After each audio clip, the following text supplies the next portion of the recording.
just a bloke in a bar.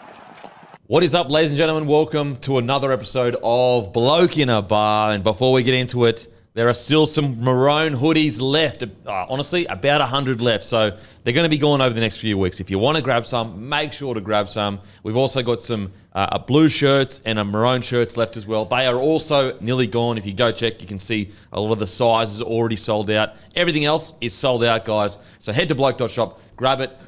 They are high quality material, guys. Trust me, I've been getting a lot of feedback about how high quality material is. So go to bloke.shop. And also, another huge announcement. We announced it last week, but announcing it again. We will be doing a live show at the Locker Room Hotel at 6 p.m. Game 1 this Wednesday, brought to you by myCOOLMAN. myCOOLMAN, they'll be giving away a Bloke-branded cooler on the night, but you have to be following their Instagram page to be eligible. They also have a discount code of Bloke20, so Bloke, the numbers 20, for you to use to get 20% off myCOOLMAN 20 Recreational Series. So that's a specific cooler, myCOOLMAN 20 Recreational Series. These units bring the same high standards of cooling and reliability, perfect for those weekend getaways and extended camping trips. They also have a single and dual zone fridge. Freezers are built to be powerful, robust, and ready for any adventure. Beyond fridges, their product lineup includes a range of ice boxes, drinkware, cooler bags, and even a rooftop air conditioner, all designed to keep you comfortable and your refreshments cool. This live show wouldn't be happening without myCOOLMAN, guys, so make sure if you want to grab some of the best coolers in Australia and all the other products I just mentioned, go to myCOOLMAN and grab one, because they have been the ones that have made it possible for us to put this live show on. Make sure to get down, guys. It's always an awesome night outside the Locker Room Hotel, drinking beers, talking rugby league, and then having a yarn after. Let's get into it, shall we, though? Oh, also, grab a case of Bloke beer from your local. Bloke beer is a beer for blokes that turn up for family, mates, and good times, and it is the beer of rugby league. Get in your local, grab a case for Origin, the perfect beer to sit back on your couch, watch Queensland versus New South Wales. But let's face a bit of music, because the music's loud this week. It's very loud. It's brought to you by Sportsbet. Give us a follow on the feed. Let's just get straight into it, shall we? Let's do it. Probably not going to see too many more. I'm good, thanks, Tim. How are you, no, mate? I'm good, mate. It's good. Yeah, no, good to see you, mate. You know what? No, it's all fine. No, it's I fine. thought about this for the weekend. I was like, you know what? No one ever asks how I am, so fuck you. Well, I was just going to say, you're probably not going to see too many more compelling cases for a mid-season break and a rep round then. Face the music results this week.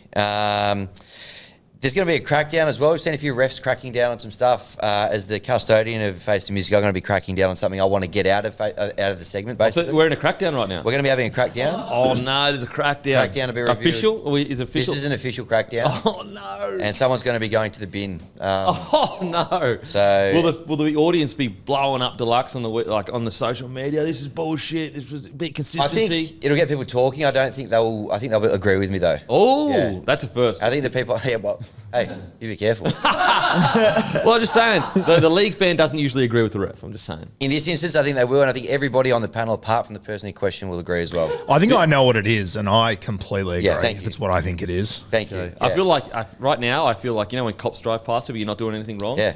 And you're like, shit, fuck. I am very confident the person in question has no idea what's coming to her. Ooh. Good. Very confident. All right. Okay, here we go. Nice. All right, well, let's get into it, shall we? We kick off with the Eels 34 defeating the Sharks 22.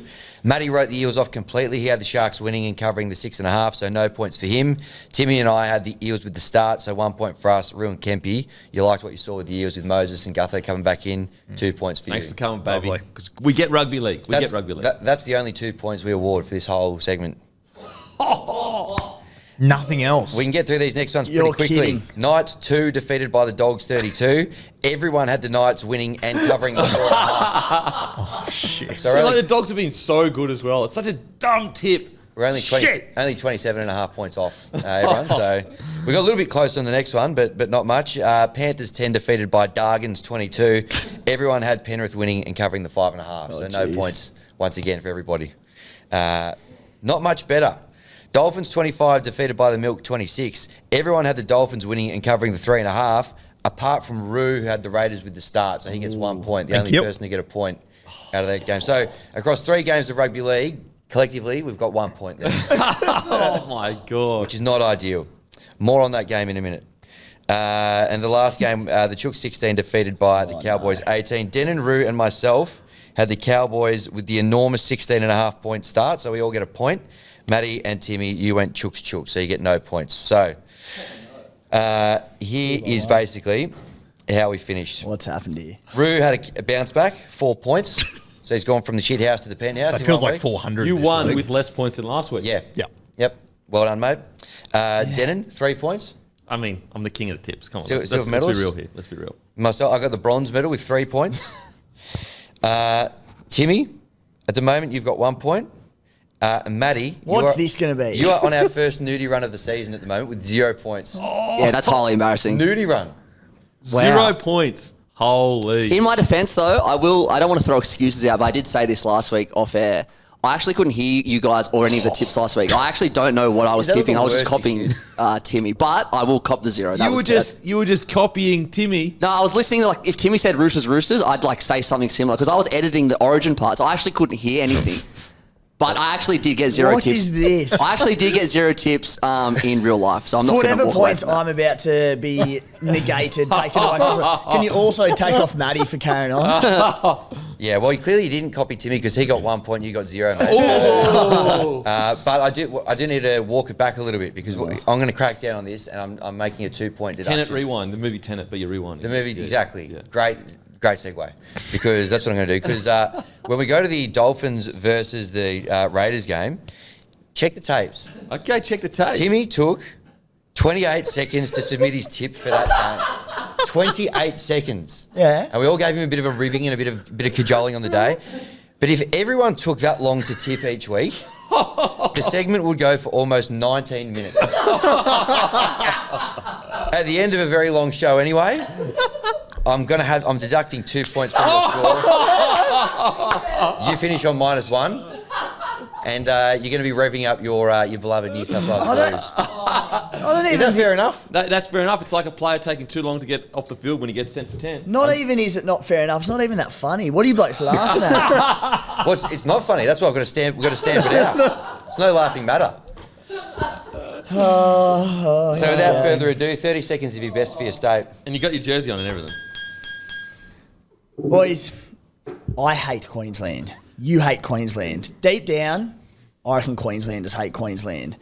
We get this same shit every year about them getting Origin football, understanding Origin football, caring more about the jersey. It does my head in every single year. This year, we're coming in as underdogs. We've lost players. You deserve to be. You've earned your jersey. Nay, you were born to wear this jersey. There'll be shit coming out through the week. Harry Grant gets a sniffle and he's in doubt 11 days out from Origin. Please, spam. It's absolute garbage. Pull on the blue jerseys, don it for the greats that have come before you. Josh Dugan, Blake Ferguson, Todd Carney, absolute legends of the sky blue jersey. Go out there, send them back to Queensland, where they come from, and get rid of this shit narrative about them caring more about the jersey. I'm over it. There we go. Felt like a long speech, but it was actually shorter than his tip. So there you go. Just had to crack down on that. Yeah, We want okay. to keep the tips moving. Yeah, you want to move in. Yep. I like that. I like Yep. that, Hammy. You know what? You're correct in saying that I think the punter will like that as well. Haven't been wrong in 32 years. I love too in the 28 seconds you said I'm gonna 4 times. And that was it. I also like that in a speech to a bunch of, let's just say, rugged men, you use the term nay. Yeah. Hey, first player that comes to mind when you look at that era Blues jersey, it was Ben Cray for me. I reckon, was Jamie Soward the VB logo? Yep. Yeah, Jamie Soward. Sour to mini. I just don't remember. We were just winning, weren't we? Oh, I say we like I was on the field. Alrighty, that's the Face of Music brought to you by Sportsbet. Make sure to give us a follow on feed. Great new feature. Hammy's on the feed also. How'd you go, mate, on the weekend? Yeah, I was good. I was good on the feed. Off to a fly with some cricket bets for the T20 World Cup as well. So really getting into my work. And if you're following, Give Me Something, we've now got our own feed page for the show. Yep. Sammy, he was 15 units up. He got every single tip right across 3 or 4 codes. UFC, he had a bit of cricket, he had a bit of rugby league and AFL as well. So he was on fire. Get on the feed. Make sure you follow. Get on the feed. Make sure you follow. I had a bit of a quiet week, if I'm being honest. Didn't really get up that much. We had the Bloke in the Bar bet. Adokar, Tedesco, and Who was that who last else was it that was on the 4 more. Gagai to Gagai, score yep. 4 or more tries together. Yep. Addo Carr comes out, goes bang, bang. Yep. And then Teddy gets pulled into bloody Origin. Pretty selfish from Teddy. That is selfish stuff. Selfish stuff. So give us a follow on the feed. You can see what we're doing. Takes 2 seconds, and it's a cool new feature that you can engage with. We'll get an Origin bet on there as well, I think, before the end of the show too. Yep, absolutely. Yep. Absolutely. We'll get an Origin bet. We'll have to think about it as we go along. Alrighty, that's Face the Music brought to you by Sportsbet. Now it's time for Bloke Beer Team of the Week. As I said, Bloke Beer is a beer for blokes that turn up for their mate and their state. At 1, we have... I like that one. Anyway, whatever, boys. That was off the dome too. That was a freestyle. That was good. That's what rhymed. That's what hip-hop people call it. Freestyling. While you're ahead. Okay, at number 1, we've got Jordan Rapana. Did he play that well? Not really, but he friggin' unbelievably won the game for his team with multiple drop goals. I think it's like the fact that he's the one stepping up. Like out of all the people who go step up for a drop goal, you go Rapana. Like you'd think the halves would be, but you look at the Raiders and you're like who else really could have stepped up? Rapana steps up. He nails it twice to get the job done, and also tough ones to nail. It's not like he had all the time in the world. At 2, Mulatalo. At 3, Benzini. At 4, Kiraz. I know he did some of his best work at fullback, but he started in centres. At 5, Fainu, that I'm pretty sure a debutant on the wing for the Dragons, as in I'm pretty sure he was debuting. At 6, Clifford. At 7, Moses. At 8, Tarpane. 9, Marnie. 10, Terrell May. 11, Raymond for Talamarina. 12, Preston. 13, Taumalolo. At 14, hotly contested, I had Isaiah Katoa. The boys had Jeremy Marshall-King. The boys' argument, or Timmy's argument, is just in defence. He felt like Katoa let in a couple of tries. I said, that's all right. It's a half. He was so good in attack. But I just want to give a special mention to Katoa because he was awesome. But we went Jeremy Marshall-King. It's a democracy. It's not a dictatorship. Democracy 15, manifest. a supple Chinese meal. 15, we had Curran. 16, Bolo. 17, Fisher Harris. Now, let's get to Hungriest Player, brought to you by Menulog. Okay, it doesn't say, it says just, what do they get? Because it doesn't say what they get here. Sorry, $7 off. Okay. Oh, no, it does. Apologies. It does say it. I don't know why I missed it. Apologies, Matty. Hungriest Player this week. I think there's going to be, this might surprise some people because it wasn't a game where you saw flashy stuff, but it was a game where this bloke was literally carrying blokes from the first minute to the last minute, and he was unstoppable. It is Joey Tarpane. That is right. Tarpane is the hungriest player of the week. I'll just read out his stats, boys, because he was phenomenal. And I say it every week. I feel like a broken record. This guy doesn't get the love he deserves. Whenever you mention one of the best front rowers in the competition, you better mention his name. Or I'll be upset. What do you reckon, boys? You going to mention his name? Too scared not to now. I was when I was at the Raiders game last week. He came off for a spell. I was standing about a metre away from him, and he was on the bike. It looked like that scene in The Simpsons where Homer rides the clown bike. He is just the biggest bit of gear I have ever seen. Joe Tarpane. He's good looking too. Very good looking, yeah. Which is Showed up to the stadium with his shirt untucked too, which I thought was a bit of a statement. That's a bit rogue. That's a bit rogue, bit uncouth, but I like that. There's a bit of get on my hair about Tarpane, isn't there? Down in the capital. Get on my hair, you reckon? He doesn't really have a mullet though. He's got a mullet. Does he? I thought he cut it. I thought he's clean cut right now. I thought he was clean cut. He used to have a mullet. Definitely had a mullet. He used to have a mullet. But there was, when he had a mullet, if he, like, you know what?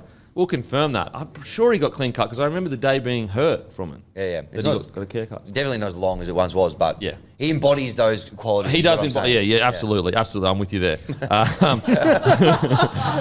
62 minutes. You were speaking metaphorically, obviously. Of course. 23 runs, 216 metres, 81 post contact, 4 tackle breaks, a line break, 3 offloads, 51 tackles, only 1 miss, no errors. Like, are you serious? That is a knock. Like, that is an absolute knock. And if you ever had any questions as who is the leader of that pack now, like, dispel them. What do you reckon, Timmy? Yeah, and let's add two of the biggest plays in the game outside of the field goals themselves from Jordy Rapana.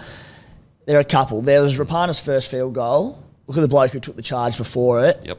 Just rapid, made meters, got a lightning quick play of the ball. So then Rapine had a ton of time to get that shot away from a long way out.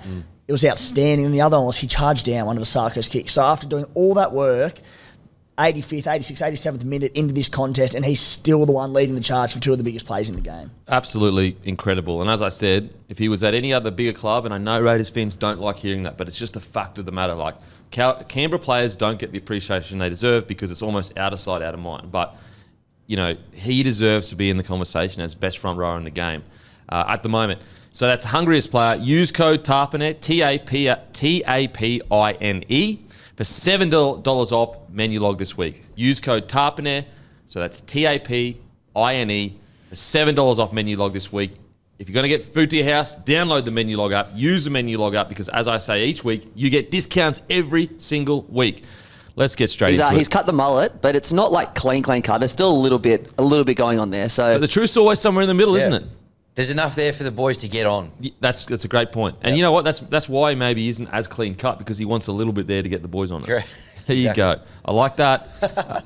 Okay, let's get straight into it. We're going to go Origin preview. We're going to go deep, go super deep.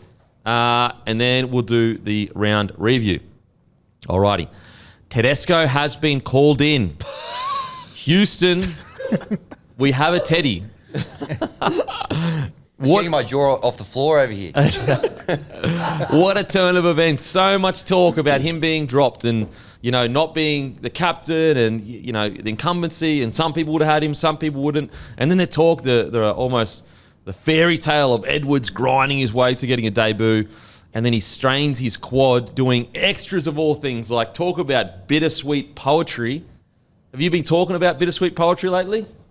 He strained his quad doing extras. That's why he got in the friggin' team in the first place, because that's the kind of bloke he is. That's the bittersweet part. The poetry was the fact he was there. Makes you think, doesn't it? Makes you fucking think. Anyway, boys, thoughts on Tedesco being back in? Yeah, it's a weird one.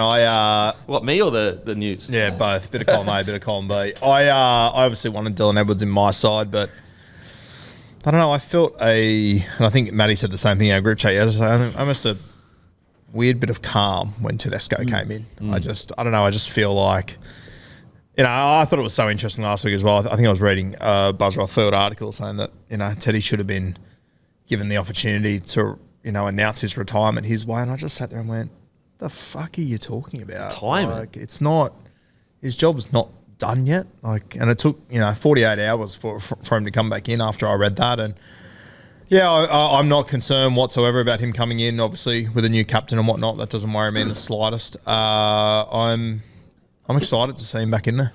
I mean, when you talk about motivation, there's an argument to be made. He's never been more motivated to come into New South Wales. I'll get your thoughts first, and then there's a few things I've been a bit surprised at. But Timmy, thoughts? Yeah, firstly, just gutted for Dylan Edwards. He's worked so hard for this for so long, and he's earned this shot with just years and years of consistent footy. But he had to elevate his game ahead of being consistent this year to put his name really in the frame. He was always thereabouts in recent years, but he had to go to a new level this year, which he has done to get this jersey. So the problem for poor old Dylan Edwards is, if Teddy comes out and kills it, Dylan Edwards isn't playing this series. No. So devastated for Dill, but like you, Rube, James Tedesco comes in, our skipper of many years, who he had one down year last year by his standards. It wasn't a bad year. It was just by his standards of being, you know, he had 5 years in a row Roosters Player of the Year. So it was a long way to fall from up there.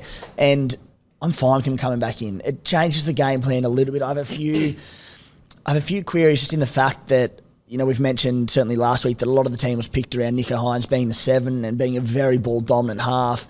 I liked how Edwards was going to come in and just play his role outside Nicho, and Nicho's the main man.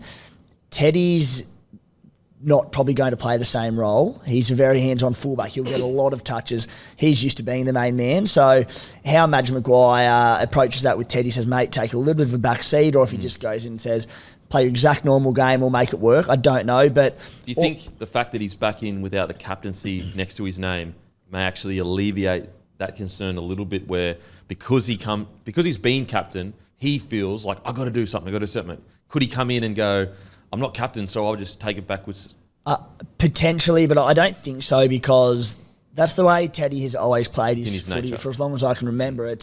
He's so fit. He's got such a high work rate, such high work ethic, and he gets lots of touches. I don't think you can just tell a bloke, mate, we need you to have 15 less touches and let such and such control the side. And particularly in attack, I think is the name. Coming out of our own end or whatever, get all your touches, have all your runs.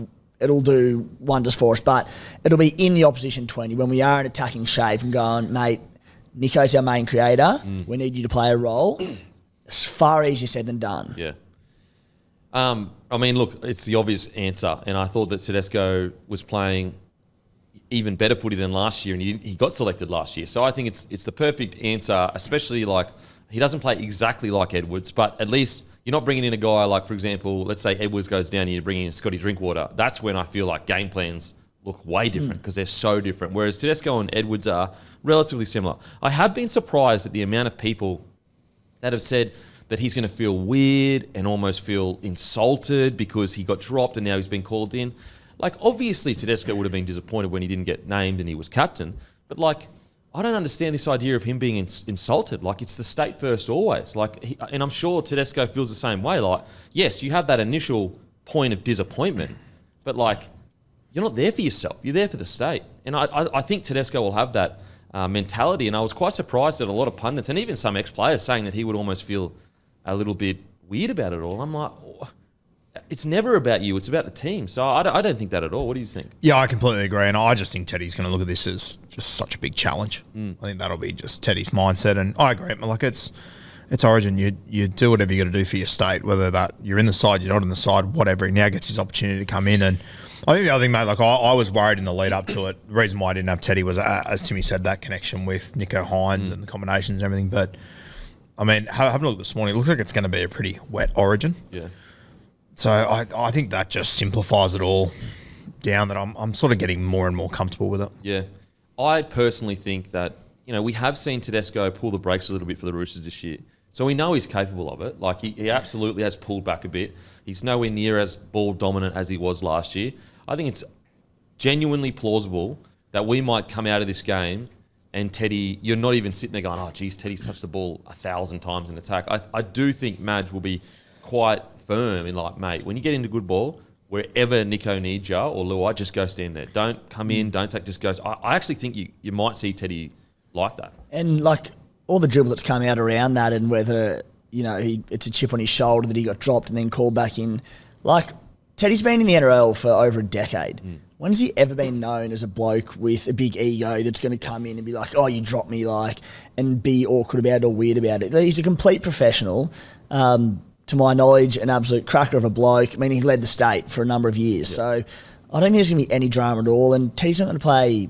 He'll do exactly as he's told. Like, he's not going to sit there and whinge about being dropped. Well, like, it was ironic that I saw a bit of commentary around that. And the one bloke that was like, basically, guys, he'd be disappointed initially. But once that disappointment wears off, you get in there and you get your job done. It was Cameron Smith, like the greatest leader we've probably ever had in rugby league. Like, leadership's about service. It's not about yourself. And Tedesco couldn't be leader of the Roosters or New South Wales. And also, was he captain for... No, that was DCE that was captain for Australia. Has he captained Australia? He might have captained... Anyway. Teddy? Yeah. He did captain Australia? Like, you don't get to that point without understanding what leadership is. And so he would understand it's about service. So I actually think he might enjoy, to a degree... even Brad Fittler was like... When he came back in and Badiris was captain, he said he enjoyed it to a degree because it was just like... Sweet, like, I don't know, like, I just go and play footy now. So I don't think it's going to be an issue. I will say, and look, this is just a anecdote, and I'm not trying to stir anyone up. I know I'm a Queenslander, but I was surprised at the amount of, like, New South Wales fans who were like, nah, fuck them, Teddy, they didn't pick you first. Like, bro, it's your state. Who gives a shit, like, whether they picked you first or not? I couldn't believe the amount of comments I saw saying, nah, fuck them. It's like, what, because you didn't get picked, now you don't like your state? Very strange. Didn't see him. You didn't see those comments? No. Probably just Queensland bloke supporters commenting on stuff. I was just surprised. I was like, I didn't expect that. I expected people to go, fuck yeah, Teddy's in. But I did see quite a lot of people I reckon Kempy's burner account to the that was Ken and Demp. Yeah. Matty, have you got a mic? Yeah. What do you reckon, mate? Oops. It's like he's surprised to be thrown to each week. Oh, you're talking to me this week? Well, I'm just trying to involve everyone, like instead of sitting there doing Nah, because I've had a few mic issues. I'm trying to like get a solution. I think I've got to a good one here with buy a new mic? with the headsets. Buy a new mic. Yeah, I would. I could do that as well. That But is a solution. yeah, I wanted Teddy. I wanted Edwards in the team as well. But for some reason, when the news hit on Saturday and Sunday it was made official, because there's so much uncertainty around Nico. You know, Luai's back, but he's playing well, but he hasn't really done much in Origin the last few years. Robson's only had one starting game at hooker. Having someone experienced there in the spine can only be a good thing. So while I was devastated for Dylan Edwards, I'm more happy now that Tedesco's in the team than I would have been if he got picked a week ago, because I think I kind of realised how inexperienced our spine is compared to the whole Queensland team. So I'd rather Edwards, but there's silver linings everywhere. I will say, you know, a lot of people with that kind of calmness that came over them when Teddy got brought in, it just shows you that we get so caught up in the new guy that we forget how valuable experience is. And also, Teddy has done it. He's played well at Origin. Like, there's a lot of players in this team, in this New South Wales team, that regardless of how good they've played at club, they haven't killed it at Origin like Teddy has. Like, you know, Suoli'i hasn't played there. Lomax hasn't played there. Critter, he's played good last series, but that's just one series. Teddy's has done it for like how many series? You've got To'o, he's done it consistently. Then you've got Luai, he had that first good series, but, you know, Hines inexperienced. Payne Haas last series good, 9 inexperienced. Yo, been a bit quiet in Origin. Martin, solid. Crichton's probably another one that's been there and done that. McInnes hasn't done it. Okay, the team. What's this? I think it's one of the it's the wrong team that's been put here. It's one of the Connor Tracy. Well, it's one of the teams that we were tinkering with. Yeah, I like it. When we were doing the team selection. Yeah, did I put the wrong one in? Yeah, it's all right. Oh, I did too. My bad. For the audience, we were considering Connor Tracy at 14, just quietly. But that was when Connor Watson went down. So we were just like, we were struggling to find a 14 that could cover 1,000 different positions. It was a Connor for Connor replacement. Yeah, Connor for Connor. So that calm that you're kind of feeling just shows you the value of experience. Knowing, put it this way, we all know Tedesco's not going to play less than a 7 out of 10. Mm-hmm. Like, you know what I mean? That's a good thing. His ball playing's also improved on last year. Like, it's not what it was a couple of years ago, where it was just elite there for a while. But do we agree? It's improved substantially a lot. better. Matter of fact, I'd love to see his try assist. Oh, it's hard to say because some of his try assists last year might have been when he made a break. But put it this way, actually watching Teddy play, I've seen much more try assists of like out the back, tipping on. So yeah, I don't mind it. Devastated for Edwards, but he's 27, so still got some time to land that position. What are your thoughts, man? Yeah, I was just going to say, it's from just a storytelling narrative perspective, it's all pretty well set up for Teddy. If he has a big series and goes a long way to having a big stamp on it, that's a real legacy cementing kind of series. He is easily best backed as man of the match in game one at $11. Easily. More than 2.5 times the next best backed. So isn't it funny how sometimes you get caught up in like the loud minority about Teddy? Like, he's done. He was shit last year. He's been shit at club. But like the quiet majority are putting their money where their mouth is. Yeah, it's the old narrative of a proven champion having a point to prove. Yeah. And it's obviously it's not Queensland just coming and putting their money on Teddy man in the match. So it's like people are backing it. Yeah. And just the other one is, obviously go Queensland, but for the Wally Lewis medal is $13. Yeah, wow. So. Look, I hate to say it, but I kind of feel like New South Wales are favourites now that Teddy's back in the Turn it up. Feels like that, doesn't it? What? Does it not feel like that to you? I'm certainly getting that feeling. I'm concerned. I'm happy to stage a walkout, Roo. Matty, if you want to go, let's go. But the actual odds, Queensland $1.65, New South Wales $2.25. Really? Is that for the game one or for the series? Game one. Really? Wow. Yep. At home. See, that's, even though I understand why Queensland are considered favourites, like that's way too... Yep. Short. Sorry, $1.74 Queensland, $2.10 New South Wales, but still pretty big Still gap. too short for me. Yep. I'd be going, I don't know, what, $1.90, $2? Yeah. That's about as close as I'd have it. Well, you know better than the traders. Hey? You know better than the traders. Oh, that's spiteful. Real spiteful chat there. We're missing like essentially our entire spine and Cameron Murray and Tom Trbojevic. How in the world is that not fair odds? Well, so you reckon that the Queensland are that big of favourites? It's not that big. 45 cents something. Yeah, In I do. Origin, I reckon it's pretty. I think at that home. I reckon that this is market's game good. one at home. You reckon Yeah. that's No Munster. Look how many out we have. No Munster, no Tino, no Flegler, no Gilbert. Yeah, Gilbert. Yeah, Gilbert. Yeah, Gilbert. Like we're missing blokes too. Yeah. Cleary, Turbo, Cam Murray, mate. I think the odds are good. Yeah, but you're at home. Yeah. And if we were away, we'd be 260, wouldn't we? Yeah, okay. Hey, fair enough. What do you reckon? Yeah, I agree with you. I'm not fucking agreeing with you two. So that's for sure, so. I reckon it'd be closer to something like $1.85, $1.90 to $2. Yeah. I reckon it's a much closer game than that in Origin. Game one. Look, if we were in Queensland, Suncorp, I'd understand. Game one, New South Wales. What do you reckon, Matty? Nah, I'm with Timmy and Guru. I think Queensland deserve to be. It's not like like I thought $1.65 when you said that Hammy the first time. I thought that was a bit crazy. I think it's pretty. Actually, all right, we'll go through it. So, you guys are missing. We'll show my pen. Fuck. You guys are missing Cleary. We're missing Munster. You guys are missing Murray. We're missing Tino. You guys are missing. Who was the other one? Turbo? Turbo. For me, it's not so much about who's in, who's out. It's the key guys you've got in key positions, mainly DCE for me. Yeah, DCE. Yeah, that's That's the big difference. glaring difference for me. We've also got 6 guys in our side that are what I would call gambles at the moment. They're unknown in the Origin arena. And all jokes aside, like Queensland deserve to be favourites. They've won the last 2 series. They've got a more settled team. Favourites. I'm not saying that. Yeah. I'm just saying how the difference. I think it's a much tighter game than that's because like that would suggest that Queensland are going to win by what, like 8? No, the line is actually only 1.5 points. That's fucking bizarre. Yeah, And yet the that odds are- suggests it's going to be a lot tighter than Yeah. head-to-head. Yeah. As Guru said, the traders, what do they know? Exactly. Okay. So, yeah, good news for Teddy. Stoked for him that he got back in there. I reckon he'll rip and tear. I'll have to get the teams up, but let's go through a bit of game plan stuff. Yeah, all good.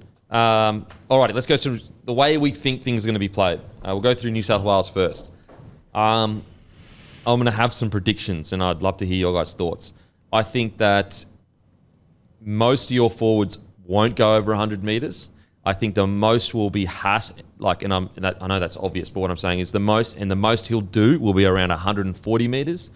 I think that you'll find if the game's close. If the game's a blowout either way, obviously statistics are hard to predict, but if the game's close, I think if you were to not watch the game and look at the stats, you're going to look at your forwards and go, fuck me, there's going to be 70 metres, there's going to be an 80 metres, Jake Trbojevic might run for 60. But I think that your forwards, specifically your starting forwards, they have been put on the field to make tackles. They have been put on the field to... Basically, their defence is their attack. So whenever the ball is kicked and you have Queensland down in their own end, that is their time to shine. That'll be how they are judged. It won't be, the fact that they had 10 tackle breaks and they, made 200 metres. It'll be how many times did we keep Queensland in their 40? So basically, I think that Madge will be given a cut-off line of saying, every set, guys, they cannot get past this point. And if they get past 30 to 40 metres, let's say the mark is 35 metres. If they get past 35 metres, that's a failure set. That is how your forward pack will be, especially your starting forward pack will be judged. I think that on the flip side, if the game is close and you guys win, I think you'll find that a lot of your outside backs will be around, To'o will be around the 200 mark, Suoliti around the 180. Critter, he's more of a game. He can do that, but I think he'll be more of a game ranker. Lomax around that 180 to 190.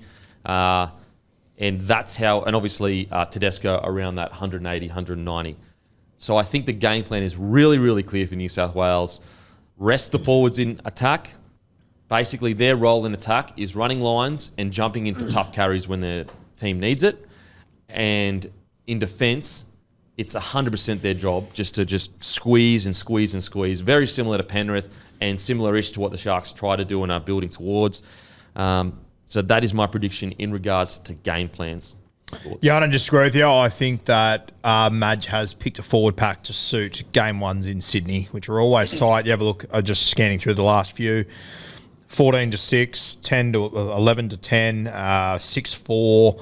They are normally tight affairs in Sydney game one. You chuck in the weather that's meant to be wet on Wednesday night, and I agree with you, mate. I think that we'll get to the end of game one and we'll look at the New South Wales forwards, and I don't think there'll be anything overly impressive as far as run meters and post contact, all that sort of stuff. Even Haas, I agree with you. I think Haas can, similar to the grand final last year, I think he can have a cracking game and go 150 metres. Yeah. Because I think we learn more and more each and every year that Origin, it's not like a normal game of footy. The stats don't read the same. Yeah. So I can see, as much as crazy as it sounds, I think our forward pack could have a great game despite no one going over 100 metres. Yeah. I really do, especially when you're running with a pack with a bench that we assume is going to be 4 forward from what we've gathered. Yeah. That leans into that as well. But, mate, I'm quietly confident going into this game with guys like Cam McInnes, Jake Trbojevic. When you take in Sydney, the weather, this is the sort of side that I would have picked. So I'm excited about it. Yeah, and I think that, for the game plan they've got and also how explosive their bench is, yes, you can worry about McInnes and Jake Trbojevic. Can they bend the line in attack? But I think it's extremely clear. It's like we don't care whether you can, because when we need to start making meters, we're going to put on Spencer. We're going to put on Hudson Young or Ola Kawatu. So that, if anything, I believe personally that your bench is more explosive than Queensland's bench. I think that you compare, like Fodawaker, is he explosive? He's more of a big boy that kind of just can push through tackles. Hopgood, he's an 80-minute player. Selwyn Cobbo, obviously, an outside back, and Hunt, he's in there as a 9 role. What do you reckon, Timmy? Yeah, the Penrith Panthers have shown us the blueprint over the last 4 seasons that you don't need massive meter-eating forwards. And 2 of the best front rowers in the game, Moses Leota, James Fisher-Harris, they're not big meter-eating forwards. Yeah, they've got the best forward pack in the competition and have for a number of years now because of their back 3 and the meters that they eat. And that's why I'm not too concerned about having certainly middle forwards outside of Payne Haas who are these big meter-eating forwards, because the numbers we've got here, so I've just had to adjust them, but it's obviously a back 3 of To'o, Lomax and now Tedesco. So we did average this year, it was 619 metres per game, just adjusted it to 571 with James Tedesco instead of Dylan Edwards. That is taking out the game against the Doggies where he played 20 minutes and got KO'd. So 571 average metres per game, Blues back 3, Maroons back 3, Walsh, Taulagi, Coates 439. So it's a substantial difference, even with Teddy coming in for Dylan Edwards. And this is only gut feel, but I feel like a lot of your back 3, particularly Walsh and Coates, have had a lot of runaway tries this year, which have skewed their meters. Right, I feel like our back 3, a lot of them just been doing the dirty work, the yardage coming out of it. And so I'm not too concerned about that issue, and maybe a few less meters through the middle off the back of our pack, because I think obviously with what Madge has gone with his big, powerful back 3, I think it makes up for it. Yeah, and so that's the positive in it. I don't think field position is going to be an issue for New South Wales. The not necessarily negative, but the biggest question is, I do see a world where New South Wales are camped down Queensland edge and they just can't seem to get that final blow, that final pass, that incredible play. Now, that's not to say that will happen, but I would say that, with every positive there is a negative. With every, you can't just be perfect all around. That's probably the biggest question in regards to, like, for example, that question is not there for Queensland. Like, there is no one sitting here going, Queensland's going to be camped down New South Wales end, and they're not going to have the strike power to put that last pass together. Yeah. And strike power is probably the wrong word, but just that finesse that, say, Reece Walsh has out the back, that maybe Tedesco probably lacks a little bit. So I do think there's a world you may see the Blues camped down in the Queensland end, unable to score points. But the good side of it is, I think Madge is aware of that, and I think he'd be drumming into them all week, boys, if we win this game 2-0, I don't give a shit. And so I think he's aware of that. I think that he's going to be telling, Hines and Luai, don't get frustrated, don't pass the silly ball. We have the team to win field position. Because the more I've sat back with this Lomax selection, I understand the Lomax Suoli'i defensively, they may be brilliant. They also may be terrible together. We don't know. There's questions around it. But if everything does go in their favour, like them coming out of their own end with Toto and Edwards, it'll genuinely be a nightmare. Like, how do you stop those three when they're all at their best? So the biggest question for me with their game plan, it's not going to be field position. It's not going to be able to get out of their own end. It'll be the icing of the cake stuff that that'll be the question. Doesn't mean it can't come true that they sort that question out. What do you guys reckon? When I look at these two sides, mate, the glaring thing that worries me so much is just the difference in the kicking games. That's the number one thing that stands out to me. Whether, we've obviously got Nico, Jerome Luai, and to Nico's credit, I think his kicking game has improved out of sight this year. Crazy, it has got so much better. But there's having a good kicking game, and then there's having a good kicking game in Origin. And you know what's like furthers that point? Nathan Cleary versus DCE. Yeah, like Nathan 100%. Cleary, literally one of the best kicking games we've seen in an extremely long time. But then there's Origin kicking game, and DCE does that like probably better than anyone. Yeah, and like if I was to look over, these two squads and say who are the best two Origin kickers that are playing, it's 1, DCE, and it's 2, Ben Hunt. Yeah. And that's what really alarms me, that we are, and we've sort of been forced into it by the squad we've had to pick, but we've had to really lean into all Nico ball. Yeah.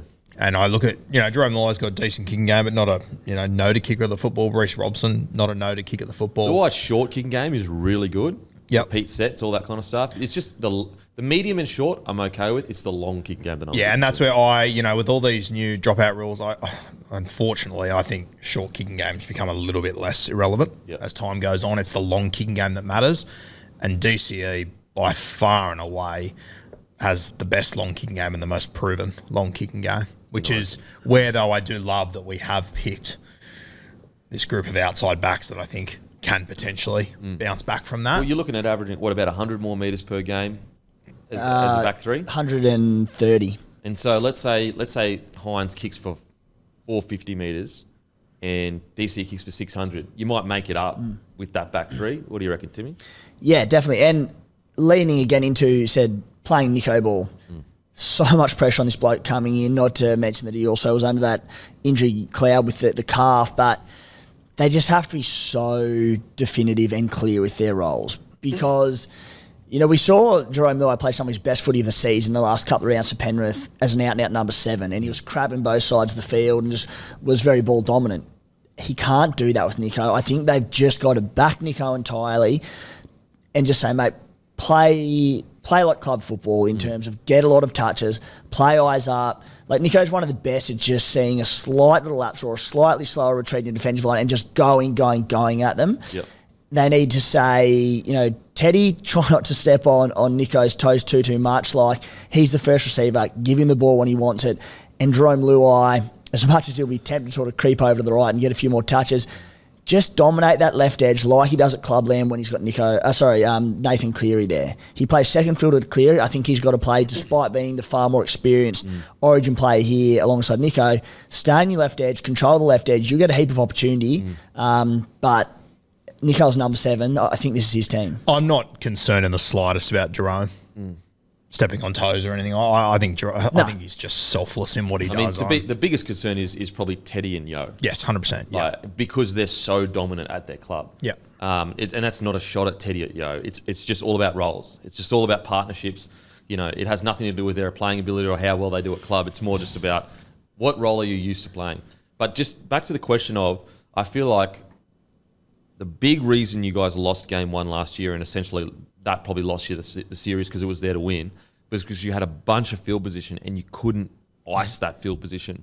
Is that a concern that you may not, like, for example, Teddy's ball playing isn't on the level of a Reece Walsh? Yeah, it's a huge concern. And once again, we're building a side around a halfback that's unproven on this sort of stage. And you've got to take that punt at some point. There was a time where Thurston was the same. You have just got to take that punt and lean into it and trust your guy, which we are. But yeah, it's a huge concern for me because we've just lived this many times before. Yeah, you just mentioned there Reece Walsh, and it's like, generally speaking, especially Sydney games, I don't know what the average points are, but traditionally lower scoring games in Sydney. This time of year, you often get quite a dewy surface. There's rain predicted for Wednesday as it stands. When the game gets tough and points are hard to come by, it will be an issue. And maybe we are relying off tries off kicks or anything like that, which is fine. You do not have that issue with Reece Walsh. You can be on the back foot, your middle's getting peppered, struggling for yardage. Reece Walsh is that good in attack, he can pull things out of his you-know-where. Like, it doesn't matter where on the field it is, he is constantly going to be a threat. Whereas if we get, I said, we might win field possession, we might get opportunities, it could be tough for us to score at times.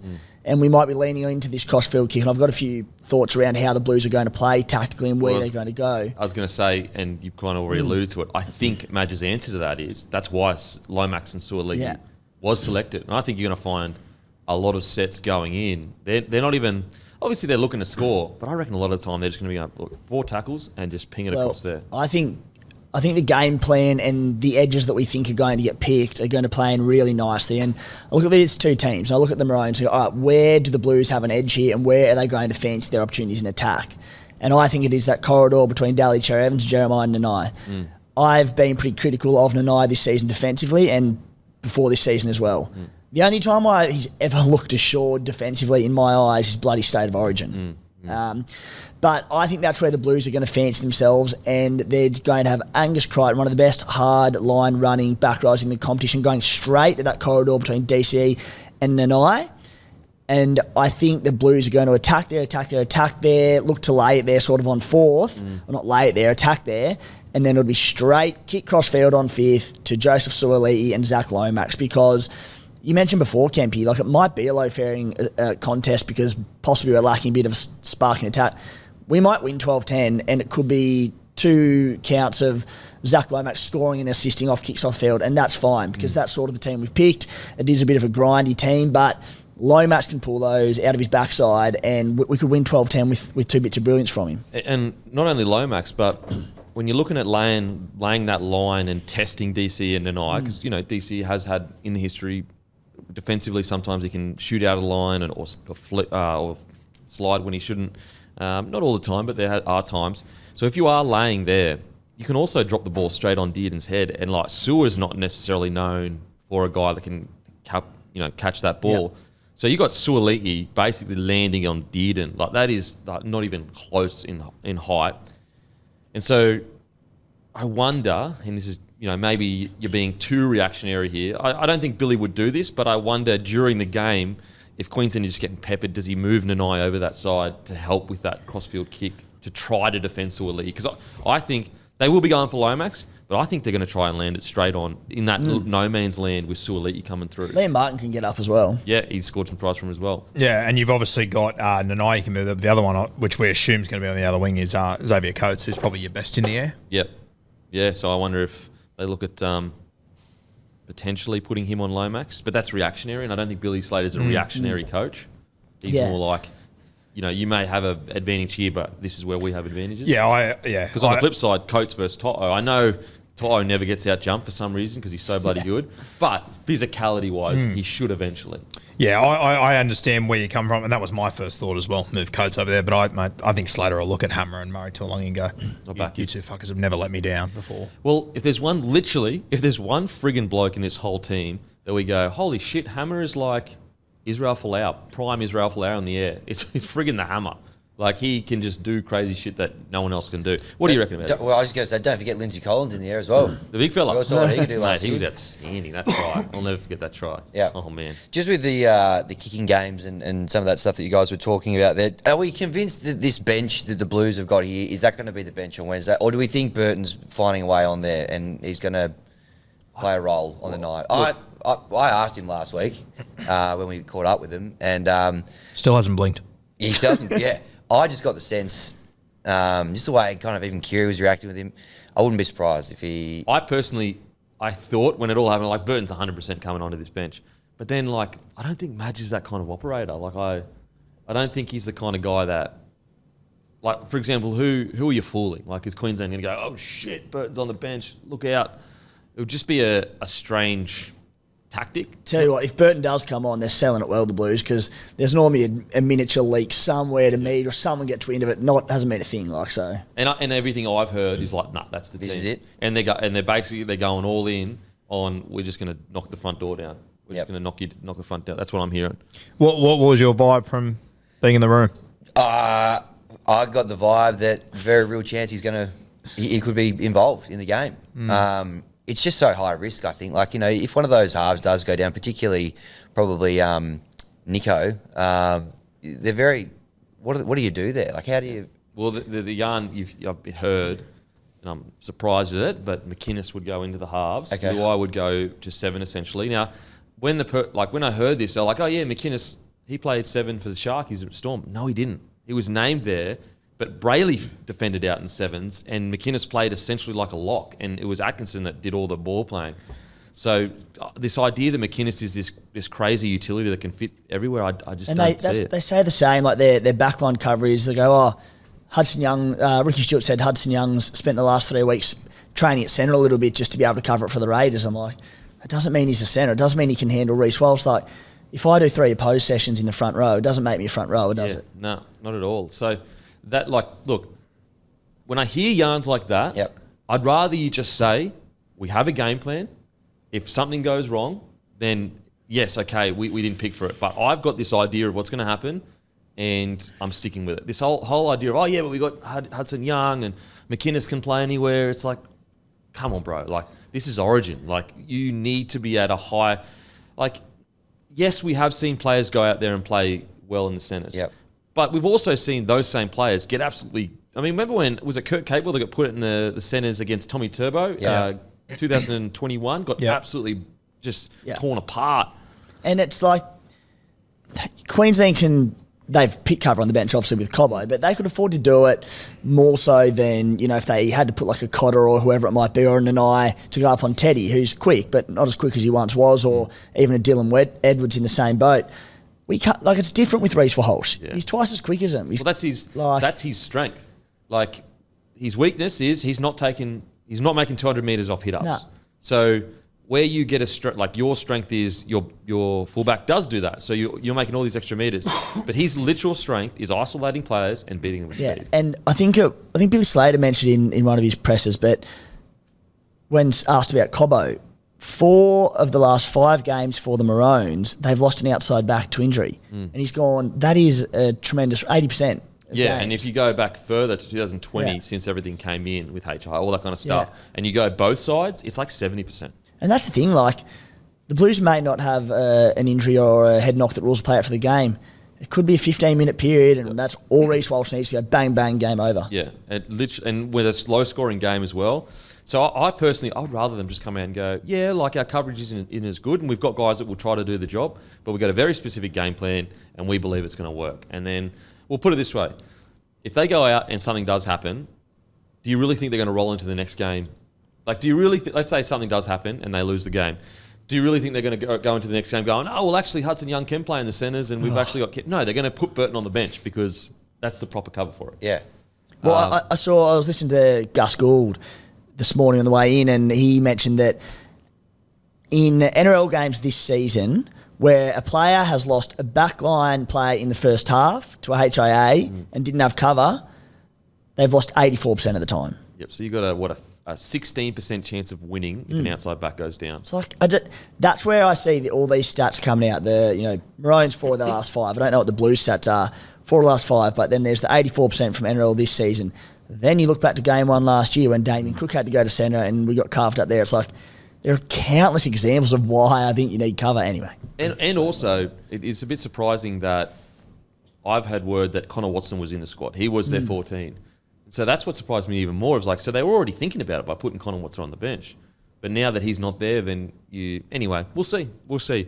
As I said, could be a masterstroke though, because I can envision a game where they just get their roll on is just unstoppable, and they are just churning through Queensland's middle, and Queensland hold on for the first 45, even 60 minutes, but eventually they just go, we just cannot keep up with this churn. If we don't have if there's not an injury in the game, and let's pray that there's not for both sides, the Blues have a substantially better bench, but it's a big if. It's a big if. The chat around Cam McInnes being the versatile one, that blows me away. Because you've heard that as well, correct? I have heard it, but it's like, mate, I love Cam McInnes, and like I wanted him in the team last year, but like even when he was playing hooker, he was tough, but he's got very few ball skills. Mate, you look back to that Dragon side that he was in, he was playing hooker, and everyone was saying Origin Smokey, all this stuff. Like, he was great in defence, but it was Gareth Widdop that ran absolutely everything. Just have a look at some stats. Like, he's played 160 first grade games. How many is it exactly? He's played 189 first grade games. He's had 20 try assists. Yeah. Like, he's not this. He is tough as nails, and he will do well in the Origin arena. But he's just an out-and-out middle for me, and he always has been, Cam McInnes. And also, to get that timing of that dummy half pass, you know how hard and long it is to get. Like, the time you need to spend at hooker to just get that, that pass right. And, like, yes, okay, Ben Hunt doesn't play hooker at club, but you're using the exception to prove the rule. Like, he isn't like. There's an argument made that if Queensland don't have Ben Hunt, they haven't won as many Origins in the last few years. He's like truly the one unique player that changes their whole bench. And you look at Cam McInnes as well. Like, yeah, he's very experienced, but like he would have never ever played in anything like the pace of this game that's going to happen on Wednesday night. And he's our replacement for our halves. Yeah, it's strange to me. Like, I'd take Hudson Young before him, without a doubt. And mate, if I didn't injure my halves, I think I'd have to play Isaiah Yeo at halfback. With the current squad they've got, I'd play him at 6 probably before McInnes. Yeah, 100%. Yeah. I'd play Hudson Young there as well. It'd be rogue, but I like he's got more points in him. Yeah. So yeah, I don't understand that point, but I guess look, that's the way they're going. But as we've said, guys, if this team, goes out and does what the game plan suggests, it'll almost be impossible to stop. Like, it'll almost be impossible. I do want to see what we sort of mentioned about Luai a fair bit in recent weeks and just crabbing back infield to the left. Daly Cherry Evans, one of the best halves for line speed, just getting off his line. I think the Blues' best attacking edge, at least with ball in hand, ball runners, safe to say it's Angus Crichton, Stephen Crichton, Brian To'o. I'd hate to see, I think Cherry Evans and that Queensland right edge are going to look to get up fast and force Luai back in field. I'd hate to see their attacking third of that left edge nullified because of that. So what I really want to see is, and they will do it, Queensland, they'll try and shut it down. They'll try get him going back in field, mate, especially if it's wet conditions, dewy conditions. Just roll it in behind, don't allow him to do it. Get on the front foot. You do that and you have Critter coming through, flying through the line. It'll make him second guess. I think he can just open up that left edge. So, well, the positive with that is you've got Crichton on the edge there. So if they want to shoot up and you just hitting Crichton short, he's going to get a quick play of the ball. Yeah. And so if you want to keep shooting up, you're not going to be able to retreat.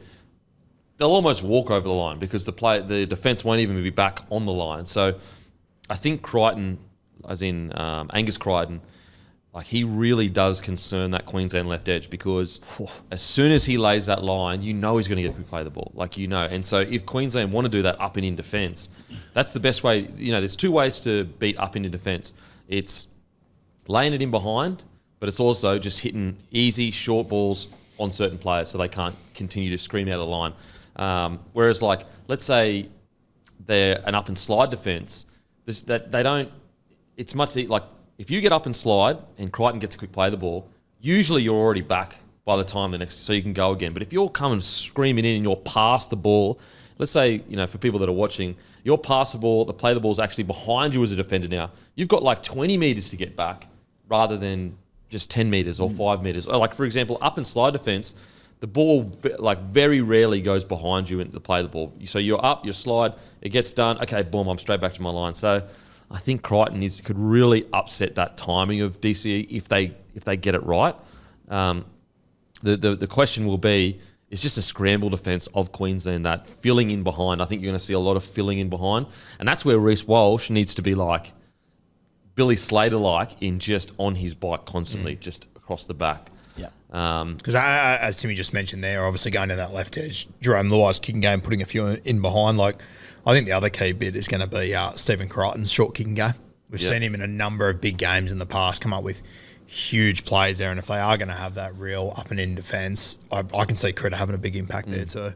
Another way of getting, sorting out up and in defence is that real tight out the back plays where you've got everything is really, really tight, and you're not doing the out the back play to have a 3-on-2. You're doing an out the back play to hit that space between the 3 and 4 defender or the 7 and say your centre.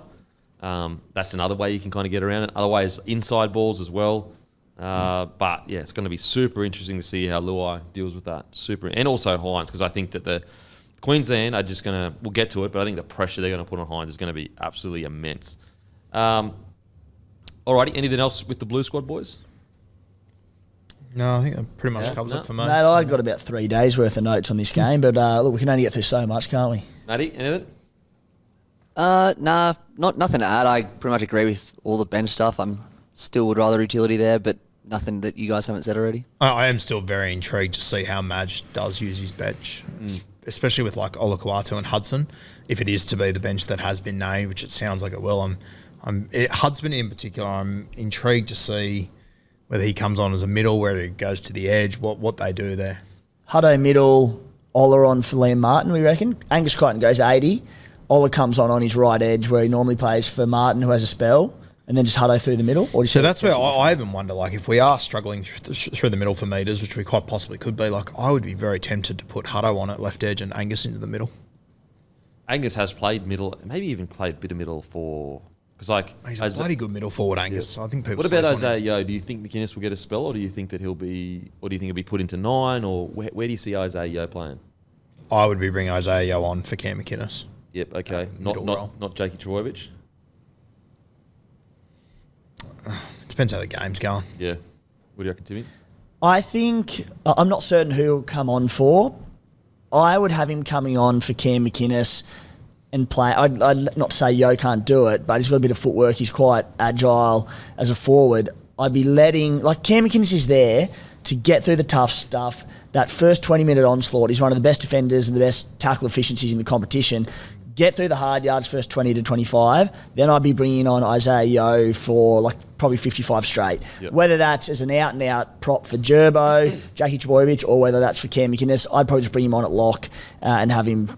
middle forward to middle forward. Because I think game 3 last year, he came on for a front rower and then moved to, like, played 20 minutes there. Then Murray, I think, was brought off. He moved to 13 and then a front row was brought on. Well, I think whether he comes on for McInnes or Jake Trbojevic, he's still going to be like our best link man option, isn't he? So I think regardless, he'll still be doing a bit of ball playing. Yeah. Or do you think that maybe if he was to come on as an out-and-out front rower, he would just be up and down, not worry about passing?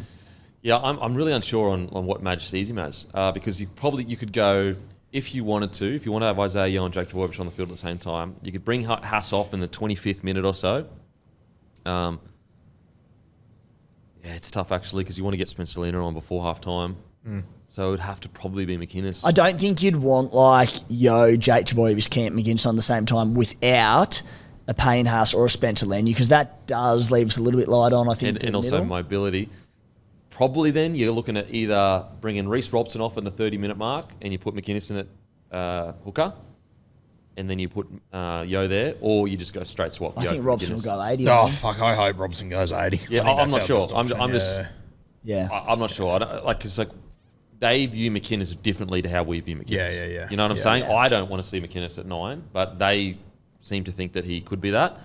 I wouldn't be taking Reece Robson off unless the game is just so hectic. If Robson has a spell, it'll be like the 60th or 65th minute for 10 or so minutes where McInnes can slot in there. Yeah. I don't think there'll be any more. Yeah. The only thing I was thinking of is like maybe 10 minutes before half-time, 10 minutes after, so that he can... His defence line speed can be fucking intense for that 30-minute period. Maybe, again, I wouldn't be doing that.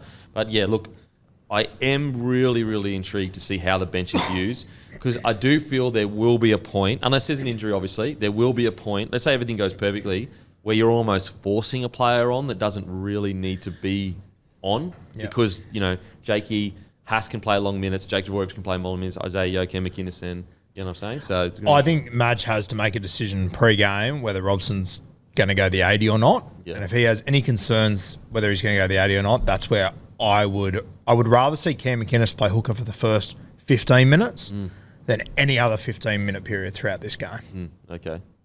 And just get through the tough stuff. Just get through the tough stuff while he's fresh, and then if you don't think Robson can go 80, he can surely go at least 60.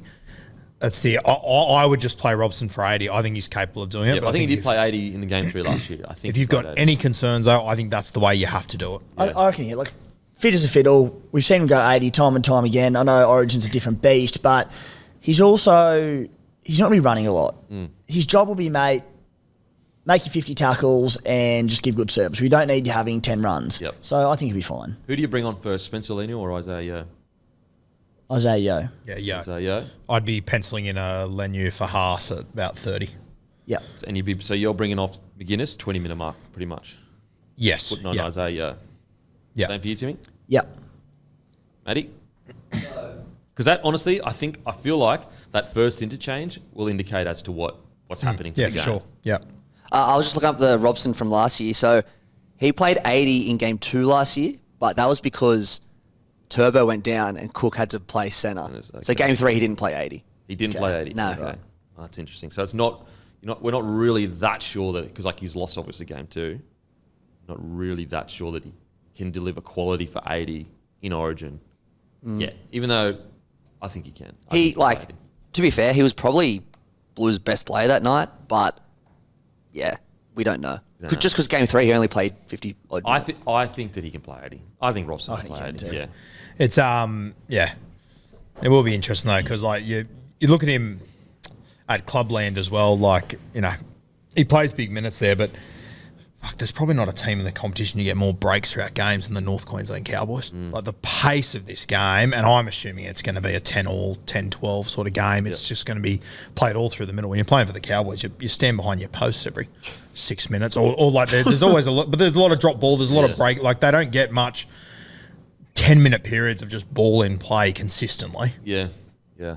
How sure are you guys that it's going to be the one, like not the 17 players of the team? Forget about Burton for a second. But are you guys like, do you reckon that they're going to run out with starting Jake, starting? I think so. I don't think Michael Maguire, he doesn't seem to me as a guy that's like looking to play like mind games or anything like that. Unless he sees something in the week, I think he'll be pretty firm on like, having belief in what he's doing. He was always pretty firm when coaching like Souths and Tigers, wasn't he? Like I don't remember anything wild happening in those. I don't think so. But look, this is the beauty about Origin. You just don't know. Maybe he goes, oh, that's the perception of me. I've got the license now to do something a bit weird in the last minute. Shake it up. Maybe. Okay. Well, I mean, like realistically, the only I personally, when I look at this New South Wales side, the only one you would possibly shake up is Isaiah Yo, right? Like you got Spencer Leniu. He's That's been the a only bench change, forward his entire career. You could go McInnes to start at hooker, and you'd go that's the Isaiah other Yo one. on. And Yes. so, Yeah.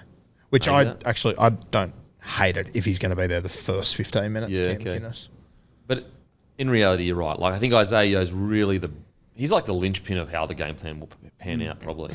Like there's no one else on that bench that I'm sitting there going, they're dictating how the game plan is going to. I really hope that, and I obviously hope for the entire game, but I hope for the first 25 minutes we don't get a HIA or an injury so we can see what the actual plan was. What the plan was. Yeah, for sure. Instead of what plan B is on the fly. I hope we get, it's not going to happen, but let's say we get no injuries, no HIAs, because I really want to see, they are so polar opposite game plans, and we'll get into Queensland soon. Just like see which one, because like I feel like there was a period there, especially during the dominant period of Queensland, where like New South Wales were almost trying to play Queensland footy, like that Storm kind of, whereas I feel like here, they are polar opposites. If anything, I would say Madge's like team and makeup is closer to the 2000s, 2010 Storm style of footy than Billy Slater's Queensland team. Well, I look at Madge's team that he's picked, and I think for the game and the conditions, I think it's actually a better suited side. But you have the kicking game. Yeah. Ironically, so Madge was assistant coach at the Storm for a bit there, wasn't he? Yep. He was at the Storm for a while. So, but anyway, let us know what you think in the comment section, guys, in regards to New South Wales game plan. Did we miss anything? Should we, add anything next time we're doing a game preview? But as I said, I think the keys, a few of the keys for New South Wales, keeping Queensland's sets to around, that 35-metre mark, 40-metre mark. That'll be the forwards job. And then obviously the back line all to average around the 160, as in average across the board. They all make about 160 to 180 metres. I think that you'll see Suoli'i and Lomax's edges be peppered with high kicks in attack. And I think that you'll see a New South Wales side very happy to just grind out a 6-4 win if they have to. And I think that that's actually the mantra in camp right now of like, we don't care about points. We just care about field position and controlling the game. Any other keys to victory, do you think, boys? All good, mate. All I good? think we covered it. Alrighty, now on to the Queensland game plan. Now this one is much... I wouldn't like harder is the correct word of how to kind of measure what the game plan is going to be.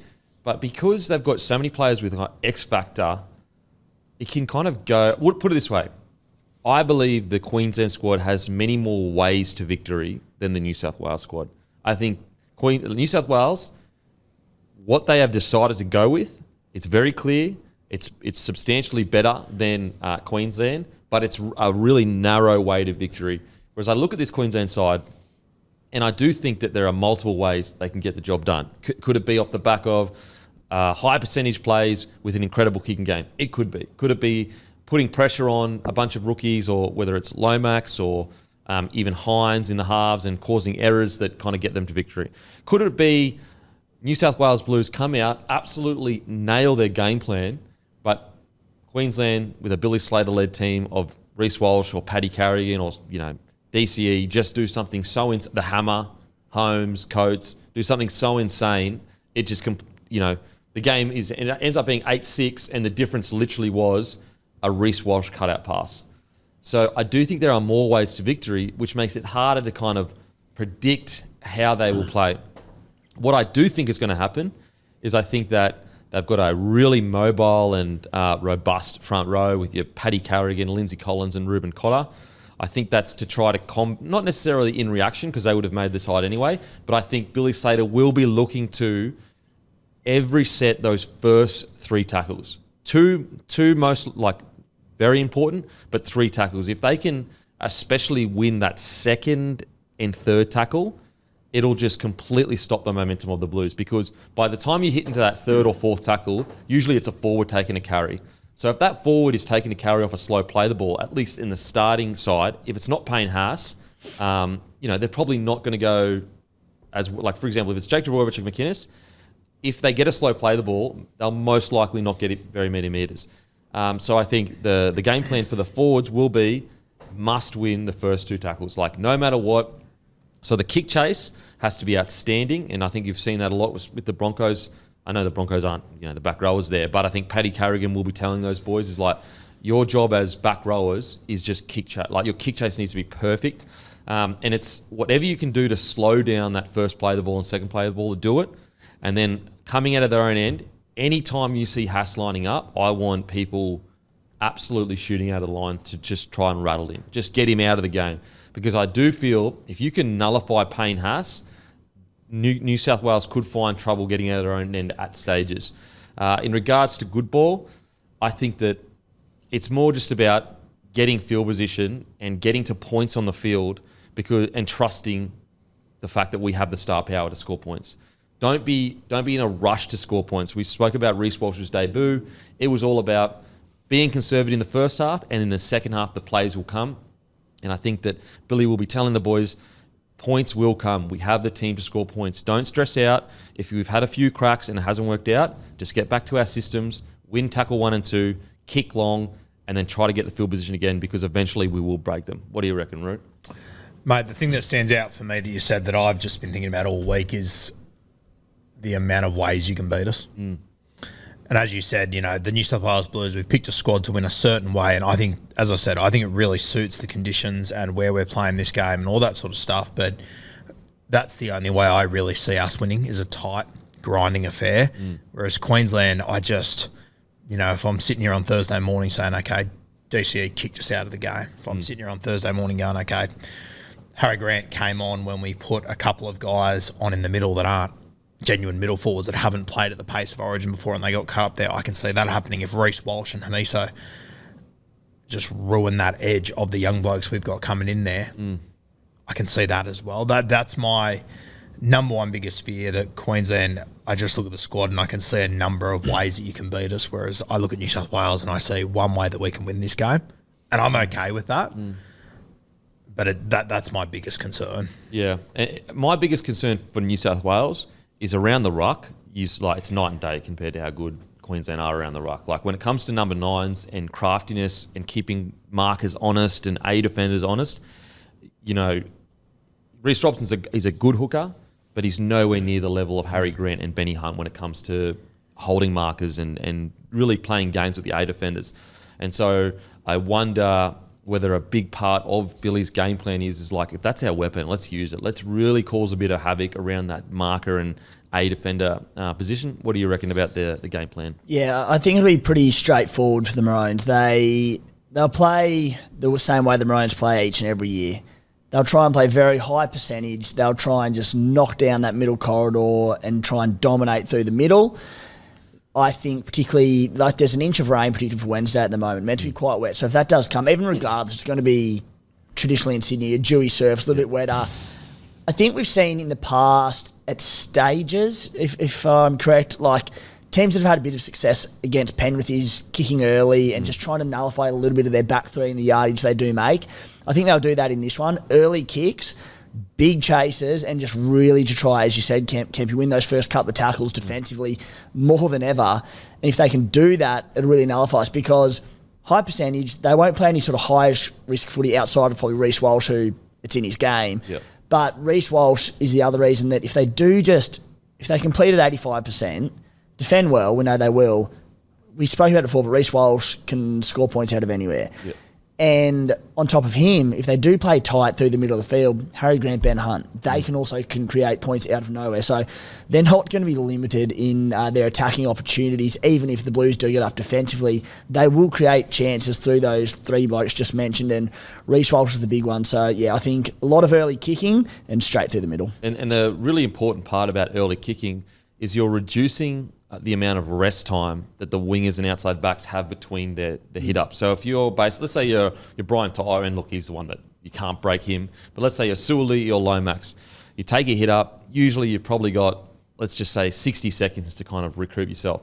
Whereas if DC says, nah, we're going to kick, on the sometimes even third, maybe fourth tackle, Benny Hunt's looking to kick early as well, that 60 second, it cuts down to about 45 seconds. And you might be able to do that once or twice, but if the ball stays in play long enough, the backs aren't going to have the fitness to be able to keep getting all the way back. And then also you add on the forwards turning around, getting all the way back behind the ball. That's going to be, Haas is a big forward, incredible motor, but he's a massive forward. Jake Dvorovich, motor for days, but mobility and speed-wise, taking a bit to get back behind the ball. And so I do think DC early kicking game, I'll put it this way, I do think you'll see DC kick on the fourth tackle and Benny Hunt probably at least 3 or 4 times in the game. I think often. And yeah, like that ties into the sooner they can gas our middles out, it brings Reece Walsh in. And it also brings later on in the game when there's a ton of fatigue in it, as we do see in Origin football, if they do want to bring Selwyn Cobbo in through the middle for 10, 15 minutes, like have fun stopping that as well. Like it'd be devastating. And it ties into Guru's point around the concern around the lack of distance on our kicking game. If they kick on third, pin us on our 10, and we struggle to get out of there and we're stuck on our 30, and if we don't, and it is indeed a concern around our long kicking game and getting the distance there, they're going to be coming back at us on halfway. Yeah, it's going to be tough. Now, I will say, I do think that there's a very clear difference in, you look at the bench for New South Wales and you look at the bench for Queensland. Although the New South Wales bench is more explosive, we were posing the question, has Origin changed where rather than select your big explosive forwards, because the game is so fast now, you're picking smaller, more mobile. Obviously, you need to have your one big bopper. Because when you look at it, like Sewer, Nanai, Carrigan, Hopgood, now Fodawaker, he's a big boy. But out of all this, and Kotarov as well, they're really mobile, like good laterally.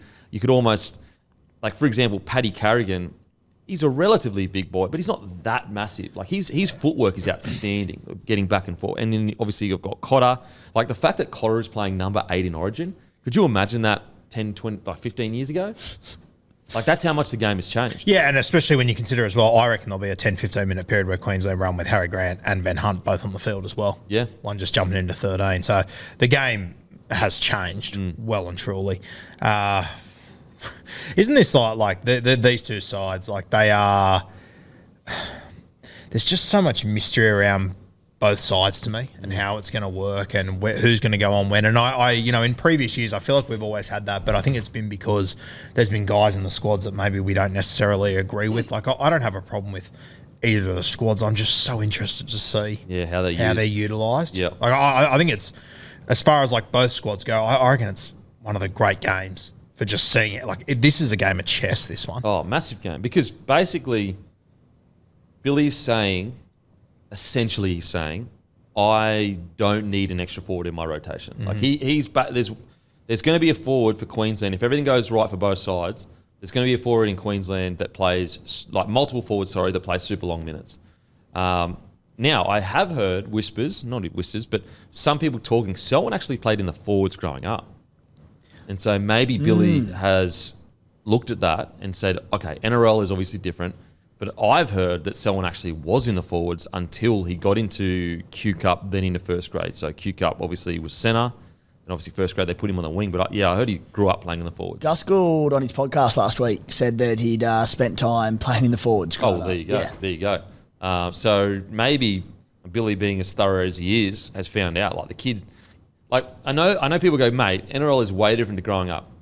But I just compare myself, like growing up playing soccer, I'd played certain positions. So if I was to be called into that position that I played growing up compared to what I was in professional league, I would just naturally feel much more confident. And the flip side of that, I remember I came back to the Broncos after I'd quit footy, and we were light on centres, and just literally the last week of the last trial would have been round one, maybe round one, whatever it was. Just got announced, you're playing centre, and I was going fucking wigging out. I'm going like, I've probably played 100 games of rugby league, or maybe let's say 120 all up. Literally none of them been at centre, and that was all because we were light on centres. And I was genuinely like, I don't know the movements. I felt so out of water, fish out of water. Whereas I know that if I had grown up having played all different positions, I would have just been way less concerned. And so I wonder whether that's why he's gone, you know what, if you've grown up playing in the forwards, yes, it's not NRL, but at least there'll be a bit of confidence there. I think Selwyn too is just one of those characters. I think you'd have to throw a pretty big curveball at Selwyn to worry him about it. Yeah.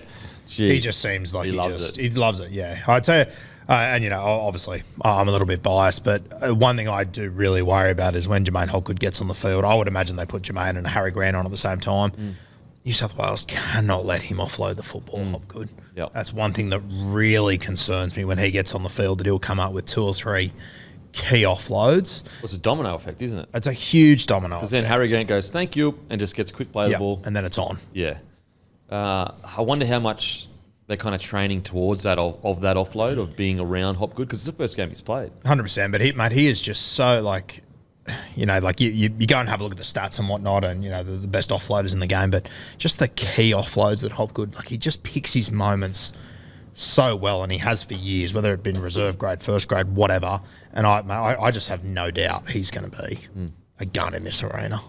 What do you reckon, Hammy, about the game plan for Queensland? Well, the thing that stands out for me is they've probably got just, particularly in that back line, just 3 guys that don't need a lot, and they can really hurt you. So Hammer, Reece Walsh and Val there as well. If it is a tight one, they don't need much. You give them an inch and they can kind of really bust it open. So I think just having 3 big weapons like that who can make something out of nothing, that's a big tick for me. And probably just the critical one, and you guys have all spoken about it now, is just the Hunt-Grant rotation. When you compare that to New South Wales, we're going, how are they going to run with this? Is Robson going to be there for 80 minutes? Is McGuinness going there? Like, does it work if McGuinness goes in there? You compare that to how we're all speaking about this rotation, it just works a lot better. It makes a lot more sense, and it's kind of tried and tested in the Origin arena as well. So I probably think that it's a side that just is a little bit better. Like, there's more options there to score points, definitely than the Blues one. So I think it'll stack up pretty well against what the Blues are trying to do. Well, yeah, and that's one area where I would hope Madge, if I'm a New South Wales fan, is telling the boys, listen, if they score a length, if we've just peppered them for 20 minutes and they score a length of the field try, don't get frustrated. Don't start going, oh shit, we need to start doing that. Get back to our systems, get back in the grind. Because that's where like Reece Walsh, Holmes, Hammer, like that's where they can almost demoralise teams, and you go, fuck, like I know it's not our Origin, but you look at the Tigers where they were dominating them. Yeah. They went in at half time, 16-0 down. You look at Para dominating them, went in and you just look up at the scoreboard and you go, what just happened? And I think that Madge has got to instill into them, boys, don't let that rattle our game plan, because they've gone and done that. Now, negatives. I do think that, like, although, you know, Coates, Holmes for sure, and Taulangi, good meter eaters, but I don't think they're on the level of New South Wales. And I think that that's one weapon that is a very, very clear win for New South Wales is those meters coming out of their own end. Put it this way. Those outside backs for New South Wales, they just need to play like they do at club, obviously a little bit level up. Whereas the outside backs for Queensland, they need to almost not play out of character, but they need to have one of the best games they've played in regards to, the meterage. So that's a clear win for New South Wales is meters out of their own end. Another negative, you could say, for Queensland, their edge back rowers, Su'a has been in incredible form, but he had a bit of a down couple years, and Nanai, which Nanai is going to turn up? Is it going to be the guy that misses tackles, doesn't have very many runs? With Su'a, he's been out of the Origin. It's almost like a re-debut for Su'a. Which guy, is he going to make the right decisions on the edges? I would say Nanai at his best is the best back row on the field. But, that comes not very rarely, but he can be inconsistent. Outside of that, I would say the edge back rows for New South Wales are consistently better than the Queensland back rows at the moment. Well, I mean, when you're talking Nanai, are you going to get Origin Nanai or Cowboys Nanai? And I hate to say it, but you'd have to be bold to bet against Billy not to get Origin Nanai again, realistically. And I think Jaden Su'a, man, he must take so much confidence from Billy Slater looking at him going, I'm picking you over for feeder. Straight into the side too. Yeah. Not even like putting Kafusi there or anything, like boom, straight in. Like he could chuck Jermaine on that edge, he could chuck Felice there, Cotter, he could do so many things. He could Cotter on the edge, he could go Followake at a start, Jensen off the bench or vice versa. So many options. Yeah. And he's just gone, nah, you're my guy. I think a lot of that has to do with Crichton's probably played better footy this year, but when it comes to effort, not many people have had more effort in their game than Su'a. Like, he has ripped and teared in a team that's been playing pretty terrible. Like, I know they got the win on the weekend. And so maybe Slater's looked at that and said, I'm going to need an edge back rower that's kick chases like out of this world. And Su'a, I think, can do that. Could we see a potential game day switch, first 20 minutes, Ruben Cotter, who started on the edging games last year and was very effective, just for that, the real dogfight early on, and I coming off the bench potentially? Yeah, and Billy has done that. Yeah. Last year, he had Cotter and Tino on the bench, and he brought them, they actually started, I'm pretty sure. I like, from a Maroons perspective, I like them doing that, because I'm just going early on, and I said, we know he's had Origin moments, I'm sure he'll be fine, but I still do see just defensively early, we're just going to pepper him, great opportunities there, but if he's there on the bench, first 20 minutes, Cotter gets through the hard yards, and he does play off the bench, and then just comes on to more fatigue in the Blues pack, 20, 25 minutes in, and just plays the rest of the game, I think that could work. Yeah. Well, Billy is known to change up his starting side. Another bloke, I think, who's out and out the best lock for Origin, Paddy Carrigan. I think that's one area where we really do have the upper hand in Origin. Like, he's, you could say Isaiah Yeo and him are neck and neck at club level, but at Origin, Paddy Carrigan has been absolutely elite. He suits it to a T. Yeah, I personally think he is the best 13 right now, Pat Carrigan. And what's he at for a Wally Lewis this year?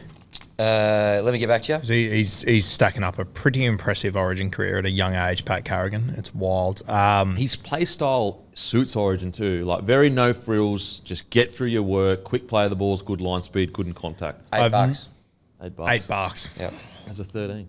There's an interesting one, boys. We had a bit of a chat in the green room about the edges of the Maroons and how Tom Dearden might shake this up. But we saw last year that Val Holmes and Xavier Coates were on the right edge with Cherry Everton and I.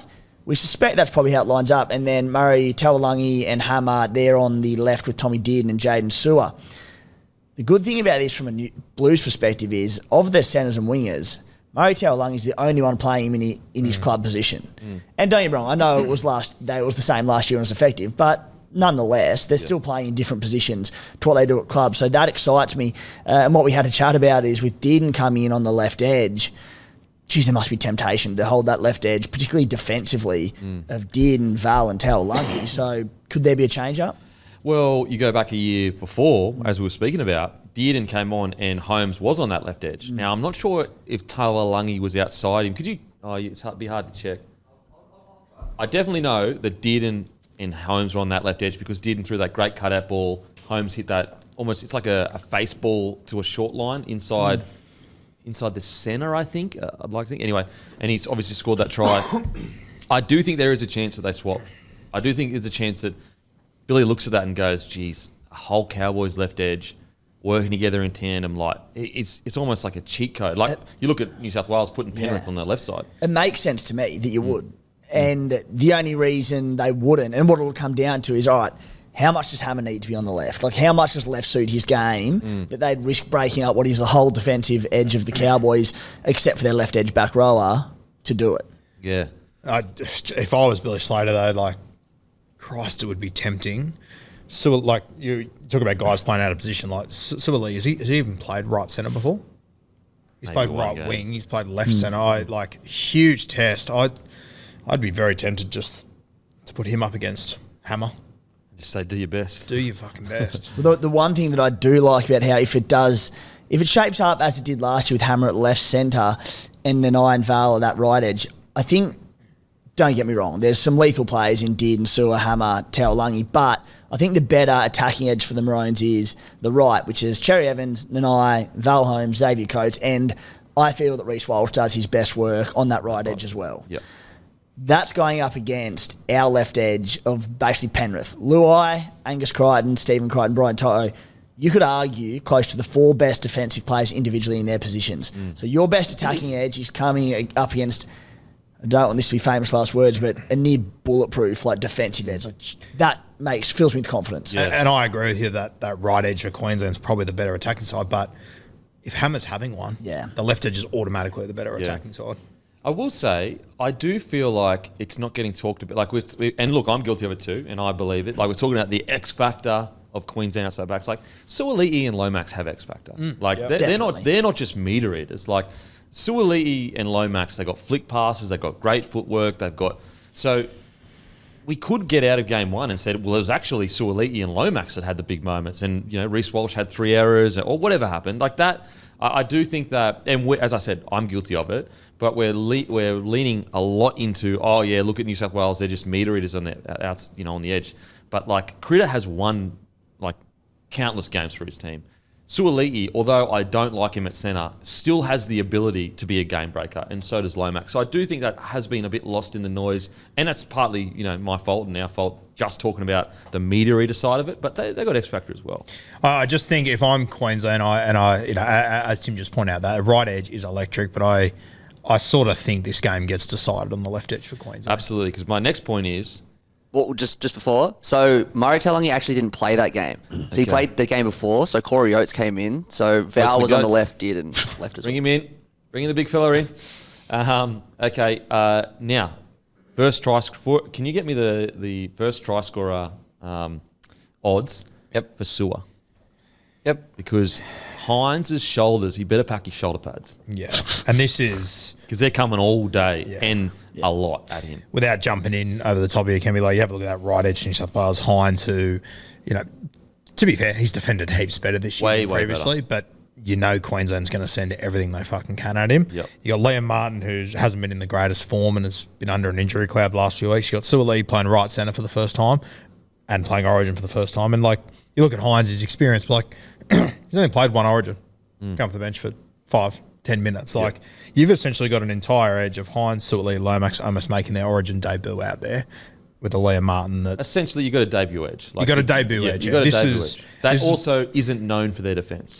This is why I would love to see a Stephen Crichton out there, just in defence. I know it's great to have the greatest defensive left edge of all time potentially, but mate, I'd be having Critter out there, and I'd be letting Suoli at least in his Origin debut play left centre where he usually plays. Because my concern is that they may, for the first 20, they may hold up to the scrutiny. But the pressure of Origin, and they just keep coming back. You got Dearden with his incredible running game, and Sewer has been put on that edge to just go directly for Nico Hines' ribs. Yep. He got selected for that. Like like people forget, Sewer is a hitman. Like, he jams blokes. Like, he almost ruined a whole season because he was too busy trying to shot blokes and had to bring it back in a little bit. He's always also been quoted as like he's been told to kind of play that game.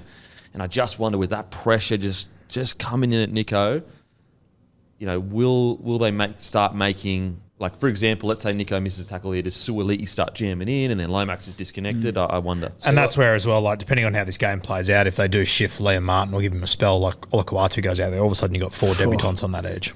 I like to play Guru of just like, yeah, you split up what is a wonderful defensive edge, but if they put Suoliti onto the left and Crichton on the right, it's still an awesome defensive edge. And like Suoliti's played right for the Roosters. I think he's probably played centre on the right at some point. He played right wing outside of Joey Manu early on, but this year he's been a left centre, and that's where he got picked for the Blues. So I think to shore up that right edge with big question marks with probably the best defensive centre in the game, I like it. Well, we talked about that in the team selections, didn't we? We were like, there's no way we're sending out pretty much a debutant edge. Like, we would be bringing Critter over or whoever over to shore it up. And I get it. Like, you have that Penrith left edge, and that's going to be sensational. But if I'm Queensland, I'm going, okay, you've just written my game plan. I know what I'm doing here. Like, it's also like they're going to be marking Hamiso. And people will argue, well, hang on a sec, weren't you saying you would consider putting the Cowboys edge together? But the difference is we're not having a whole debutant edge. Yes. Like, it's a lot. There's not a fair bit of experience, but the backs for Queensland are relatively experienced. And combinations, make such a big difference. Just on Stephen Crichton, but like, I'd been critical of him in past Origin series, a bit better last year, obviously, but prior to that, about his defensive lapses, and we spoke about it quite frequently, going for intercepts when he shouldn't be, a few to 4 poor defensive reads. In contact, always tremendous, but there were some areas of his defence that the Maroons, and even at club level, got exploited a fair bit. They're like all gone from his game. So good, the last 12, 18 months, he's just like rounded out those rough edges, and now it's like probably the best defensive centre in the game. And this is where as well, like, the other reason why I would play Critter right centre, like, what's our biggest fear with Zach Lomax in this game? Where do we like? Do you want to start? Goes a little bit rogue. Offloads, That's where I want someone like Critter inside him. And he's a captain at club. He's a leader, like, Critter. He is a out and out leader. Whereas now you've got Suoli and Lomax, 2 young guys coming into it with Hines on that edge. It's a huge concern for me. What's Sua's first try scorer? First try, $26. 26. There you go. Not to be sneezed at. Any time, $5.60 as well. That's juicy. That's juicy. I just think that whether it's Walsh, I just think that right edge for New South Wales is getting peppered. I think it ties in similar to what the game plans will be and where they attack on the field. And I mentioned before with the Blues going to their left to Crichton for the kick back on 5th to the Leapers, Queensland will do the same. They'll go at their left and getting Sewer at Nico Hines and those different combinations, kicking straight back to Val Holmes, Xavier Coates, Jeremiah Nanai, which are like all like lethal. Nanai, so Nanai will be landing on Luai and Crichton. Crichton not necessarily known for his jumping. So that's a tough thing. If you do move Critter, you lose a really good defensive in the air that could protect. Suoliti good in the air too, though. Like not as noted, but like he's a big tall boy. He'll get up. Yeah, that's fair. That's fair. I just think that Critter has experience of almost protecting. To a degree, but yeah, Suoli, big boy. It is the big worry for me when you've got, like literally the last time we saw Hines was Paul Alamonte just isolating him 1-on-1.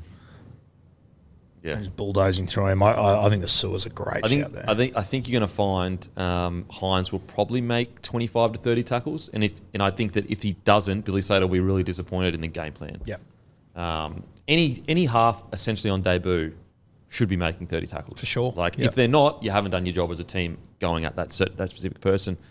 I think Sewer for first try scorer. I think that's Sewer Dearden, cheeky. That ATS is nice. 550. What's Angus Crichton at, mate? Angus Crichton anytime. Not a bad price. 430. Anytime, mate. First try scorer. First try. What's Lomax up? Like, just wait your turn. Jesus Christ. Get in the queue. Angus Crichton, $21. First try. What Lomax. Lomax first, 11, or any time. What's 1 to 17's first try score? Have they shaped him up for Keary if he comes in as well? Geary? Yeah, just in case. No, he's not in here at the moment. No. For Queensland or for New South Wales? Matthew, shut up. What are you doing? Don't feed him. Oh, yeah. That's one of your best, Hammy. One of your best. Okay. in regards to anyone else selected, I mean, I'm really intrigued to see how Fodawaker goes. I think out of all those selections, probably him and Hopgood for me personally, the biggest questions on how they'll go. I know Fodawaker has played Origin and he's been pretty solid. He was actually really good in the year we got fucking towed up, but he hasn't had. He's had a good last month of footy, but his season hasn't been the best. And Hopgood, obviously on debut, the one thing I want from him is just like no errors. And if you're going to offload, don't do it in your own end. Do it, attacking footy, make it smart, all that kind of stuff. I'm obviously biased, but I have no concerns whatsoever about Hopgood. Okay. In this arena. I don't either, Roo. I'm with you. Yeah, he'd be, if he was available as a blue, I'd find a spot for him. Yeah. I would have selected him on my side, I'll be clear. It's more, those are the two I have questions over. Oh, sorry, 3. And Nanai, I'm just like, please. I know he can do it, but just like, please, brother. Yeah. Mo Fodawaker's a big question mark for me. I think his form has been very average for the Gold Coast Titans, to be honest with you, this year, to the point that I would have gone with Corey Jensen. At least I know 100% what I'm going to get from Corey Jensen. Yep. And then your obvious ones, I think, look, the biggest downfall that could hurt Queensland is just errors. So I think statistically they've selected the most error-ridden back line in the history of fucking since stats. So it's like, seriously, the most error-riddled back line in Origin history, I think. Well, it's when we... As in coming from club. When we talk about the importance of Reece Walsh and how pivotal he's going to be in attack as he always is, especially in wet conditions, against what looks like a gritty New South Wales Blues side, we know it can go wrong. And if balls aren't going to hand and he gets a bit too excited and throws a few silly ones, it can go wrong. Yeah, I would be saying to Billy, to Reece if I was Billy, or just me, mate. There are opportunities for you just running the ball. Like you've got Nico Hines who's on debut with Suoliti outside him. Like there are going to be spaces there. They're not going to be in sync straight away. It's going to come. So I'd be just like before his debut, mate. First half, just run it. Like unless it's a genuine 3-on-2, you're going into the try line, and outside of that, just run it, because running it in the first half will open up the second half. Because I tell you what, if he runs it most in the first half, in the second half they'll be shitting themselves because they'll be like, I can't let him gas me, and that's where the spaces will open up. I love just having a look at the two forward backs to start. Like guys like Cotter, Collins, Travojevic, Cam McInnes. It's just hand in the fire who's going to stay there the longest. Isn't it? Oh, what a battle. Like they are just battlers that are just going to hang on. Yep. Man, I'll never forget that Lindsay Collins performance 2020 in Suncorp to win the series. Like he just went all day. Like just, and every time I was like, surely he breaks now. Surely he needs to get off the field. He's too tight. He just kept going. Line speed was him and Welsh. They just didn't stop. Literally just didn't stop. But Burning all those good fats, avocados. Yep, absolutely. Burning New South Wales and the fats from the avocados he ate that day. God forbid anything happens to any Blues players the first 10, 15 minutes. But if Cam McInnes is forced to play like 70 to 80 minutes just due to injuries, he'd make like 85 tackles in this game. Mate, his head by the end of this game will be so banged up. What do you reckon he's paying to bleed in the first 20? $7 sports. He's bleeding on the Market bus. suspended. Market suspended. Seriously, he is paying an absolute like $1.01. Yeah. To split in the first 90 cents. Donation. Cannot wait, guys. That's your Origin preview. Anything else in regards to... Oh, here's another prediction. I think if Billy Slater wins, I think he goes, I'm done. I think Goes to Clubland. No, I think he just goes back to his meaty gigs. And Why? Well, first of all, he's only there because his state needed him. He literally said that because I asked him. And I think that, he's built the foundation now for someone else to take over. Got a good foundation at Queensland. Like, put it this way, if we didn't have all those injuries, and I know New South Wales have injuries as well, but like, imagine this side with Tino, Flegler, and Gilbert in it, like, and Munster. Like, it's a scary. So I think he's built a great foundation. I think he goes, you know what? I've done my job now. Let someone else. Or they lose 3-0 and he gets sacked. Wow! Holy shit! We're not like New South Wales, mate. We'll give him another chance. Let's take a walk down that road. Who'd be the next guy for you? D Kemp. I put my hand up. Look, I haven't really thought about it that far, but I'm sure there are assistant coaches there currently. I think Hane's been in the system for quite a while. He's also put his hand up for the para job, said he's ready to do that. So I think maybe Hane, who has got experience with this current playing roster, would probably be a front candidate. Fuck, at this rate, I must be willing to give DCE captain coach at the moment. Yeah, seriously. Bring him in. Parachute him in, if you will. Okay. But anyway, that's the Origin chat done and dusted. Anything else, boys? All good, mate. Up the Blues. Do you reckon Billy goes, thanks for coming, I'm out now? I don't care what Billy does. Oh, fuck. What do you reckon? Why would we be talking about a hypothetical about Queensland winning a series? Like, move on. Oh, come on. We're done. Come on, mate. Billy's Gonna- more of a 8 in a row kind of guy. I reckon he'll stick around. Holy shit. Could you imagine?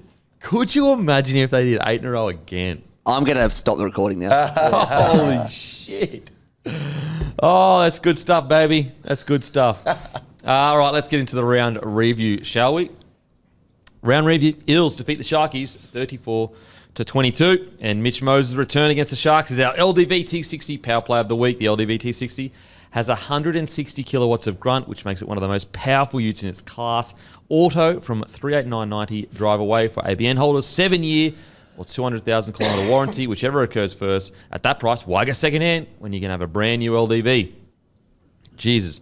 I said this on the Friday show, but like if Mitch Moses is more important to the Eel side than Nathan Cleary is to the Penrith Panthers. Like, it is crazy. You know, if you were to ask team, you know, who's the most influential player to specific teams, I think Turbo's the automatic answer, but I'm Even that's sorry, changed a Manly little are bit. still a footy side without Turbo. Like, they are holding their own. Like, I thought, looking at the Raiders a few weeks ago, when Jamal Fogarty went down, I went, fuck, it might actually be him. They've done okay. They've held their own. They're a different football side without Literally, like it looked like they named a different 17. It was wild. Like it was crazy. I thought he was tremendous in this game to the point that I was just sitting there going, if he is available, which he seemingly is, I can't believe he's not in the Blues squad. Yes. Also, okay, you think that even because he didn't play a game before its selection, He's a Parachute him in. genuine halfback. I would have had him there before Luke Keary personally. okay. Yeah. So you would have. If Mitch Moses would have said, I am fit and available, I would have considered having him there before Hines, just because he is such a genuine halfback and his kicking game is so good. Wow. Okay. That's fair. What do you reckon, Timmy? Well, I wonder, like, would the play... I understand why they didn't pick him. He hadn't played since round 3. Like, I probably wouldn't have either, but it's a wonder that maybe they didn't just go name him in the extended squad, and then he comes out and kills on the weekend, and you go, all right, he's sweet. Like, he looked like he hadn't missed a game of footy in any facet of his game. So I almost feel a bit harsh on... I was going to say, do you think that's a bad message to send Nico Hines and the halves pairing? I just think the reality is that he was the incumbent in the side, like especially with Nathan Cleary out. And then he's probably the first pick there in the halves, but he hasn't played in a while. So they're just saying, look, we want to see how he goes on return. But like, you know, you want the team to play Nico I ball. get it. It's Yeah. very like I know that people go, oh yeah, they're professionals, they can just get on with the job. But if you're trying to say Nico's, he's the man, get around him, and then you're going, oh, we'll just wait and see how Moses plays. Yeah, like, yeah, you know what I'm fair. saying? I don't know about the messaging that would send. Yeah, fair. If something was to happen to Nico today and he was ruled out, though, I would be Oh, he'd be straight in. Moses 100%. in a heartbeat. Yeah, absolutely. It's hard, isn't it? Because having seen the way he did come back from injury, and I don't think anyone expect him to look that good and that sharp, like, I'm more than happy with Nico there. I think he deserves his shot, but on what we've seen Moses do it in the Origin arena and in big finals games. You'd be more confident, realistically. Not saying that Nico can't do a better job than him, but we've seen Moses do a good Moses job. got the runs on the ball. Yeah. It's crazy, like, you know, it's only a year ago where, like, Moses was, he can't play in the big games. He comes in Origin, kills it. Now, you know, it's such a good story. Mitchell Moses is such a good story. And hopefully Nico is exactly the same in a week's time. Mate, I imagine the yarn if Nico Hines and Luai lead us to an Origin Series win. Luai will go from one of the most polarised players in the competition to the... Look, did we just spend an hour and a half speaking to Origin? Yes, we did, but we're still talking about it. But it is a good point that, you know, if the Blues do win this series, all of a sudden next year you're going, okay, Teddy's our fullback again. Nico's our halfback. What changes to you, mate? It's crazy. But yeah, Mitchell Moses on the weekend, like, obviously Cleary is the out-and-out best 7 in the competition. There's no arguing that. But in regards to importance to the squad, because they look like a top 8 side. I actually think the Sharkies didn't even play that bad. Yep. Like, I know people were giving shit to the Sharkies, but I think you're not realising this isn't the Eels we've been watching for the last 10 weeks or whatever. Yeah, granted the Eels' performances have justified how we've spoken about them over the past month, but I almost feel bad now that we were so critical of them, going like, well, when Mitchy Moses and let's not forget Clint Gutherson come in as well. He makes a world of difference. Those are the two most important players to this team. But when Manly have Turbo out, you sort of go, they just got done. They went great, but Turbo out. It's like there wasn't a lot of Para being terrible, but yeah, they got Gutho and Moses to come back in future. That'll be a reminder. Geez, they're important to this team. I think the difference with this one though is that like when you see Manly lose without Tommy, you go, oh man, they could have an extra 12 points, they win. I think without Moses, it's not actually the extra points or whatever. Every single player plays better. Like their forwards don't drop their heads and don't have bad standards. Basically, Gutho and Moses on the field make everyone rise up because they hold them accountable. And then you add in probably their third most important player, Dylan Brown. His role changes so completely. He's not a 7. No, he's nowhere near a 7 yet. I always get frustrated and people go, oh, he's a 6. He should be able to play 7. And if he doesn't play good at 7, he's not a good half. It's like 6 and 7 are not the same position. And it is such a good reminder that no matter how much of a skillful 6 you are, 7 is such a hard job that we underappreciate. It's why there's only a handful of good ones in the comp. Yep. And it's also why a lot of 7s aren't good 6s. Like, do you think Chad Townsend could play 6? No. Like, no, he couldn't. And I know that Cowboys aren't going the best, but he's won a premiership. So plenty of 7s can't play 6. It's the only position on the field where we judge a bloke by going, oh, well, he can't play 7, he's not a good player. Like, Dylan Brown is an out-and-out 6, and there's nothing wrong with that. I can see him having a similar career trajectory to that of, like, Sean Johnson, and different enough players, but, like, SJ in the early days, more of a 6, a real, like, flamboyant, flashy ball runner. Yep. And in the back end of his career, he just became one of these outstanding game managers, brilliant kicking games. I can see Brown doing it, but at this point of his career, he doesn't have to do that, especially next to Mitch Moses. I mean, he scored the match winner. Like, that left foot, just so silky. So, He went through, like, when he ran that, there was nothing on at a crucial part of the game. There was like 5 defenders in front of him. Just identified a lazy marker and just said, bang. He had no right to score. Crazy. So Mitchell Moses was just outstanding, and I think it's just crazy to think. And look, you know what? I was probably guilty of it too. I can't believe I was scoffing at the fact he wanted $1 million a year. Like, I don't know if I was scoffing, but I was like, oh, I don't see him as $1 million player. He's worth more than $1 million. Like, $1 million is almost unders in relation to how important he is to that side. Like, you could argue he's more important to the Eels than KP is to the Knights. Like, and KP's on what, 1.4, 1.5 or something like that? Well, the Newcastle Knights just lost their first game of football without KP in a month. And so, like, I was never like, he's nowhere near worth that much, but I actually had him around the 900K a year mark when they were doing the negotiations. Well, listen to the Eels, 4 games with Mitch Moses this year. Round 1, beat the Doggies 26-8. Doggies who were killing it. Lost to Penrith at Penrith 26-18. Great result. Beat Manly 28-24. And then on the weekend, come out and beat the ladder-leading Sharks 34-22. So Moses is 3 from 4 with a loss to the Panthers in Penrith. So good, so good. Now, another bloke. I know we were all kind of of the agreement. I think there might have been one of you that would have had Taulagi in there no matter what. Blaze Taulagi. I think we're all in agreement. So, like, if Gutho is fit and his body is good, he's the best fullback of the club still. Didn't that just prove, like, don't get me wrong, Blaze Taulagi, incredible future ahead of him, and maybe you could argue Blaze would look better with Mitchell Moses at 7.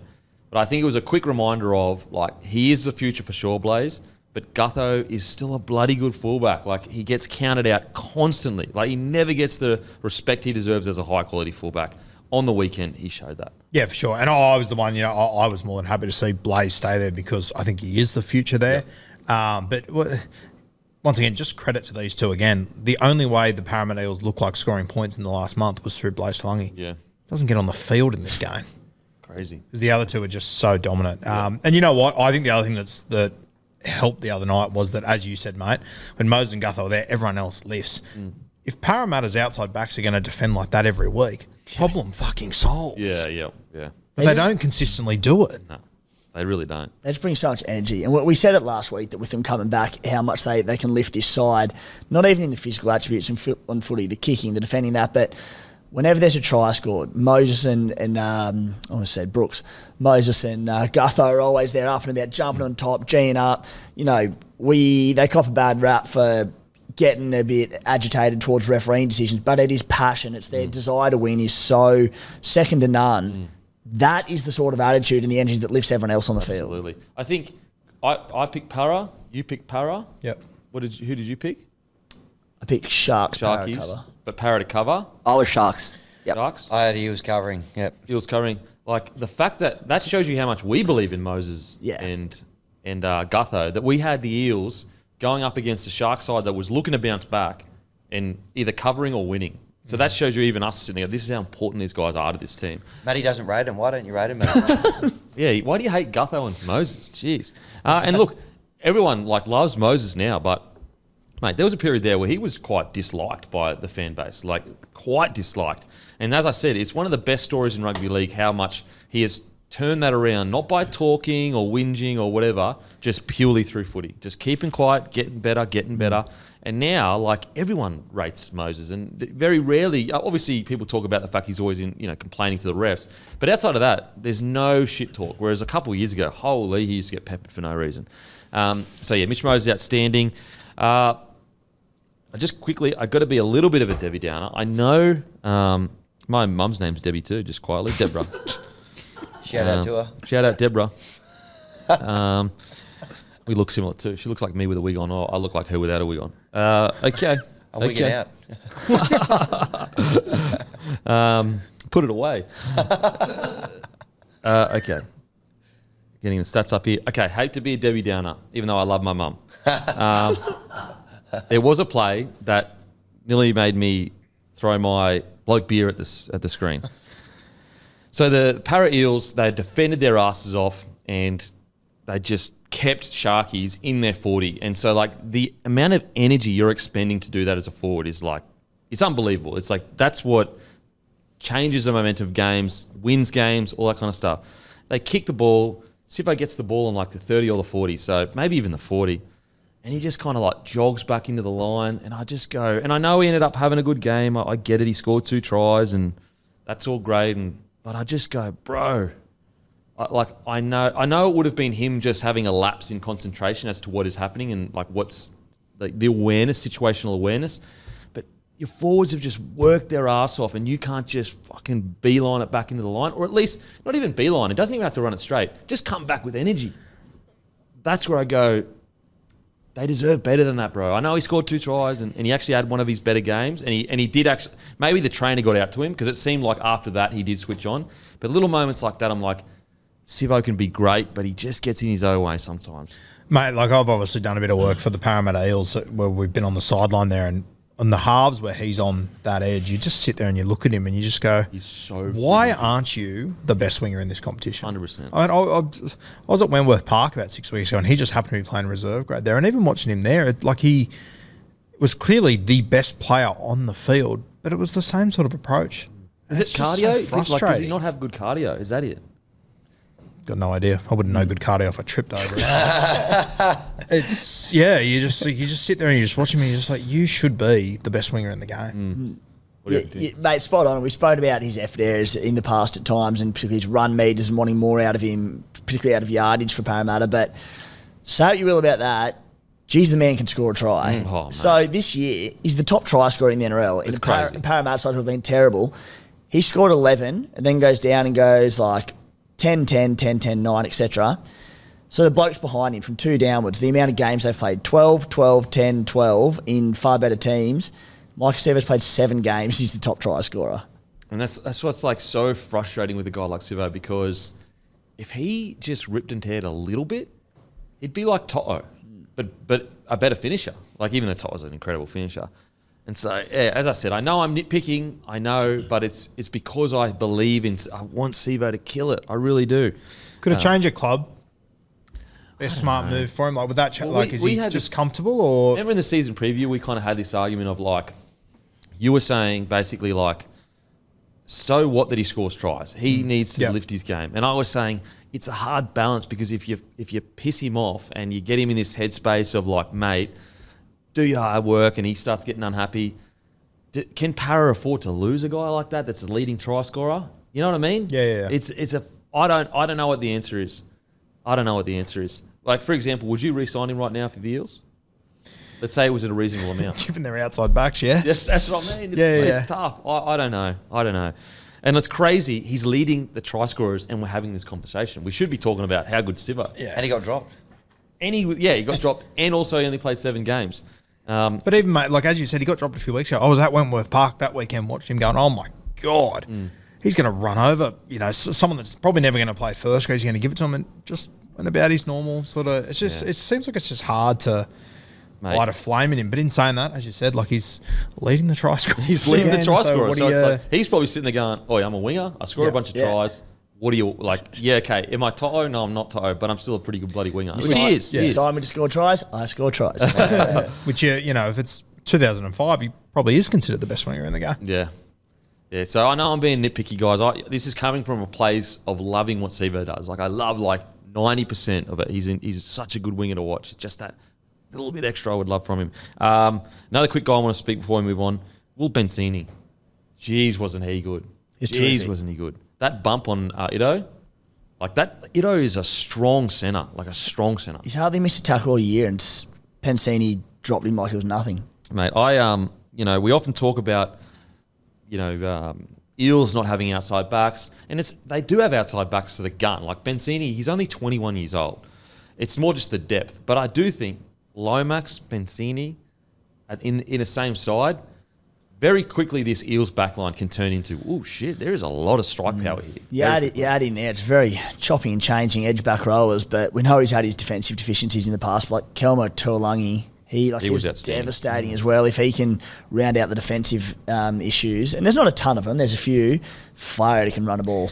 Doesn't it? Just with him, you just see these little flashes where you go, fuck. Yeah. Imagine at training, he must be so impressive. You know what? He's the kind of guy that we got two things can happen. He can turn into Papali'i and become the Dally and back row of the year, or he's still in an NRL system in 5 years, and some fans are like, how does this guy keep getting a contract? Because you see these glimpses of going, oh shit. And so he really, I don't know if he's at a fork in a road of his career yet, but geez, he has the potential to do what Papali'i did at the Eels and turn into something special, in my opinion. Just quickly as well, I thought Paolo was outstanding. That try scored, incredible. But how good? Brandon Hands gets on the field, plays 80 minutes, creativity around the ruck, giving Moses the ball when he needed. Much better. Keep him there. Thank God he's finally there, in my opinion. And not to say that Lussick was no good and didn't do his role, but we've always just said, well, from last year when Brendan Hands got his debut and started becoming a regular 9 for them, particularly when you have Moses and you have Gutho, and in Lussick's defence, again, he didn't have these guys for the past month or so, but when you've got these guys and these attacking strike weapons, the job from the number 9 at the Parramatters is get these guys quality ball and Dylan Brown, because that's where your points come from. You don't need a creative number 9, and Hands plays that role perfectly. Yeah, and he's got good service. I do think Lussick's service sometimes lets him down to a degree. Lussick, really good solid defender, but I just felt they were just a little bit stale around the ruck sometimes. Not to say that he can't get back in the side, but I was always surprised last year when Hands came in. I thought he did a great job, and he got dropped. And then he just basically couldn't get a crack again. And then Barrett comes in, makes the change. Who knows? Maybe Hands doesn't keep playing this well, but at this stage, I think it's a good change. Doesn't mean Lussick can't come back into the side. I actually think Lussick might make a decent 13. I don't know if I've got him as a out-and-out 9. But anyway, hopefully he gets back into the squad at some stage, because that means he's playing well. But I do think Hands is the option to go with at the moment. Bit of Bazball there for the Eels. Barrett. Bazball. Just quietly shout out the Test Season 3, outstanding stuff. Yeah. We're back on the level of Season 1 again, aren't we? Yeah. We dipped for a little bit. We're back up. We did. Great storylines, get around it. Alrighty. So yeah, look, across the board, Regan Campbell-Gillard, Dylan Brown, outstanding. Junior Bowler. I mean, to be honest, everyone played substantially better. I like Sean Lane coming on through the middle at the moment until he can get his confidence back on the edge. All right, now onto the Sharkies. Look, I personally think that there was a lot of doom and gloom and everything around the Sharkies after this loss. I personally think they just got to ride this out. It's just a bit of a tough period in their year. Yes, you could they're playing the Eels. This is a different Eels. On top of that, yes, they did get absolutely dominated by the Panthers, and that could scar them. I'm not sure. But I actually didn't think they played that bad in this game. They completed a really high percentage. They got themselves back into the game. Hamlin Welle with that flick pass was incredible. But then, and this is similar to the Katoa situation last week, just in these key moments, they just seem to have these brain explosions. So Hamlin Welle drops the ball cold, and then he gets lazy. In the same set, he gets lazy at marker, which Brown identifies, which forces Niokore to overchase, which Dylan Brown exploits, and they score a try. And it's just moments like that that separate the top tier from just the tier below, where Hamlin Welle just needs to just keep in the game for that one set. Like, the error is fine. We all make errors, it's fine. But just keep in the game for that one set, because that changed the game. That was the match winner, basically. I just think the Sharks need to ride this out. Don't take too much of it internally, because I do feel like they're a better team than they were last year. To start on a positive, that try that Will Kennedy scored, holy moly, it's got to be one of the best of the year. That was incredible. So good. Great footy. So good. But yeah, I agree with you, mate. And I don't know how much I read into the Sharkies over the next few weeks without Hines and whatnot. But in saying that, like, we were sitting here 5 weeks ago and fuck, they just beat Melbourne without Hines. So they can play to that standard. Honestly, mate, I reckon it would have been a really hard game to go into against Parramatta, because with Moses and with Gutho back, I don't think they were probably prepared for what the side they were actually going to get. It was the Eels' biggest game of their year because of everything that had happened, and Moses and Gutho come back in. Because the team that they would have watched on tape for the last 6 weeks was nothing like what they got. Yep. Another little key situation. They're back in the game, work their ass off, and then Trindle just puts in this terrible kick. As I said, there's just these real key moments where you're going, oh, if you could just clean this out of your game. Errors happen, bad kicks happen, but it's the time that they happen, in these pressure moments. But I don't think it's doom and gloom for the Sharks at all. I think they're a substantially better side. I think they came out and they were 100% until the 65th minute or something like that. When I see stuff like that, that shows a team that's committed. That shows a team that's on board together. Just didn't really go their way this game. So I still think there's a lot to take from this season so far for the Sharkies. What do you reckon, Timmy? Yeah, it's hard because part of me wants to be quite underwhelmed at a team that we has, they look like premiership contenders this year. I don't want to get into it, but whether or not they're good enough to beat Panthers, etc., maybe not. But at very least a top 4 team. So these are the games you don't really want to be losing, but ultimately, it is a very long rugby league season, and the Sharkies have been up for a long time. Yep. You are going to have your down weeks. There's not a team in the NRL except for probably Penrith who have had their down weeks. They just got beaten by Dragons. Yeah, even they have down weeks. Yep. But and Warriors. In recent years, they're the only team that I know who basically don't have a bad game in them. Yep. But every other team does. Yep. Even look last week, Broncos, who are going to be right up there at the pointy end this season, they just got beaten by the Titans. Yeah, look on Sunday. I know the Roosters had a lot out, but going into that game, they started an unbelievable squad that they should have won. They got beaten by the Cowboys. So I'm like, Parramatta with Gutho and Moses were playing for everything here. The Sharkies, it was a down week. They're going to have a down period, but I'm not too concerned for them. You add in, importance of players to teams. No Nicho Hines again, who's not all of their attack, but the key figure in their attack.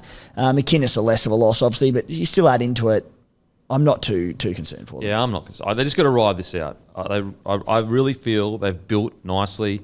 I guess the biggest concern statistically is I think they nearly tripled the ineffective tackles of the Eels, and I think that comes down to, I wouldn't say fatigue, but I just think they've been up for so long.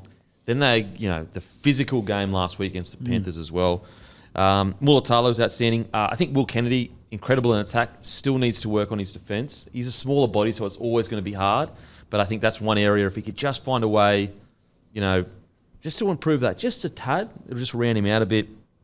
But yeah, I don't think it's panic stations at all for the Sharkies. I think they just need to ride this tough period out and then look to re-peak towards the end of the season. Yeah, agree. What do you reckon, Sharkies? Yeah, well, they're still very short to have a top 4 finish as well. So the wheels haven't completely fallen off. You're still getting it it's very short, $1.17. But yeah, they've had a couple of bad weeks. I think Timmy summed it up well. There's a lot more to play for the Eels in this game, so it's not surprising that they kind of got up. I think they're still alive off the back of that now, the Eels. But yeah, I mean, they'll get Nico back in the next couple of weeks. Yeah, definitely not all lost for the Sharks. Just a little bit of a mid-season blip. Alrighty, KO's got you covered this footy season with every game of every round live and ad break free during play. Some key games this weekend. You got the Broncos versus Sharks, huge game for both clubs. Storm v Knights, Doggies versus Eels, which are exclusive to Fox League and available on KO. But you can watch all games live and ad free during play on KO. Alrighty, now it's time to hear from our great mate Dwayne Bennett. Game 1 Origin on Wednesday. The Dolphins have Hammer and Felice in the Queensland squad. How you feeling about that, mate? Mate, look, Hammer is an absolute dynamo on the field. At just age 22, he's already made a huge impact in the NRL. With his speed and game-breaking abilities, he and Walshy will be critical to Queensland's back line, I reckon. Oh, mate, they'll be absolutely huge. Alrighty, mate, what's the fan question this week? Mate, the fan question it's a pretty cool question. It comes from Sean. He's a Bulldog supporter, and he's asking, should there be a representative period for the state of origin, or should it stay the way it is? Is it fine the way it is? Should there be a representative period for state of origin? Look, I've been quite vocal on this for at least a few years now. I personally do believe that there should be at least a month set aside for representative for Origin. Now, I understand there's all these crinkles that come with that and ways that you would try to fix it and work it. But I do think that if you could sit down with the networks, sit down with international rugby, sit down with the clubs, I think it would be the perfect month to not necessarily have a break from the year, but imagine almost like the season is put up into 2 parts. Like, where are you finished in the first part of the season? And then almost you're like resetting your season as you head into the next part. And also, I just think that it gives an opportunity to grow the international game, which is like our big. If there is one thing that we've never been good at, it's growing the international game. And it's taken, a few of the Tongan boys and Samoan boys and all the Polynesian boys to sacrifice to help give us this momentum we currently have. So I do think in return, the NRL could look at having that month to have a Samoa versus Tonga Origin, Fiji versus Cook Islands or PNG, whoever you want, and then you have some of those lower tier nations playing each other. You can have New Zealand versus England with a test series each year. And look, you wouldn't be able to pay them the same as Origin players, but what I would do is obviously compensate them, and chip in, the NRL chip in, but then I would give them a percentage of the revenue generated by the games. And so that way, when we see these players sacrificing to go and play for their nation of choice, they know they're building for something for the future. And so if the game for example, let's say Samoa and Tonga in 10, 20 years gets as big as Origin, then they are getting paid as much because the game's generating the money to pay them.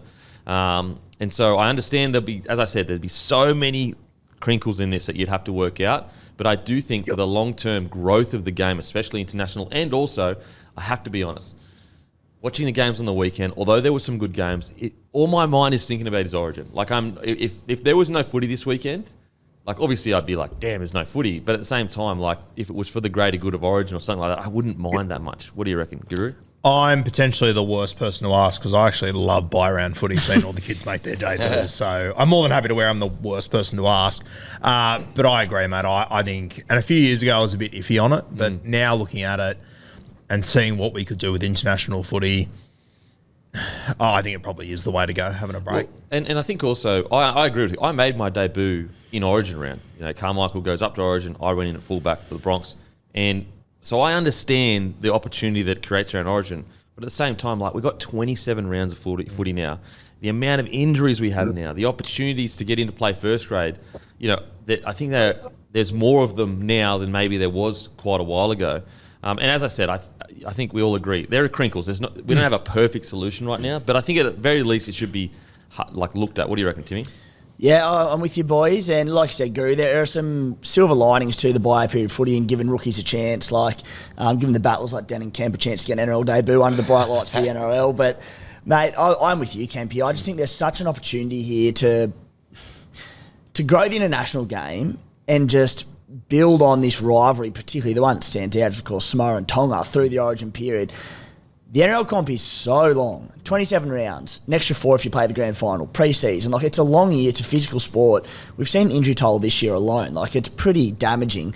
So I think the opportunity to give even part of the comp a break at this start of the year, and we've spoken about it before, but I'm such a big advocate for an NRL All-Stars weekend. And you have, the 100-metre sprint, you have the goal-kicking challenge, you have all these mad sort of things, and you fill it in. Sure, there'll be less action, but a lot of players will get a spell. You grow the game in different ways. You grow it internationally in this period. You put even more focus on Origin. I was thinking to win around. The women's game could start at that period too.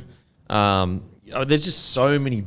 Like, I know that initially the first few years it wouldn't hit the heights that you would hope, but it's just like Vegas. You have to invest initially to get the rewards long term. What do you reckon, Hammy? I'm usually a fan of playing through, especially if you support a team like myself, like the Tigers, who's usually down the bottom, gives your team a good chance to get a couple of wins on the board. But just having a look at this week, we've actually got the Dragons who just knocked off Penrith in the same period. So I'm not so sure. To be honest, I think it probably is time to go to the rep round. I think it was good the last time they did it. Just as you said, Timmy, it gives teams a bit of a chance to reset. There's been a lot of injuries this year. It's a long season, especially now that it's up to 27 rounds. So I think we probably would be better off breaking it up with a couple of breaks around Origin. Everyone, they can head to finland.com.au, sign up to your official Finland to get your digital Finland passport. And like me, you can become official Finlander. What are they? Any prizes coming up, mate? Mate, we got heaps of prizes, mate. And as you said, just to become a Finlander, you just go to finland.com.au, download your digital passport onto your smartphone.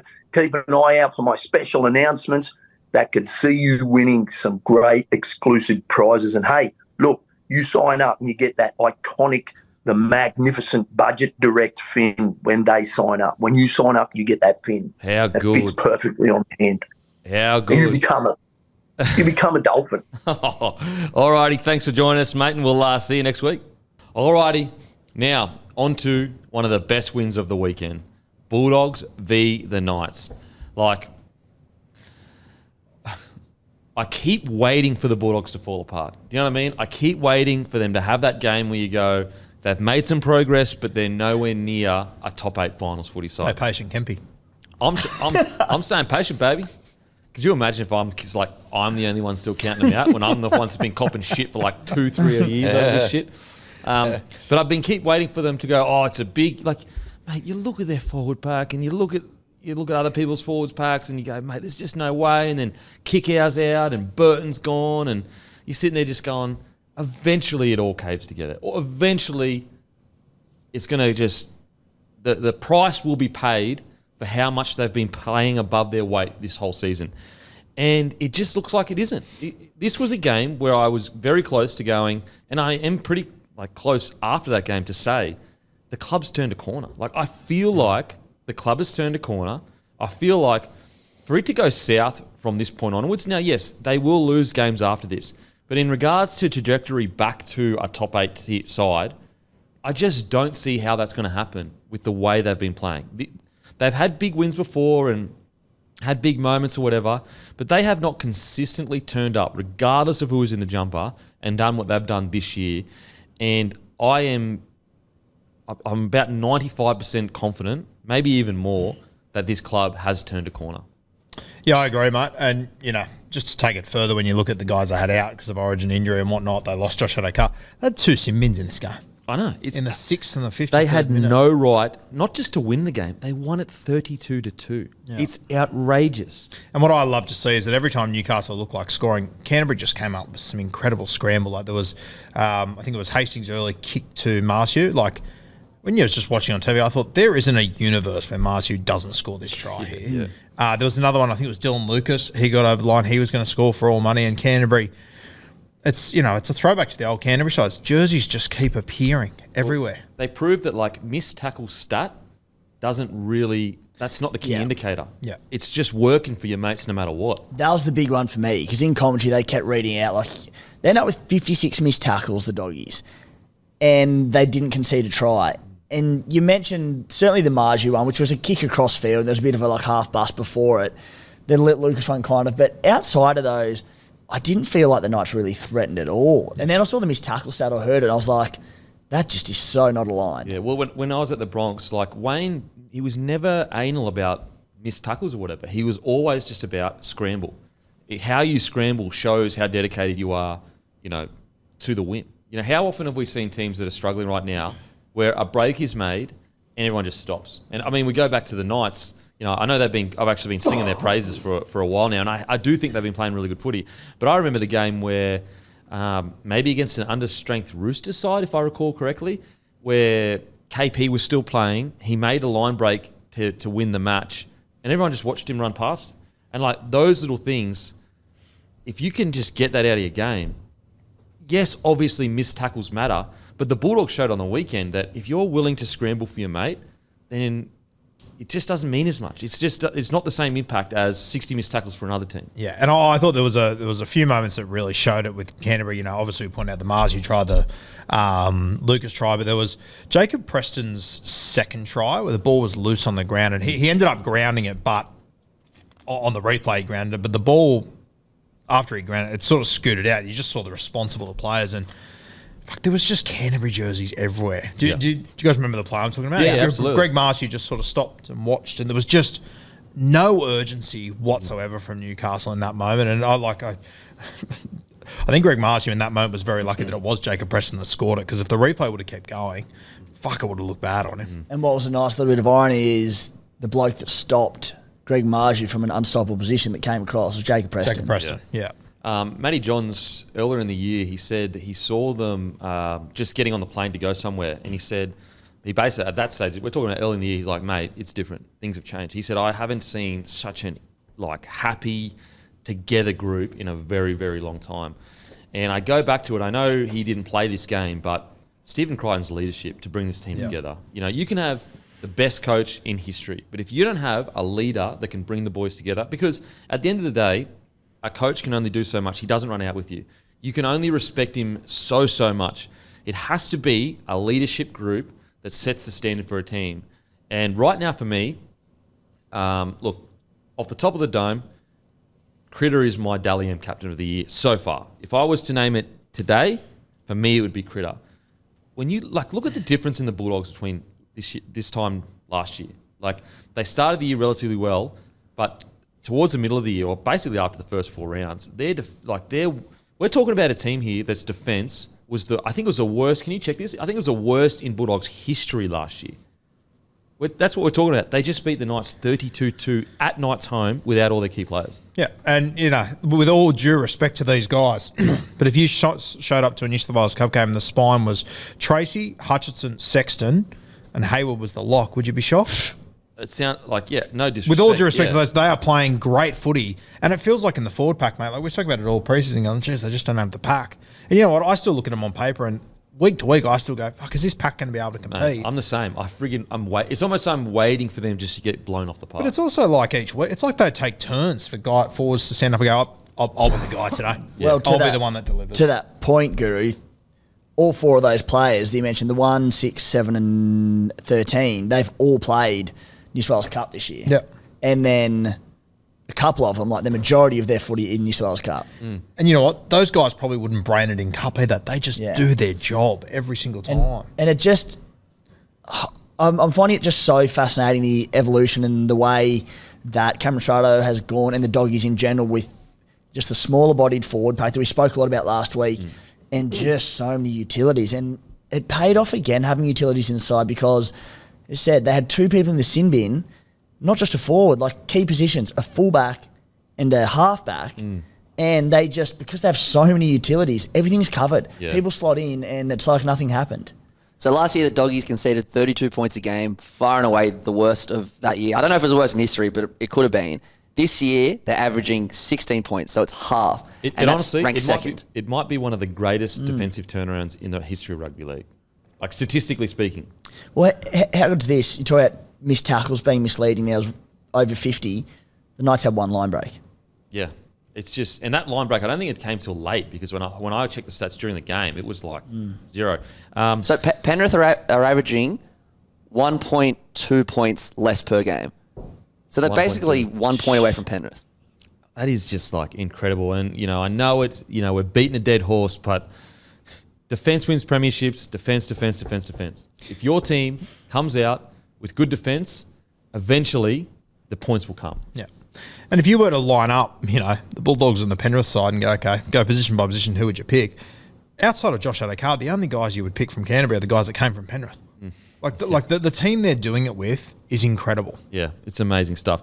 I thought look, I know they've got things going on with the court cases and all that kind of stuff. So I'm not speaking on that specifically, but I did find it really interesting that Raymond Fatala-Mariner came out, I think it was last week, and he basically said, look, basically confirmed that he did go and speak for the team to Ciraldo about certain things and way changes. Anyway, he came out last week and said, maybe I was wrong ever since I've gotten down here. Maybe I was a bit wrong. I would have learned a bit. Can you get the quote up, please, Matty? Could have learned a bit about leadership. And the reason why I bring that up is, first of all, Raymond Fatala-Mariner playing incredibly for the Dragons. So it just shows you how nuanced these things are, because you would suggest because Raymond left, or you would say, oh, well, he wasn't tough enough to take those standards. But he went and he's killing it himself. So it's not coming from a bloke that isn't willing to rip in. But he basically came out and said, maybe I got it a little bit wrong or whatever.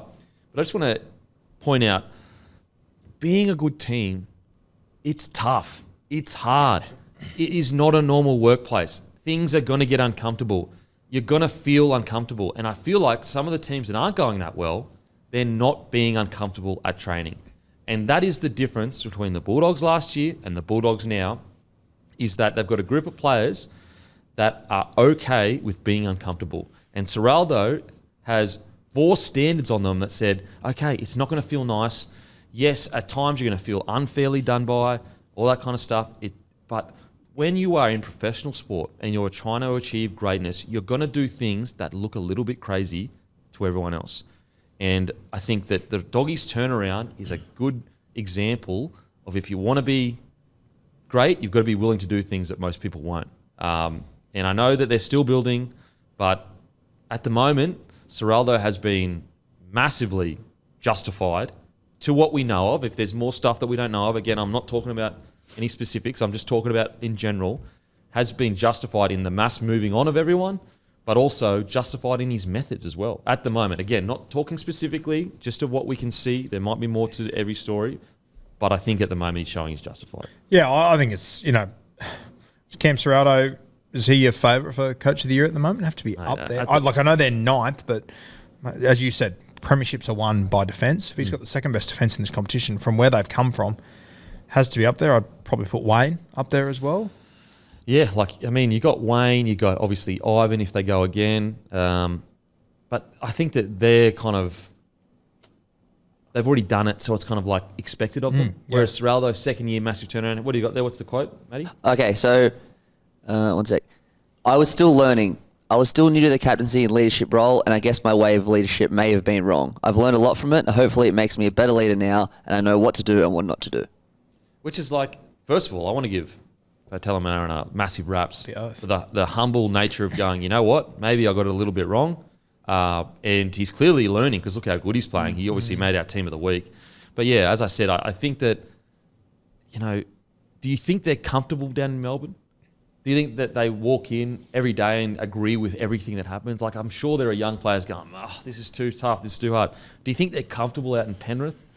And so some of these teams at the bottom of the table where, everything has to be, everyone's got to feel okay, and let's all talk about it. Look, I know I'm speaking like an old person, like, stuff this young generation. I'm not like that at all. But I do think that sometimes we don't understand these guys are extreme athletes. They're at the tippity top trying to win premierships. It is going to be a bit different. It is going to be a bit hard. And, we're just talking about the Parramatta Eels, and they look different all of a sudden because you bring in guys like Gutho and Mothers who have that different mentality. Also, Timmy, thoughts? I'm with you for sure, mate. I think a lot of players in the NRL and younger generation are wrapped in cotton wool a little bit, and you do need that tougher edge. And I think, you see it. You see it at clubs that are successful. It's not an easy road. Yeah, and as I said, Ciraldo, through all of this, very easily, when he was under the pump last year, he said, we're trying to set new standards. He could have easily, under all that pressure, been like, you know what, maybe I need to compromise a little bit. Maybe I need to compromise the vision and be like, okay, this next newer generation or a new team coming through, maybe but he didn't. He didn't compromise on anything. He was like, this is how we're going. As I said, and at the moment, mate, when you look at the amount of injuries they have, they should be friggin' like bottom 4. Seriously, with the amount of injuries, with guys and keeper, it's incredible. It's an incredible turnaround. Now, look, if they fall off a cliff, we'll come in here and go, holy shit, they fell off a cliff. They got it wrong. But right now, with the information we have, it's an incredible turnaround. It could be. I'd love random stats guy if you're watching. I'd love to know, is it the greatest ever defensive turnaround in the lesser span of 12 months? If you're watching, his Cowboys won on the weekend, mate. He'll be watching. Oh, actually, random stats guy, we're not actually talking about the last game this week, so sorry about that, mate. No, I'm joking. We are. But just off the dome, I don't recall a better turnaround defensively. Like they were I'm pretty sure the worst in Bulldogs history last year. Did the Cowboys, when they went from like near bottom to second or third, they were really good defensively that year, hey? That would have been a big maybe it'd be good to see. You know what? Random Stats guy's going to fudge the numbers so the Cowboys bloody win that one. But even then, like I still don't remember the Well, I could be wrong, but looking back on that, I don't remember like the Cowboys were great defensively, but I don't remember them being they were notable on par with like Penrith though. Yeah, but also last year Bulldogs defense was notably terrible. Like we would come in here and go, what? We were questioning Serraldo's system, going like, is this system even work? Like, what's going on? Which is crazy to think because Warriors use it, Penrith use it.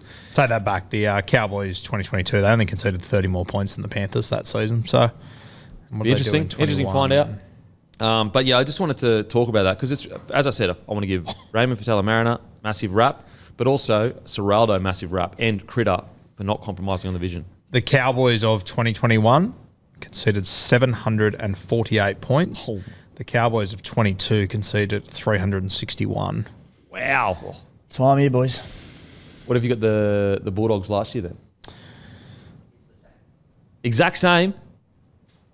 Sorry. It's the same. It's 16 points difference. Wow. So their turnaround is as big as the Cowboys turnaround. Yep.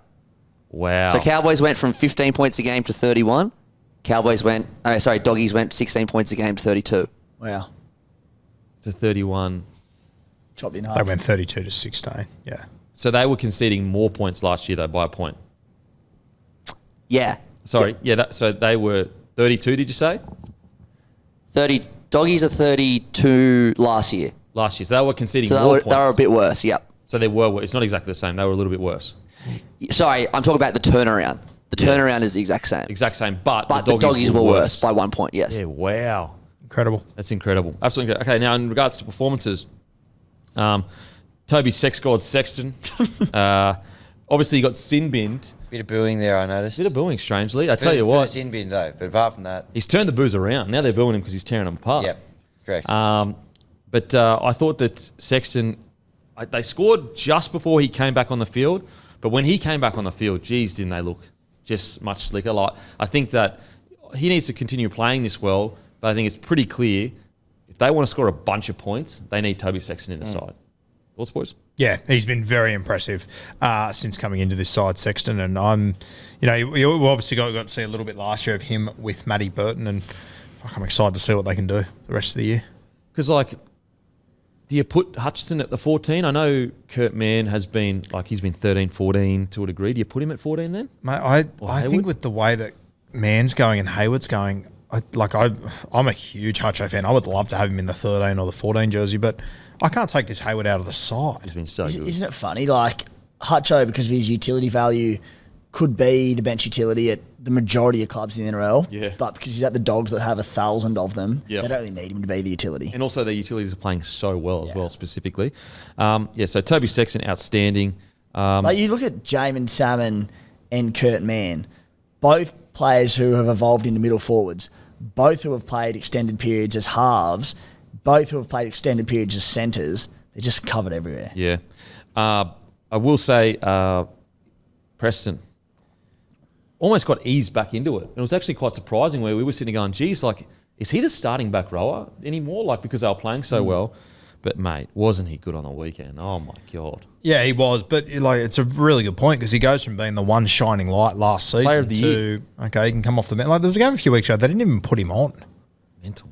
And, obviously, Kikau got injured. That caused a reshuffle. He comes in and Like, he obviously kills it, but also other injuries meant that Josh Curran had to go to the edge, and he was sensational as well out there. How good was, like, we've been waiting, particularly a big Supercoach one, everyone owns Josh Curran, and he had so many attacking stats at the Warriors. Of course, he's gone into, like, purely a middle role, got moved to the edge for 10 minutes on the weekend and scored. Yeah.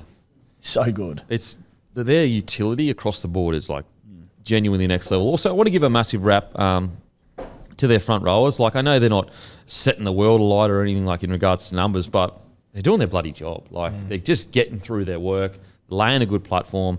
We'll have to speak about it. Marnie, outstanding. Look, I don't enjoy the niggle from a purely watching perspective. But I tell you what, I know people have said, he needs to remove it from his game. Listen, they're winning matches.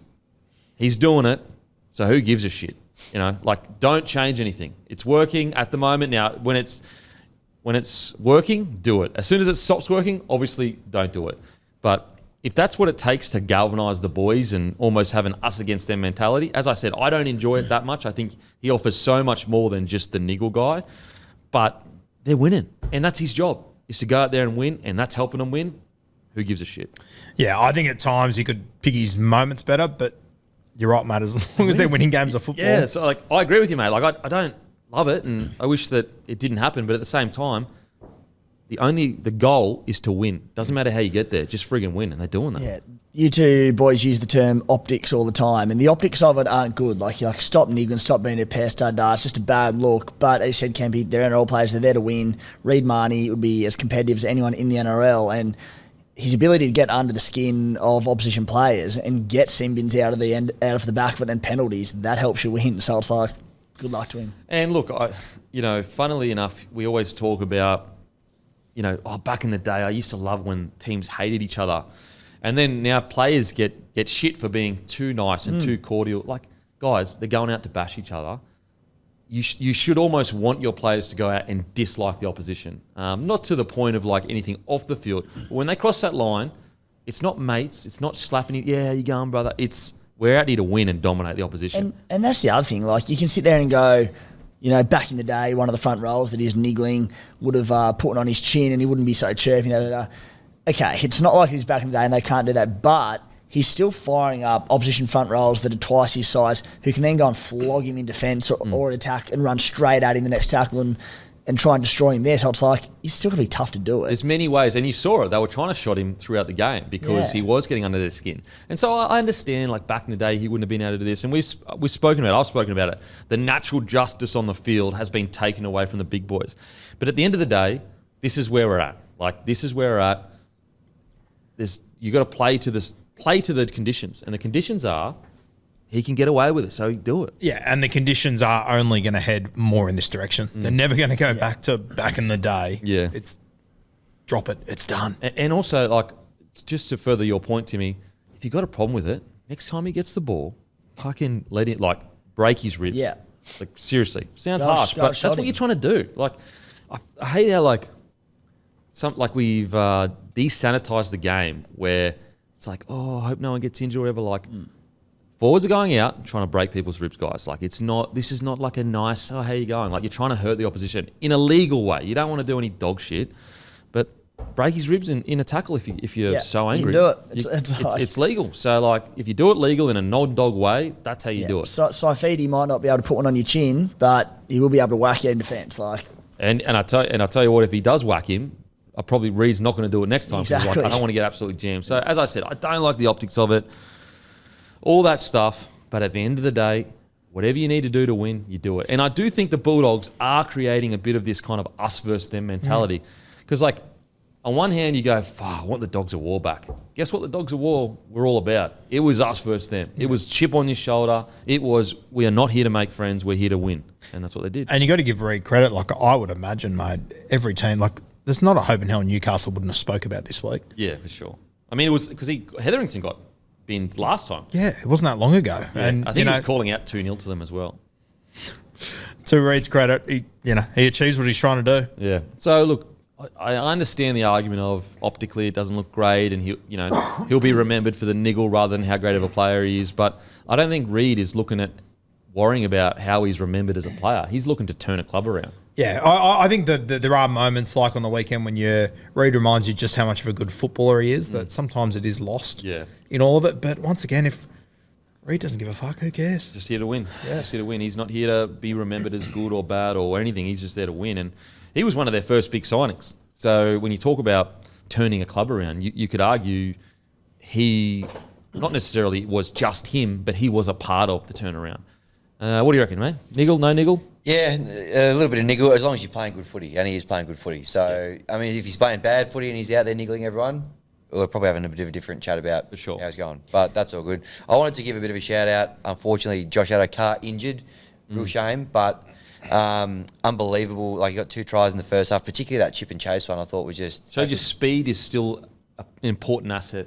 Correct. But poor old Fox had a couple of little niggling injuries this year. So the hammy gone. I just wonder I always talk about the muscle mass. Yep. He has gotten quite a lot bigger. Yep. The carnivore diet. Mate, it's looking good, baby. He is looking good. But just the Ferrari, though, little tinker here or there.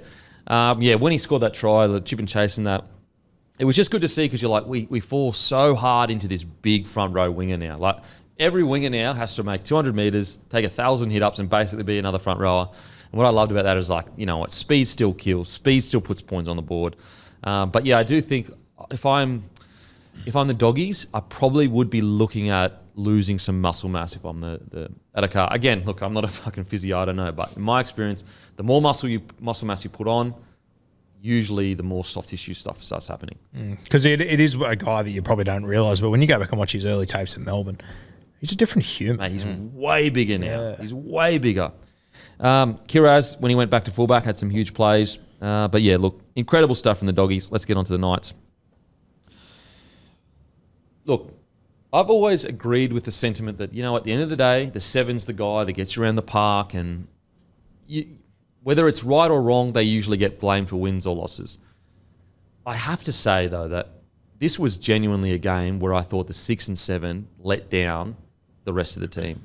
I felt like the Knights laid an outstanding platform to win that game, the Knights forwards and the backs, and I felt that the 6 and 7 for the Knights, the fact that they had one line break, if that, I just think that they owed it more to their team to create more after such a good platform was laid. And I think that, as I said, sometimes I look at games and people are too harsh on the 6 and 7. They're like, oh, we didn't win, therefore it's his fault. And yet, like, for example, you go, Nicho Hynes in finals footy, playing the Roosters. Well, he didn't win, he didn't get the job done. But when you actually watch the game, he played outstanding. And I go, it's a little bit harsh just to go, it's Nicho's fault. I understand the sentiment, they're the 7, they're the guy that leads it. But this one, genuinely on the weekend, I really did feel like the loss fell on the shoulders of Hastings and Cogger. They were really poor, unfortunately. It was one of the more predictable attacks you've ever seen on the weekend, which was disappointing. I think that people calling for one of them to be dropped, I think, is a little bit over the top. Definitely premature. Personally. Look, as a team, they've won 4 on the trot. They deserve another shot. Yeah, they've won 4 on a trot after every single one of us said no KP, no Newcastle. I don't know. I personally, that's a little bit over the top. I know that in commentary, Joey mentioned Will Price. I 100% agree with Adam O'Brien. I've watched him play a lot of New South Wales Cup. I don't think he's ready yet. I think if you're looking at stats and everything, 100% I can see it, but I don't think he's ready for first grade yet, Will Price. This is the halves pairing that's done really well over the last few weeks. I wouldn't be making changes yet. It did disappoint me how they just didn't adapt at all in this game. Even if Will Price was going well, I still wouldn't drop Cogger or Hastings. They've won 4 on the trot without and yes, it's been ugly, it's been grindy. One bad game and you're just going bang, see you later. And as I said, I do believe you could probably lay that loss on their shoulders. I know they ended up losing 32-2, but a lot of those tries came towards the end. But no, in my opinion, I don't think you drop them. Now, if they come out next week, and that's a little bit different story, but no way. Like, they've been not outstanding. They've gotten the job done for 4 weeks in a row. They got Melbourne next week, so big test. What do you reckon, Timmy? Yeah, like Will Price is an interesting one there that from seeing him play in the preseason, his highlights out of the UK, I'm like, oh God, I think he would complement either of these two guys so well in the halves. There's not a person that I've spoken to or seen that actually watches New South Wales Cup Knights games that said he's ready for the NRL yet. Yeah. Off the back of 4 wins before this, as you said, no, I would not be dropping either of those guys. Like 4 wins on the trot. It was one bad game without KP. The story you tell frequently, Kempy is about Cam Smith and when he was at Melbourne, how if their plan A didn't work, they had a plan B and a plan C, and they had different game plans if things weren't working. The Knights were just so one-dimensional in this, just like playing out the back for block play. Occasionally they'd bring in like a Kai Pearce-Paul or like a Gagai underneath and bring him back in the field, but it was such one-dimensional attack. They just had no answers for it. They didn't look like threatening the line, and then it's like they just didn't have a plan B. To like the fact that they were attacking 12 blokes on the field for 20 minutes this game and had one line break, like where's the variety in your attack? You have to have something else, whether it works or not. They just had nothing else to throw at them. Yeah, and that does, in my opinion, land squarely on the half shoulders. I think that, as I said, sometimes halves are unfairly blamed. I do feel like this game, like I can't understand for the life of me why they didn't switch things up. I'd love to sit down and speak to Hastings and Cogger and be like, what were you seeing out there? Like, what was the... Because, and I tell you, I can only read what I can read, but listening to Adam O'Brien post-game, it didn't sound like he was that disappointed with the game plan they went out with. Like, it almost seems like I thought that they played flat way too much. I also think it's worth noting, I think Davey Armstrong got his confidence knocked around very early in this game. Like, you have a look at, in hindsight, looking back over the last few weeks, like, he's played 5 games. He scored 5 tries. He has 28 tackle breaks, 4 line breaks. Like, he has been a crucial part of this attack that's been successful without KP. And I think it was pretty evident he was rattled pretty early in this game. And I do wonder, like, for me, the way that they played, I thought that they went flat to their edges way too much instead of going out the back. And I do wonder if maybe that did play a role in it. Yeah. See, I think they had a good base of a game plan. They had great field position, especially in the first half. It was just that they just lacked energy and like hitting lines hard and just really trying to square people up. I'll actually speak about it later in regards to Clifford. If any young ball player wants to watch how to square someone up, watch Clifford's great play against the Roosters. And the thing that is surprising is like Hastings and Cogger can do that. Yeah. We're not talking about halves that can't do that. We know they can. And they're smart halves that you would think they'd have a plan B up their sleeve. Yeah, for sure. Very, very surprising. So I think calls for dropping is like, that's the last thing the Knights need right now. Like, they've already had the start of the year where they went chopping and changing. I do think if you wanted to make the argument, these are the kind of games that you miss a Tyson Gamble that just goes on and, it's there's no plan in his head, but he's just trying to make things happen. He's just trying to make things happen. A similar-ish to Strange, where Ethan Strange for the Raiders, where there's not really a plan there sometimes, but he's a competitor and he just tries things. Cam Munster's the pick of him. Yeah, might be a Munster. bit harsh on him saying no plan, but he plays what he sees in front of him and he makes it work. Like, you can't defend against that because if he doesn't know what he's going to do, how do you know what he's going to do? Absolutely. So it really was a game, especially in the first half. I thought the Knights started the game really well. They were super aggressive in defence, like winning most of the field position. But I think the 6 and 7 just didn't seem to really offer anything in attack. And I think, maybe you also need to give a little bit of credit. Like, if this game happened against, the Penrith Panthers and their defensive side, you go, oh, well, fuck, they're hard to score against. Like, maybe Canterbury are just this fucking footy side. Well, they're the side. second best defensive side in the competition. Yeah. One that it started to annoy me a little bit, but it happened a couple of times over the weekend with sin bins, and it happened 10 metres out from the sticks, and just teams taking the penalty. Like, the Knights took one here when there was the first sin bin of the game. They were attacking the line, had a chance to go at 12 blokes, and they took the 2. They ended up losing that 10-minute period 6-2. The way I see it, I was like, and there'll be different game circumstances that say, like, maybe sometimes you do take the 2, but not only do you get to go at 12 blokes, and surely at that point you've just got to back your attack to go, we're good enough to strip these blokes and score a try. I know it was a bit wet. That didn't help the conditions, obviously. But get aggressive, back your team to score points. And the other thing, like, that took at least a set off the clock and about 2 minutes. When teams get down to 12, everyone on the field has to work overtime and harder in defence and fatigue sets in. I just don't think that taking the 2 is the option more often than not when another team have a play go to the bin. What do you reckon? I think that's the key indicator. If another player's off the field, mate, go for it. Because keep ball in play. Make them work. Because, even if you don't score, that's a whole set or 2 sets where they've had to work harder to keep you off the line. I think if a player if it's, 13 versus 13, then I think you consider going the 2 points. Completely different thing. Yeah, completely different thing. And so I think that probably the reason they did that is because they were in the mindset of, like, we're a grindy team. Because that's what they are right now. They're a grindy team that gets the job done. So maybe that's what happened. But, I do think it was a wrong call, especially with someone off the field. Yeah, I think when you look at the way the Knights have won the last few weeks, like they have been a real blue-collar footy side. And I think in the conditions up there, going up against Canterbury, who they know is a good defensive side, I can make sense of the decision. I think it's easier in hindsight when you look back and go, fuck, Canterbury scored 32 points. But do you think that it's like I get that for sure, but and if there was 13 versus 13, but it's the fact that there was one off the field, I think you're always going with the ball. Then, yeah, as I said, I can make sense of it. Yeah, I don't completely agree with it though. Yeah. Okay. Yeah, that's fair. So look, blip on the radar at the moment for the Knights. They basically were the opposite of what they've been for a month of rugby league. I've been quite complimentary of the Knights. I think they've turned their season around. Hopefully, you just put it in the back of your mind, and it is a good point you bring up, Roo. Like, they're playing the second best defensive team in the competition. Like, that's just a fact. If they had a Penrith or a Roosters jersey on, or a Broncos or a Storm, obviously you wouldn't want to lose 32-2. That's not good. But if these same sort of things happened where they just couldn't get points, you'd be like, kind of understandable to a degree. Look, so really disappointing night, but it is only one game. Let's not forget the good turnaround they've had. Anything else from the Knights, boys? No. Really? No. Okay, let's go to Dragons defeating Penrith.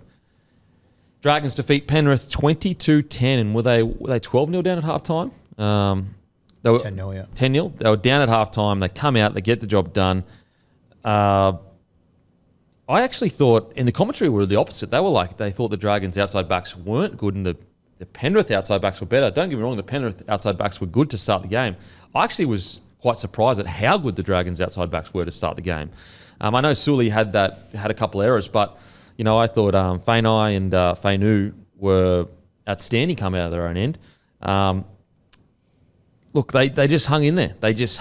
Hung in there. Yes, they didn't allow the Panthers to skip too far ahead. And eventually, when they came back out in the second half and they completed at a high rate and the Penrith Panthers made a bunch of errors, they capitalised.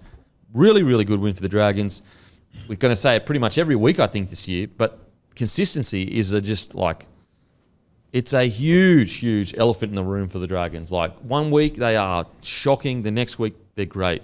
But they beat the Penrith in Penrith. Yes, Penrith are missing their stars, but Dragons are also missing Benny Hunt, Zachy Lomax. Great win for the Dragons. Yeah, no, I think, it's easy to say Penrith are missing players, but I think people have got to sit back and go, okay, the Dragons were missing the only two guys that look like putting on points consistently for them. Like, this was a tough game. I think it was pretty evident. And, even when the game finished, Jack DeBellin, I think he got tackled with the ball and he threw the ball in the air in a big celebration. And, they then said after the game that Flano, he sort of said, you've only got 2 or 3 big rev-up speeches you can give a year, and I used one at halftime today. So Dragons put everything into that. Yep. And thankfully they did get it done. Oh, man. Okay, in regards to before, what do you thought about the Dragons overall?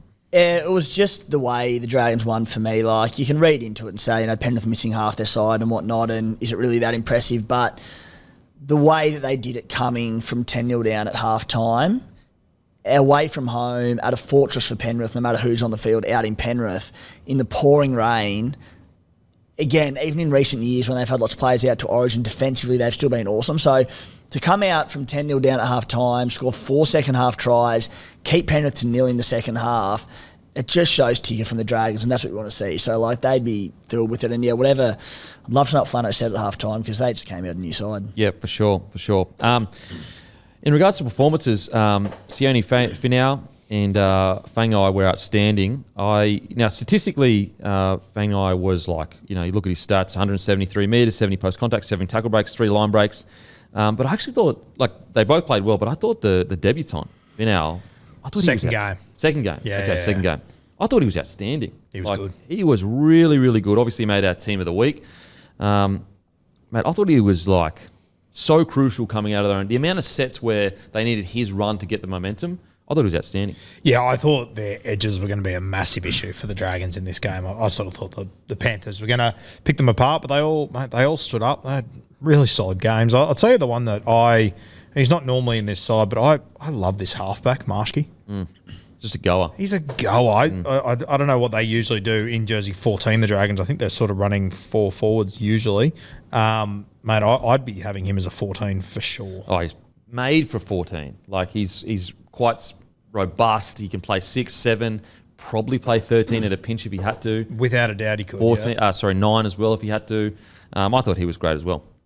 He's a good player. Yeah, if I'm not sure what his contract situation is. I think he only got a contract late after the Volkman situation. Yeah, he got called in. Yep. I mean, I reckon there's a number of the top teams in this competition that could really do with him as a 14. Yep, absolutely. 2 try assists, 10 runs, 75 metres, 3 line break assist. 3 tackle breaks, a line break assist, 2 offloads, 27 tackles, only 3 misses. In regards to, I thought like He's off contract, by the way. Sorry? He's off contract. He's off contract for next year.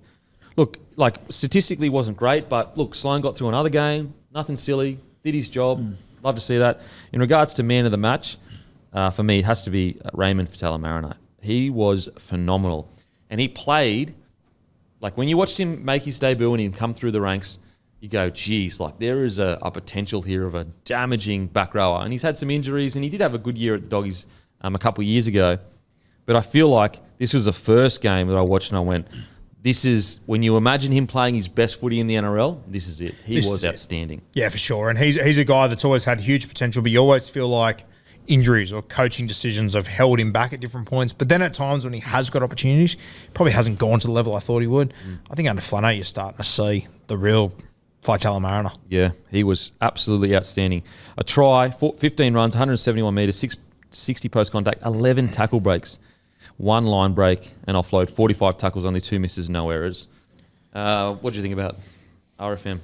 Yeah, I think you can tie both the edge back rows in there, mate, both RFM and Luciano Leilua, because I think, in recent years we've said the Pack are a little bit probably one-dimensional themselves in that there's not a lot of strike in there. Obviously when Jack Bird was playing on the edge, there was a little bit, but had his injury troubles. Fatala-Mariner, you boys summed it up well. He had 11 tackle busts and he was fantastic. But Luciano Leilua, he's had a really disrupted start to his time at the Dragons. Injuries, off-field things, all sorts, but got in there and played 80 minutes. And he just, particularly playing on that left edge, which has been, they're not scoring a lot of points this year, the left edge. Sua's been there regularly. He's been terrific, obviously, but he just adds so much to an attack. Like, he's got a great offload on him. He's a real good, tough, hard line runner.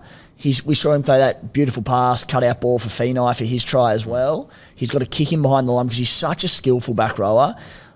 It'll be good to see him, back from injury, easing back into big minutes, whether he holds the left edge. Like, I like Tommy Eisenhuth in the middle, and I like when Sua does come back, either of Luciano or Fatala-Mariner on current form, but just add strike on both edges, and, yeah, I thought Luciano was great. Yeah, absolutely. I had a few errors, but, I mean, when you're trying as much as he is in attacking, it's all right. Shit conditions. Yeah.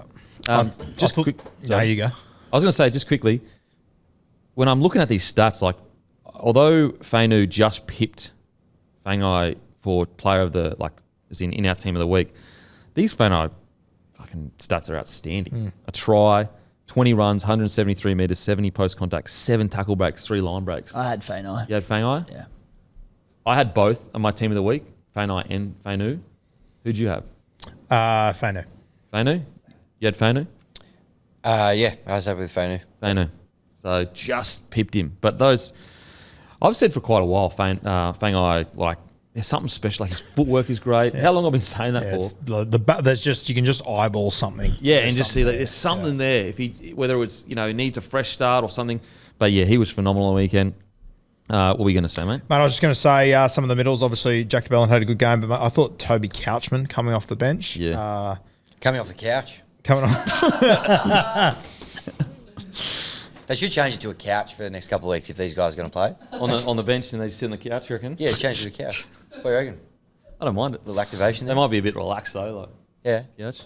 I even when he scored his try, until I looked up at the screen and they were walking back, I thought he was Jack DeBellin the way that he ran the ball. He was, there's obviously him and Ryan who have come through, Dragons Juniors, who I know down there they hold them in very, very high regard. So hopefully you can see those guys start to kick on now.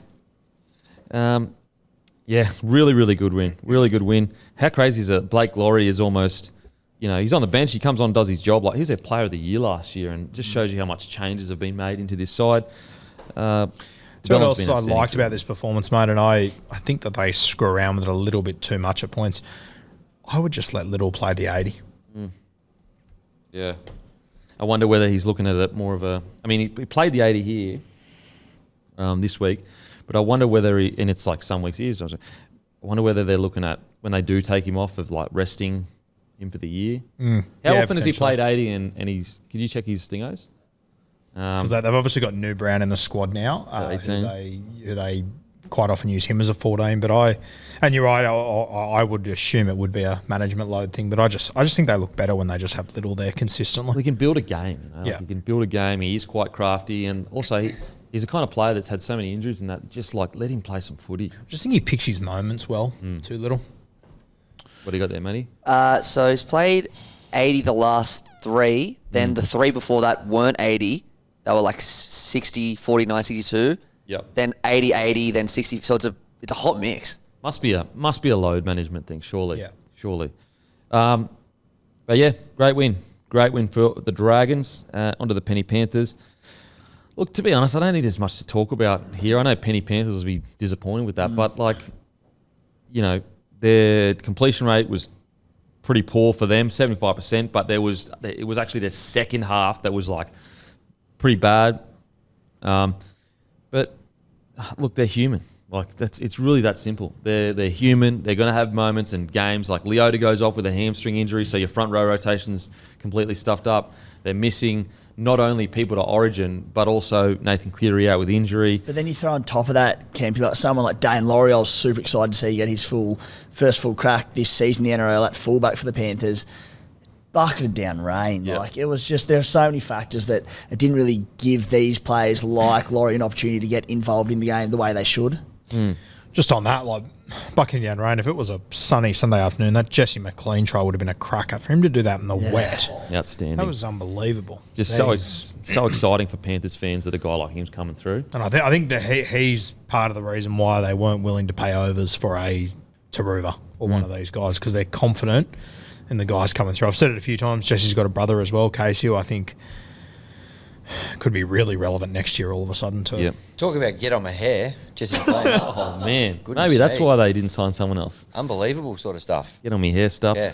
I will say, Tunga's been a bit quiet for me for the last month. And not even quiet, but he's made some defensive reads that's like really not Tunga. Now, maybe it's because there's so many halves in and out, you know, all that. So it's hard to find reads. But I've actually, like, he's not only been quiet, but he's actually made a few errors that I've been like, wow, that's really un-Tunga-like. I'm his biggest fan in the world, but since he returned at the end of last season, defensively he's been way off. He's had moments of like brilliance.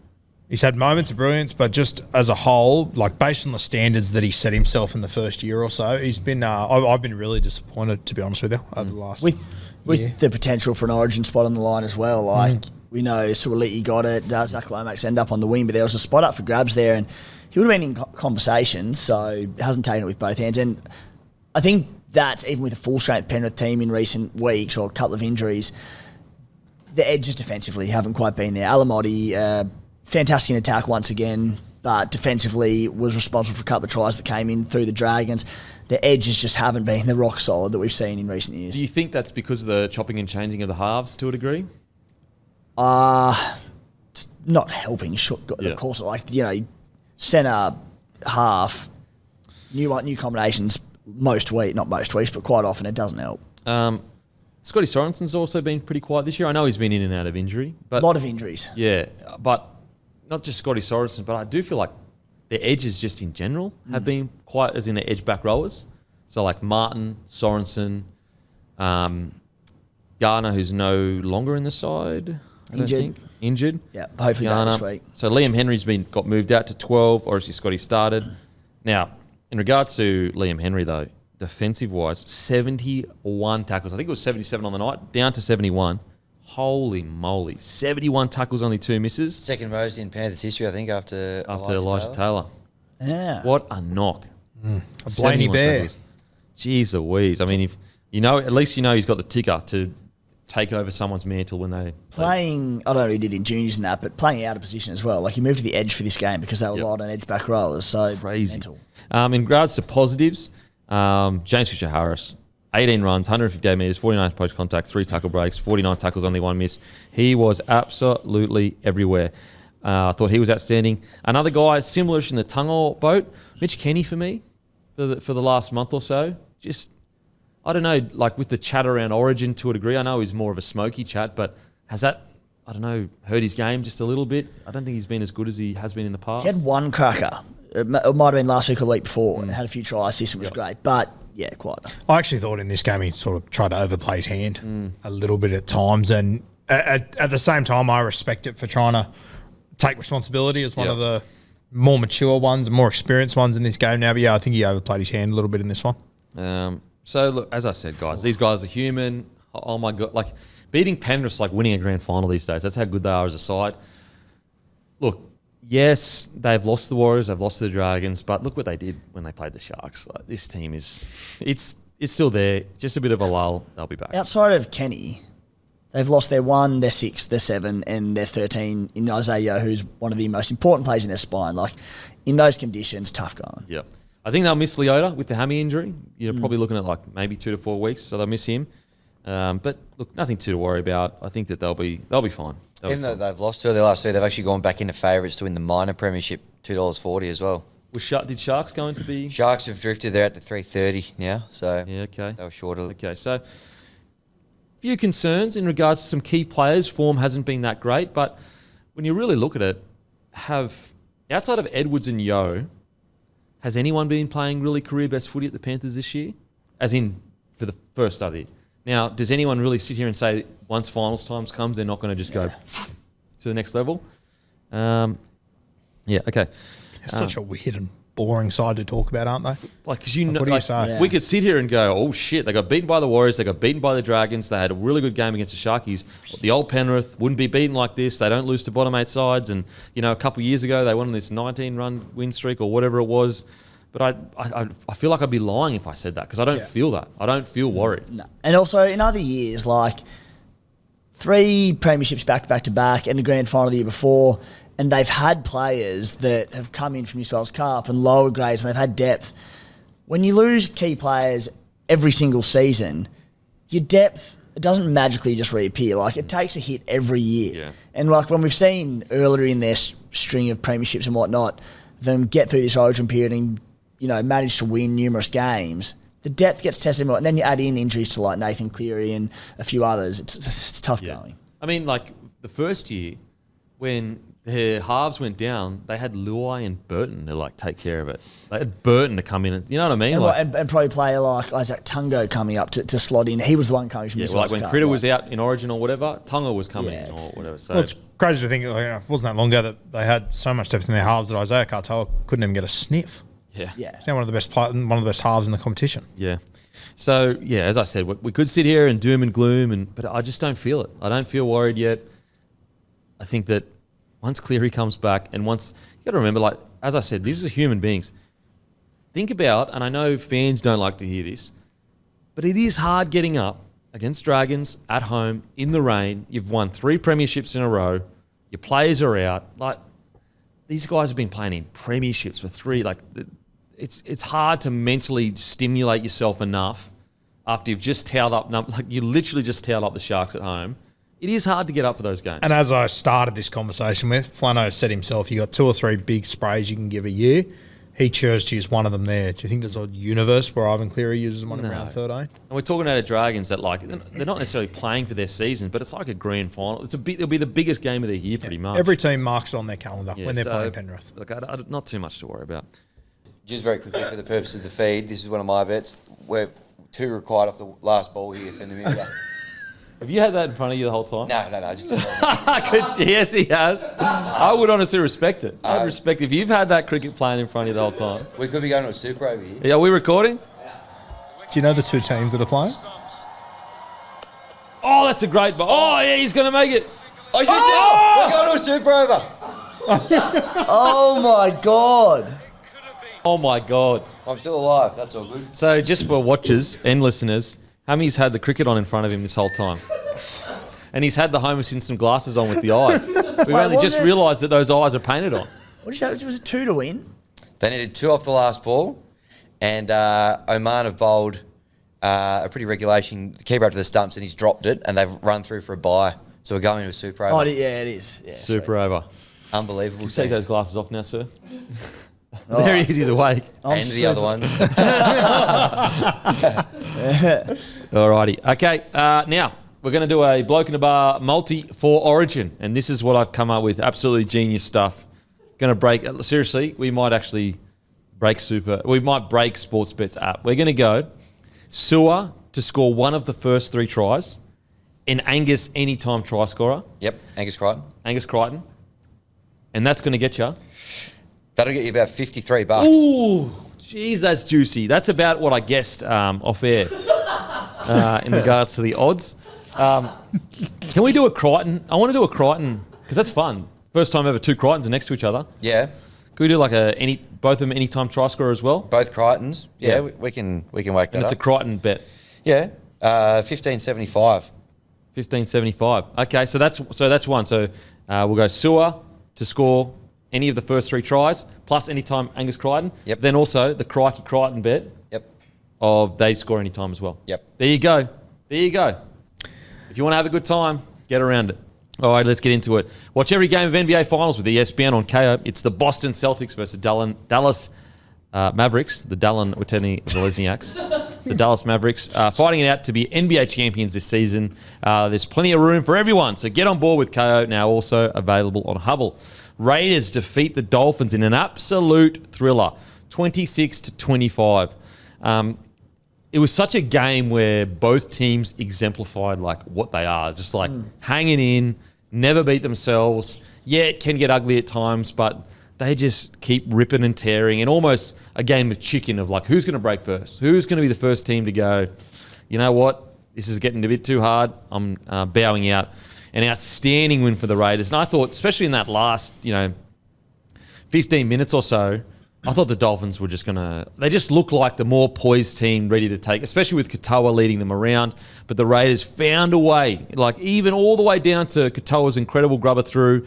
Rapana somehow, some way shoulders him out of the way. The Raiders find a way to get a win. And Ricky Stewart, once again, goes up when not many people think they're going to win, gets the job done. Timmy, what do you reckon, mate? Yeah. It was a fun game of footy. Very fun game of footy. I even take out bias with the Raiders winning and all that aside. Like, it was so entertaining the entire time. The climax to it was fantastic.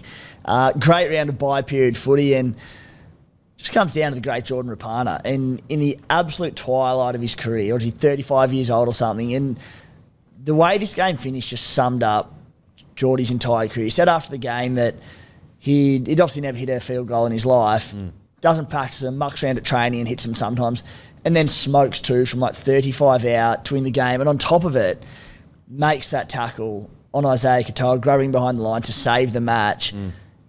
And that attitude, like the never say die of Jordan Rapana, that's the Raiders at the moment. They just find ways to win games of footy. And, I just can't believe Jordan Rapana hit 2 field goals to win us a game. That's incredible. I got to say this, get it out of my head before I forget it. New name, Zach Climax.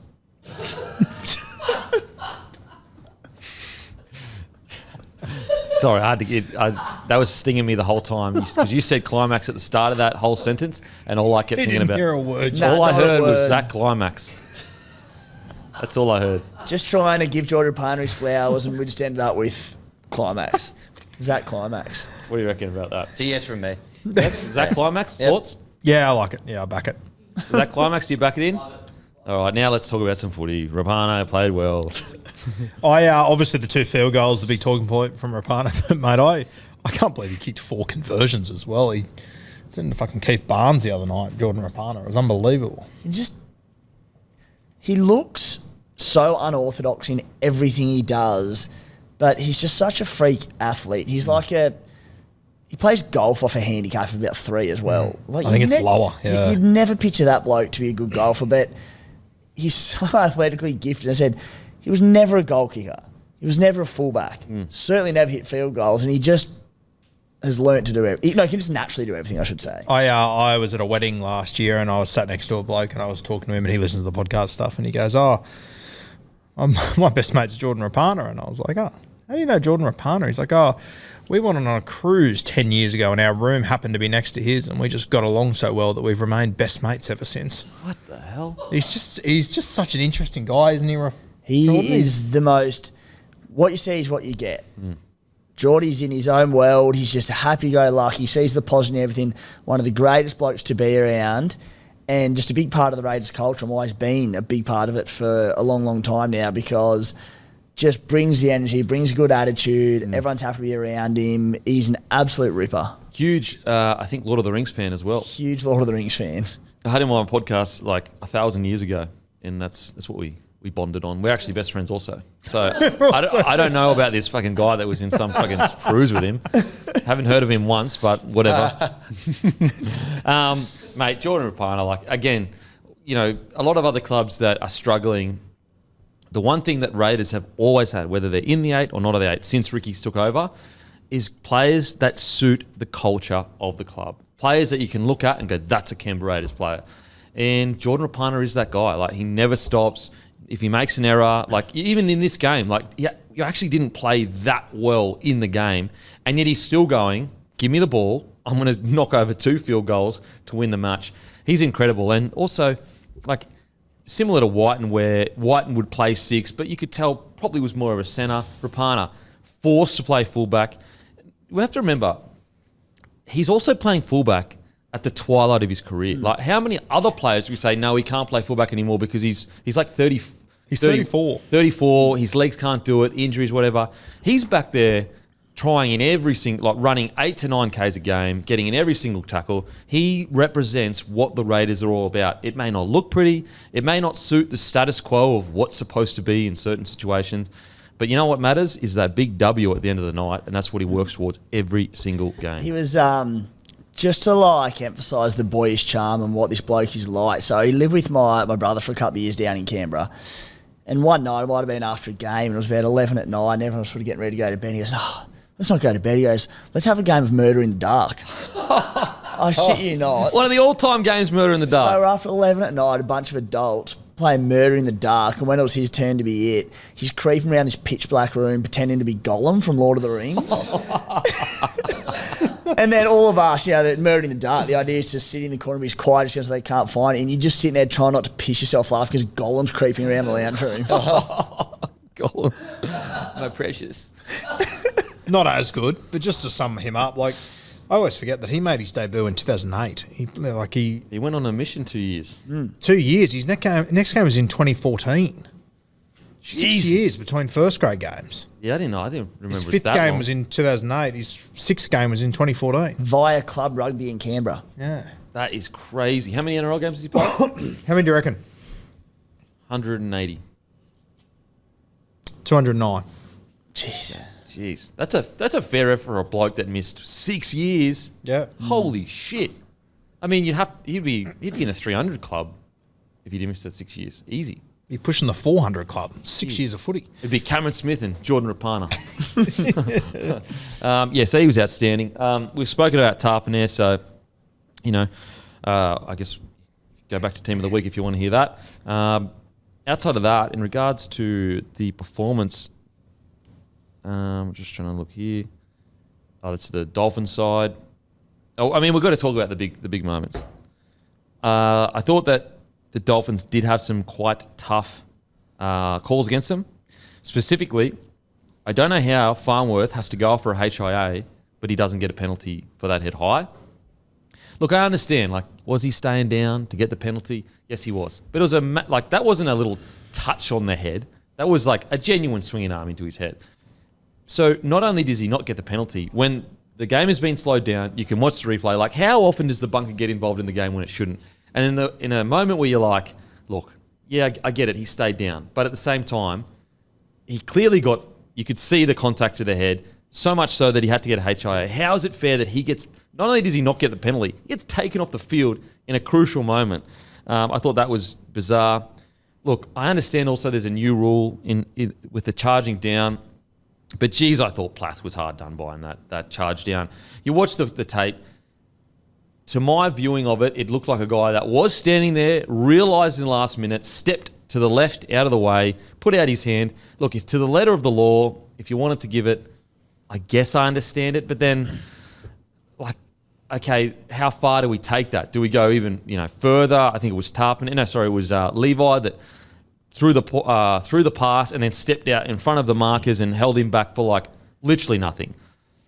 I thought the Max Plath call was pretty harsh on the Dolphins. Yeah, I thought it was very harsh. I also thought Max Plath had an absolute fucking blinder of a game. Outstanding. And, you know, obviously that penalty was harsh, but, mate, the big bone for me was the charge down just before that. There was Raiders everywhere, and Max Plath somehow came up with that ball. There's something special about Max Plath. And it's like to say all that, like the Dolphins still got opportunities to win the game. They still got opportunities to ice the game. The Raiders put themselves in a position and iced their opportunity. So it's not to say that would have made them win it or whatever. Like, I know that Psycho's kick went over. But at the end of the day, one team iced their opportunities, the other team didn't. But it is something that I guess is worth talking about because it was such a tough call in the similar-ish. I think Plath's was worse than, Danny Levi's. But they were similar-ish to a degree. What do you reckon, Timmy? Yeah, well, look, I think if you're comparing it to other incidents and talking about bringing up consistency and it happens all the time, why aren't they more blown? Sure. But in terms of that isolated incident, he steps out of his mark to get in the way of people trying to charge down the ball. Oh, do you think he stepped into it, you think? I thought he stepped out of it. I thought he was like, oh, shit, I'm stepping out of it.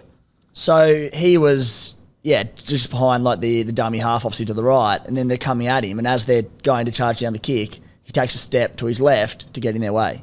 See, I looked at it. I thought he realised where he was because him taking a step to the left actually opened the path up for them.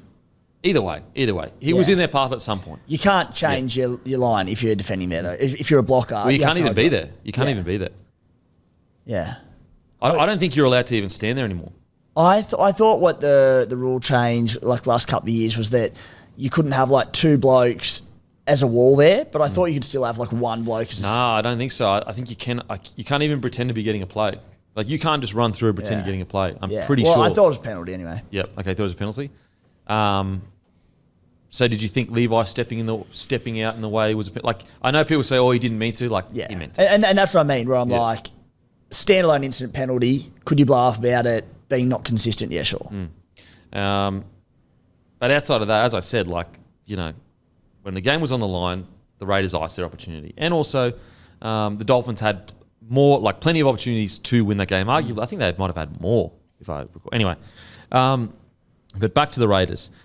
I know he kicked it out on the full once in a pretty crucial time, but geez weeks, I got to give him raps, man. Like, he's playing in 7, and that try that he scored, like I really think the Raiders, if he's in there long enough, how long till Fogarty's back? Around 18 or 19 or something, 20 even. If they 20, can, if the Raiders can kind of like set up something where the plays are more actually not about getting it to their wingers, but creating space around that 3 defender, like, is there a more explosive 6 and 7 than Strange and Weeks running the ball? Like maybe Hughes, probably. That first 10 metres, Weeks just takes off, doesn't he? Quick. And you can see because he hasn't played a lot of NRL. He's just catching a lot of defenders out. No one expects it, and he just goes bang, and all of a sudden he's on your outside and that try scored, he just he's done about 3 weeks in a row, just about. And you could see it on Isaiah Katoa's face after those first 3 steps. He went, "Fuck, I'm in trouble here." Yeah, which is it's just like I feel like the Raiders, and they've done this because they've won games without Fogarty. But if you could go, we don't have the normal strengths that normal teams have, but what we do have is a 7 that is lightning quick. A really good ball runner. Strange, also a really good ball runner. Can we set plays up to exploit the fact that their opposing 3-in defenders aren't used to defending basically centres, like centre levels ball running? Is there a way they could do that? Because KO Weeks, as I said, he kicked that ball out in the full in a key moment. But outside of that, I think he's been outstanding. I really do. I think he's really overachieved, and he deserves a lot of credit because he's playing out of position.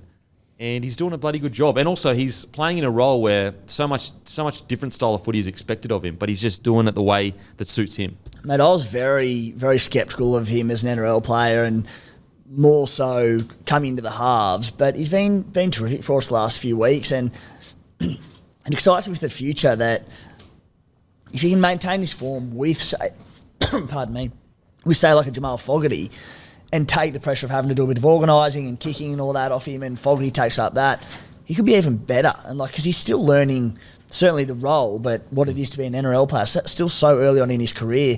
Whether when Fogarty comes back, Weeks has done enough to hold a spot, and maybe Ethan Strange goes to centre or whatever. I don't know, but if nothing else, for the Raiders' depth moving forward, it's a great thing. Yeah. I mean, look at Hughes and how far his game has developed from a fullback to 7. So it's not like it's impossible. It hasn't happened before. It can happen. So, yeah, just want to give him a raps. In regards to other players, who stood out for you boys for the Raiders? We obviously spoke about Joe Tarpanay already. I thought Ata Mariota was solid as well. Massive, yeah. The few times he's been named on the edge, every time I see it, I don't like it, but he can play. He's more versatile than I give him credit for. What about you, mate? Anyone seen it? I just like the effort areas I'm seeing from Xavier Savage this year. He's getting through a ton of running meters.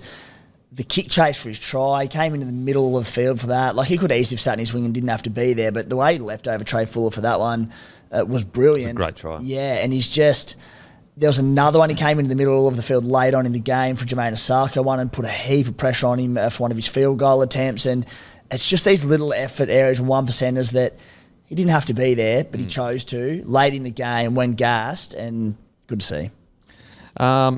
Anything on the Raiders, mate? Just Papali'i, a rugby league handful once again. Continues to support Tarpanay really well, and obviously Matty Tomoko, I reckon, just gets through so many meters week in, week out. He's one of the biggest handfuls in the comp. Yeah. In the centres as well. Absolutely. Okay, on to the Dolphins. For me personally, Katoa's kicking game was one of the best I've seen in a very, very long time. He had that first kick, which was a 7-tackle set, but then he had 2 40-20s, especially the one when the game was... So the first 40-20 was straight after that 7-tackle set, so it's like making up for your bad kick. And then the game's on the line. I think it was it third tackle? It was definitely wasn't fifth. It was fourth or third. He gets the ball and just goes bang. Absolutely nails it. Another 40-20 to get his team back into contention, I'm pretty sure, or at least put more pressure on. Then you had bombs that he was putting up that Rapana was dropping. His kicking game was absolutely phenomenal. And, you know, I don't want to speak too soon, but we are genuinely watching the rise of a superstar, in my opinion. Like, he is so clinical. I understand, defensively, he got gassed by KO Weeks. Me personally, I see that more as you've got an extremely fast guy that probably isn't a 7 playing 7, and it probably caught him off guard. But I will say, as a 7, that's the hardest learning point is like your defence. But in regards to getting the boys around the team, squaring up defences and all that stuff, the kicking, I thought Katoa was absolutely phenomenal. It feels like every week he ticks just about every box, but and I agree with Timmy. Like defensively, there was a couple of issues this weekend, but I just feel like the more I watch him, the more boxes he finds to tick. Crazy. I said it last week. Like we spent an hour or so with him up there, and he's like a 30-year-old.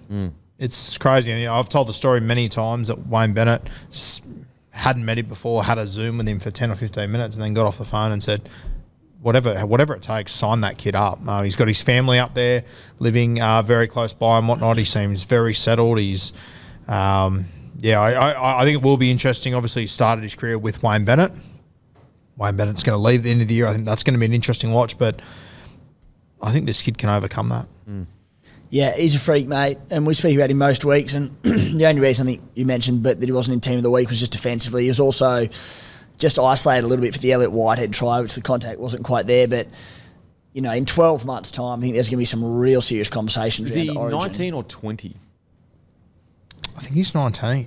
20, okay. Yeah, so for a bloke of his age, we're being critical because I want to have him in State of Origin conversations in 12 months. I would be curious to know if his name did pop up much at all when it looked like the Blues had this halves injury crisis. We know Luke Keary ended up being in the extended squad as cover for Nico Hines, but was he mentioned enough? Because in attack, you could slot him in for the Blues. Defensively, though, I think the Maroons would catch him out. But I think in 12 months' time, he'll get a little bit bigger, a little bit stronger, defensively a bit tighter, and he'll be riding combos. I'd love to see him play finals footy this year. Yeah, just to see how he kind of handles all that. I think he'll handle it just fine. I will say there was a key play where I thought, and it's very nitpicky, but I do think that this genuinely could have swung the balance. So he kicks at 40-20, great play, and then the Dolphins, I think they score off he kicks again in the next play for their Dolphins to score. Anyway, the Dolphins are dominating field position. They're keeping the Raiders essentially in their own 30 or 40, maybe their own 30. and Raiders kick it, and Averillo just like lets it bounce. And then he basically, all the good work of the forwards just went to waste because he got tackled once he ended up getting the ball in his hands. And like that was when the game was on the line. It's like, Averillo, you got to get there. Just get it on the full, surely. It wasn't a spiral bomb. And since that play, you know, yeah, the Dolphins went back up there, but that was really like, if he, put it this way, if he catches that and he runs 10 to 15 metres, when the Raiders did eventually get back up after the next set, so obviously the Dolphins had a set, then the Raiders went back up set, the Raiders actually were in field position to have a shot at drop goal. If he catches on the full, there's a good chance that the Raiders aren't in field position to have a shot at drop goal. And as I said, I know I'm getting really nitpicky, but when your forwards have done such a good job, you got to get there on the full. You had time to get there on the full.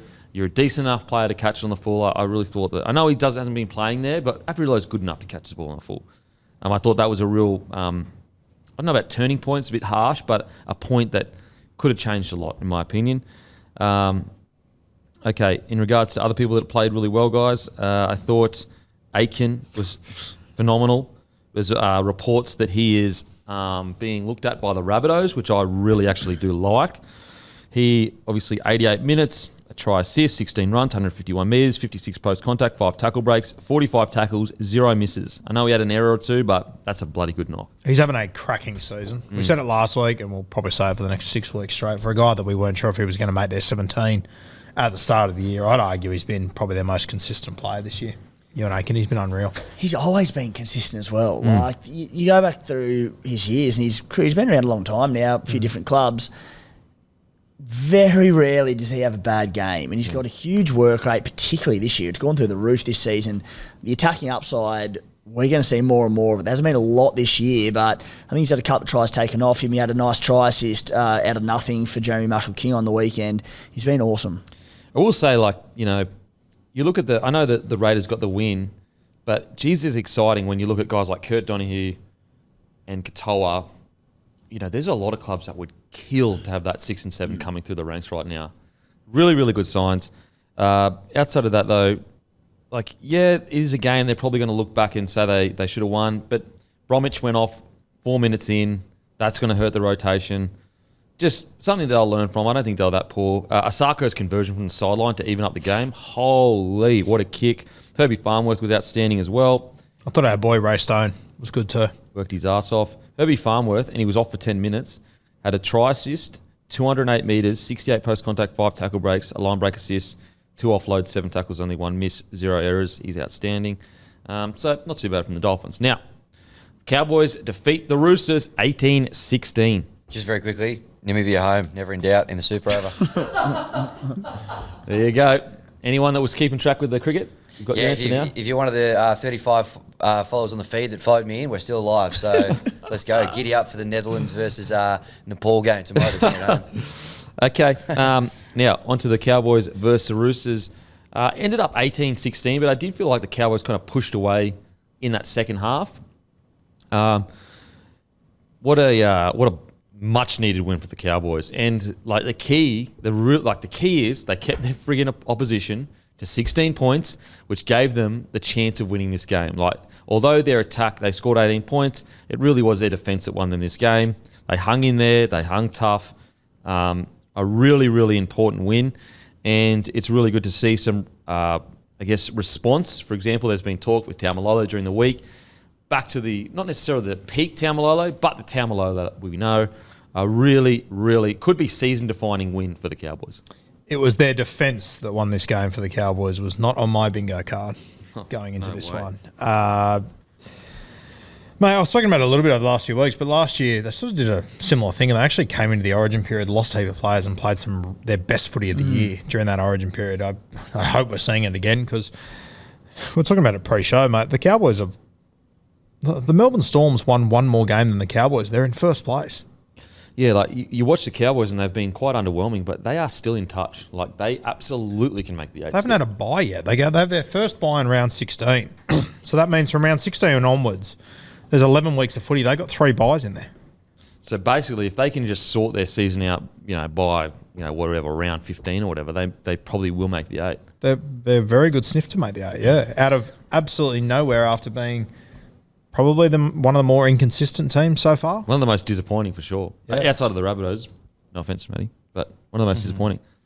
Now, in regards to if you're a young half and you want to watch, you often get recommended like Cleary and all the top tier halves. So watch this player. And sometimes I think as a young half or even a young player, you're like, man, like they're just so good. It's very hard to, compare myself.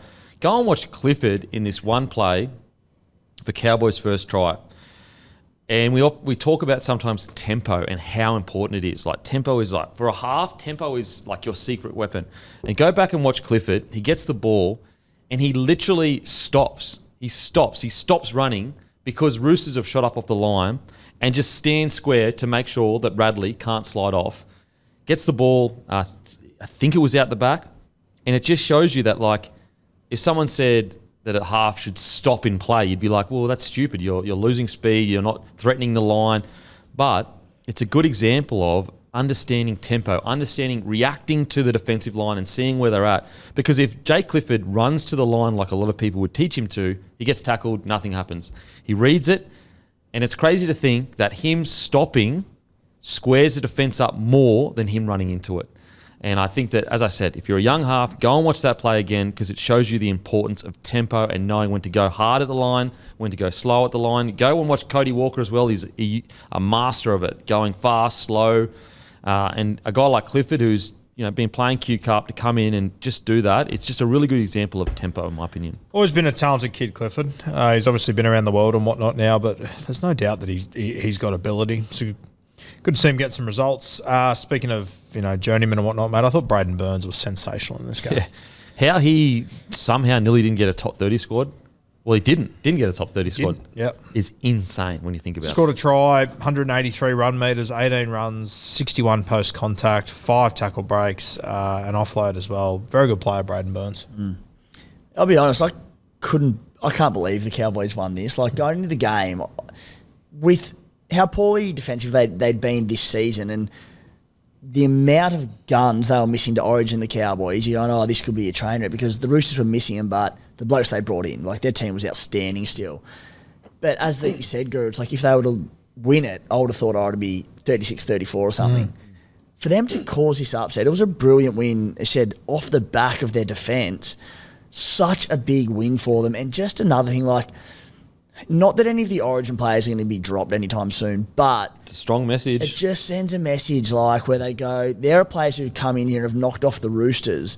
Your jobs aren't secure. And like, if they do have some poor defensive games in a row, maybe Todd Payton does make a statement to maybe an Origin boy or one of the regulars in there that we've got boys who can come in and do a job because they've proven they can against the Roosters. Yeah, I think also the message is like, look, these Origin players, if you felt like, hang on, it's not my fault we're losing. Like, look at my stats or look what I'm doing here. It's not my fault. Like, we've got other players, and then this happens.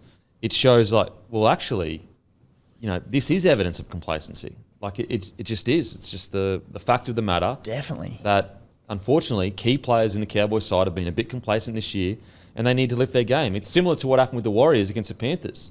That you go, hey mate, these young guys came in, got the job done through pure grit. Like, pure grit. They're nowhere near as talented as the starters we usually have, but they got the job done.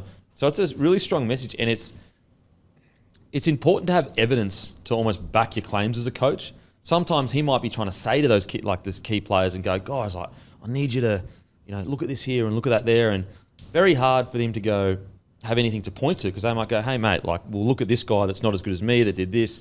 Whereas here he can really go, mate, we went down to the Roosters' home ground and beat them. So there's your evidence that maybe we've been a little bit complacent and we can be better. Because I agree, I think that no one saw this coming the way it came as well, and how gritty and tough they were as well. The debutant, number 22, Purdue, was it? Yep. Yeah. Mate, there's not much of him. He ripped and teared. How about Mate, he's a halfback / fullback too, jumping in the centre. But this was apparently they were saying on commentary this was the first time he'd actually been out of Queensland. What? Yeah, this That's game. crazy. Yeah. That's crazy. Wow. Yeah, so great stuff from the Cowboys, and hopefully it's a season-defining win. I know the Roosters are also missing players, but look at they're still rolling out a bloody good side. Like, a lot of these guys would start in other teams. So you've got Hargreaves still there. Keary, your spine is literally Keary, Walker, Manu. Like Brandon Smith still your 9. Then you look at their forwards. Terrell May, probably close to being in the Origin squad. Nat Butcher, outstanding. Didn't he get called into the Australian squad last year, Nat Butcher? Did he? Yeah, I reckon so. Did he get called in the squad, or maybe like I thought he did. the initial talks or something like that? Yes. Victor Radley, who if he was eligible, probably would have been on the bench for New South Wales this year, at least at 14. So like this team is still bloody good. They had the same spine as usual, except they replaced the Blues fullback with the Kiwi fullback. Which is crazy.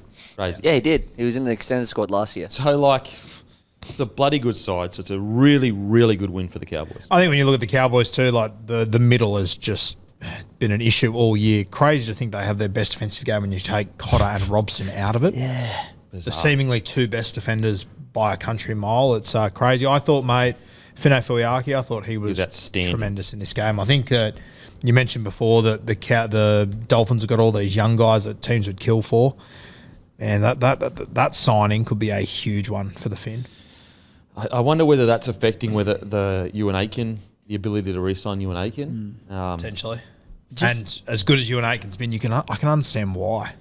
What I loved about Finney Fuaki's game is like I do feel like sometimes he can have his first 3 or 4 runs, they're like barnstorming, hyper aggressive, and then if he doesn't get results, he might just like chill a little bit. What I liked about this game is every run he ran with a purpose, and eventually he got the results from it. And took the words out of my mouth. It was just the intent, and he wanted to get involved. He's been a bit of a special at times for playing big minutes and having 6 or 7 runs in the game. In this one, he had something like 16 runs, 17 runs for 138 metres, but there was a lot of tough, dirty carries where he just got in there and helped out, as every forward should be trying to do, but they don't all do it, and he's been guilty at times. So he, knowing that there was a bunch of very much experienced players out, he took up a lot of that load. Yep.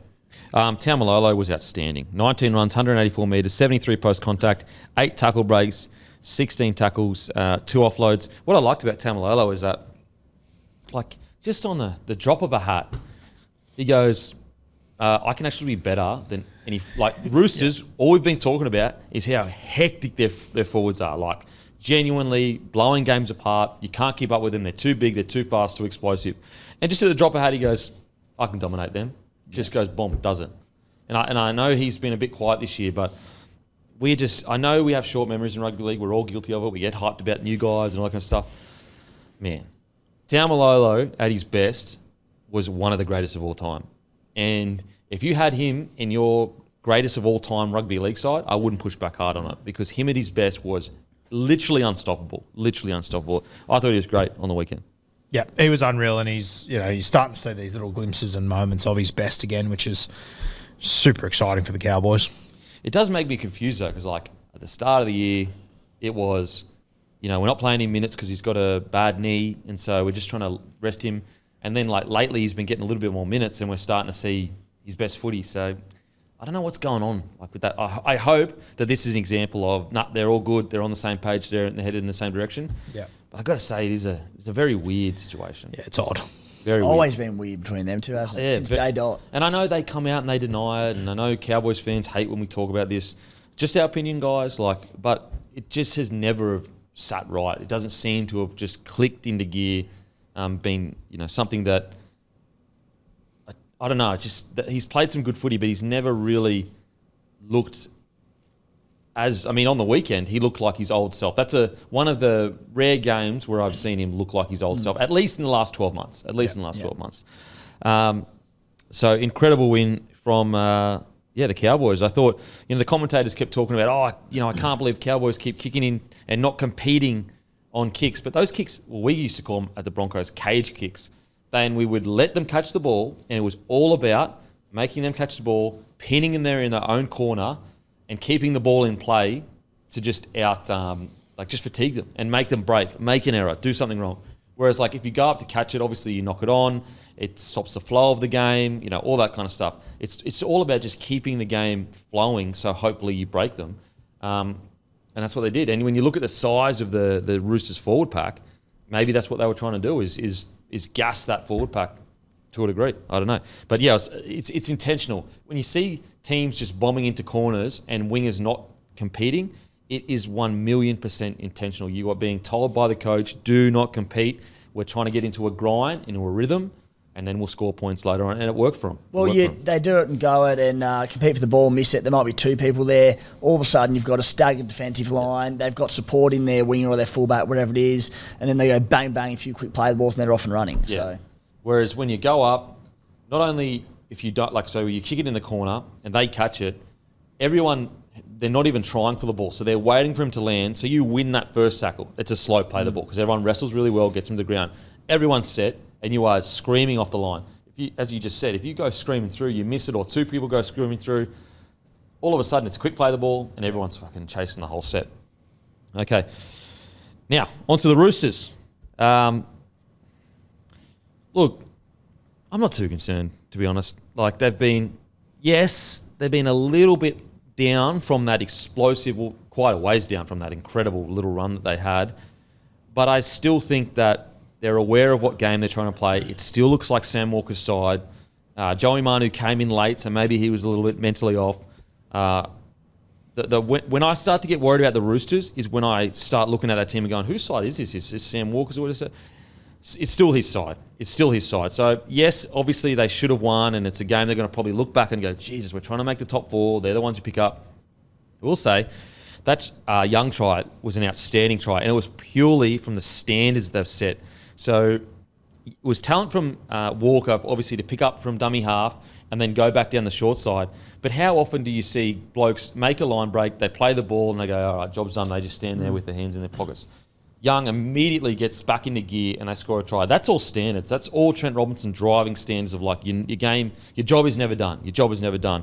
Well, that was outstanding. So as I said, I'd be more concerned if they lost and it was because they looked all over the place and didn't know who was leading them.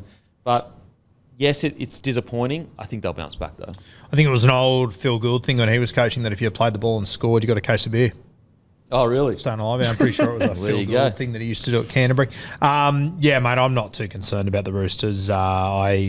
We've said it a number of times. Joey Manu is an incredible footballer, but I think when he goes to fullback, it really does limit your attack. And if you can defend him well, which the Cowboys did to their credit, you can keep this side quiet. I also think there's a bit of, we spoke about with Penrith, that the Dragons arrived. That game, I think, meant more to them.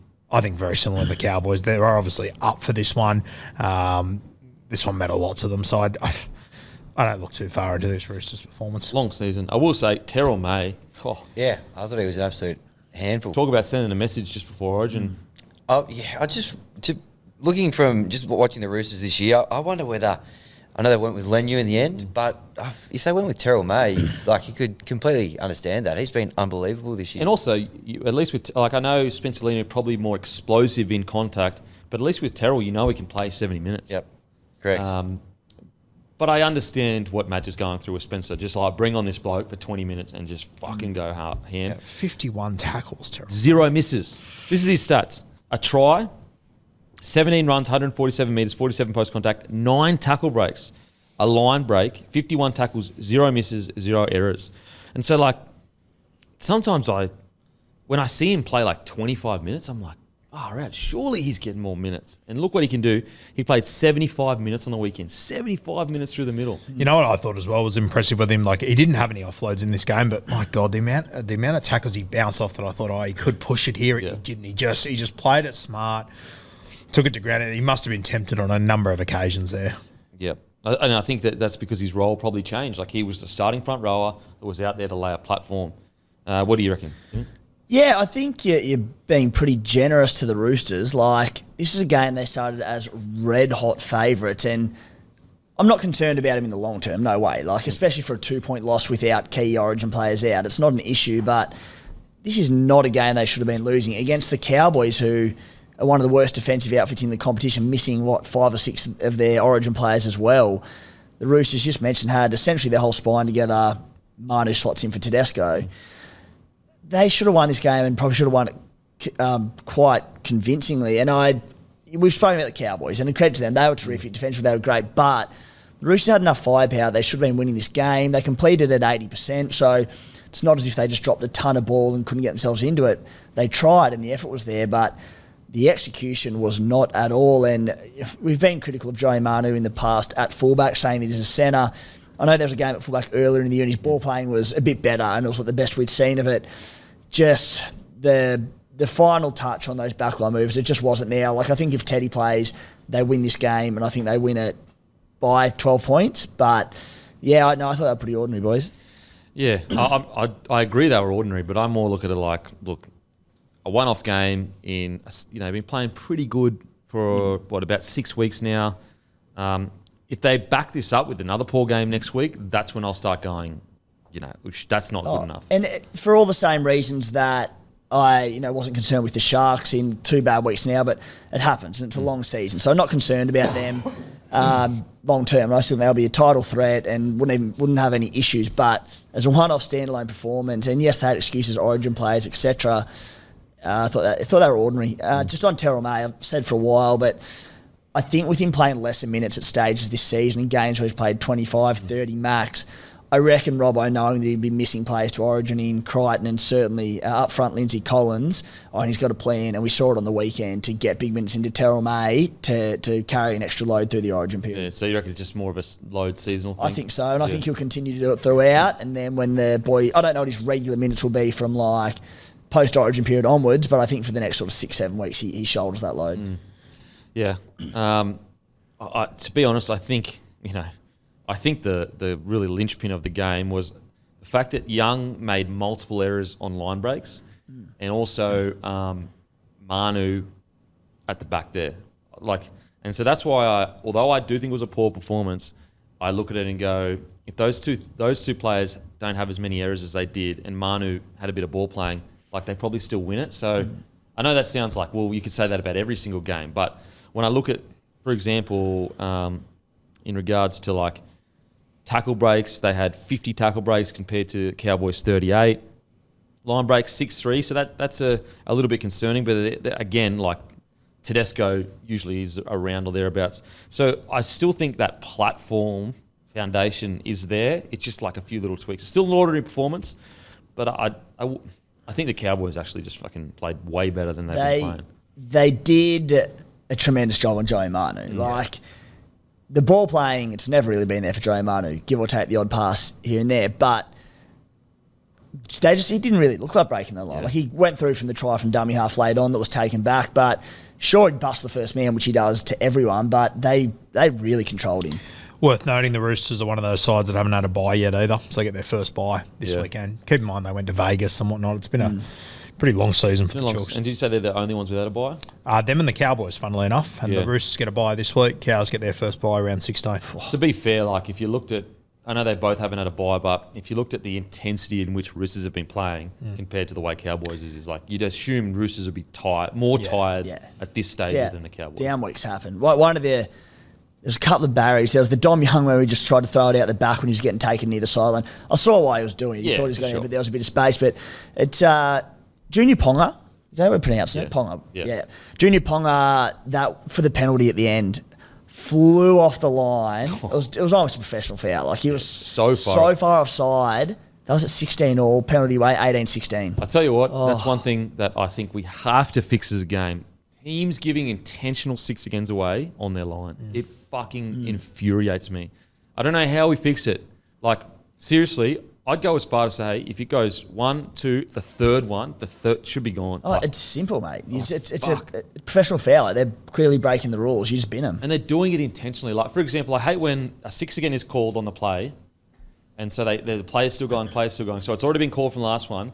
And so that next tackle, they just lie in the ruck, and they give a 6 away again.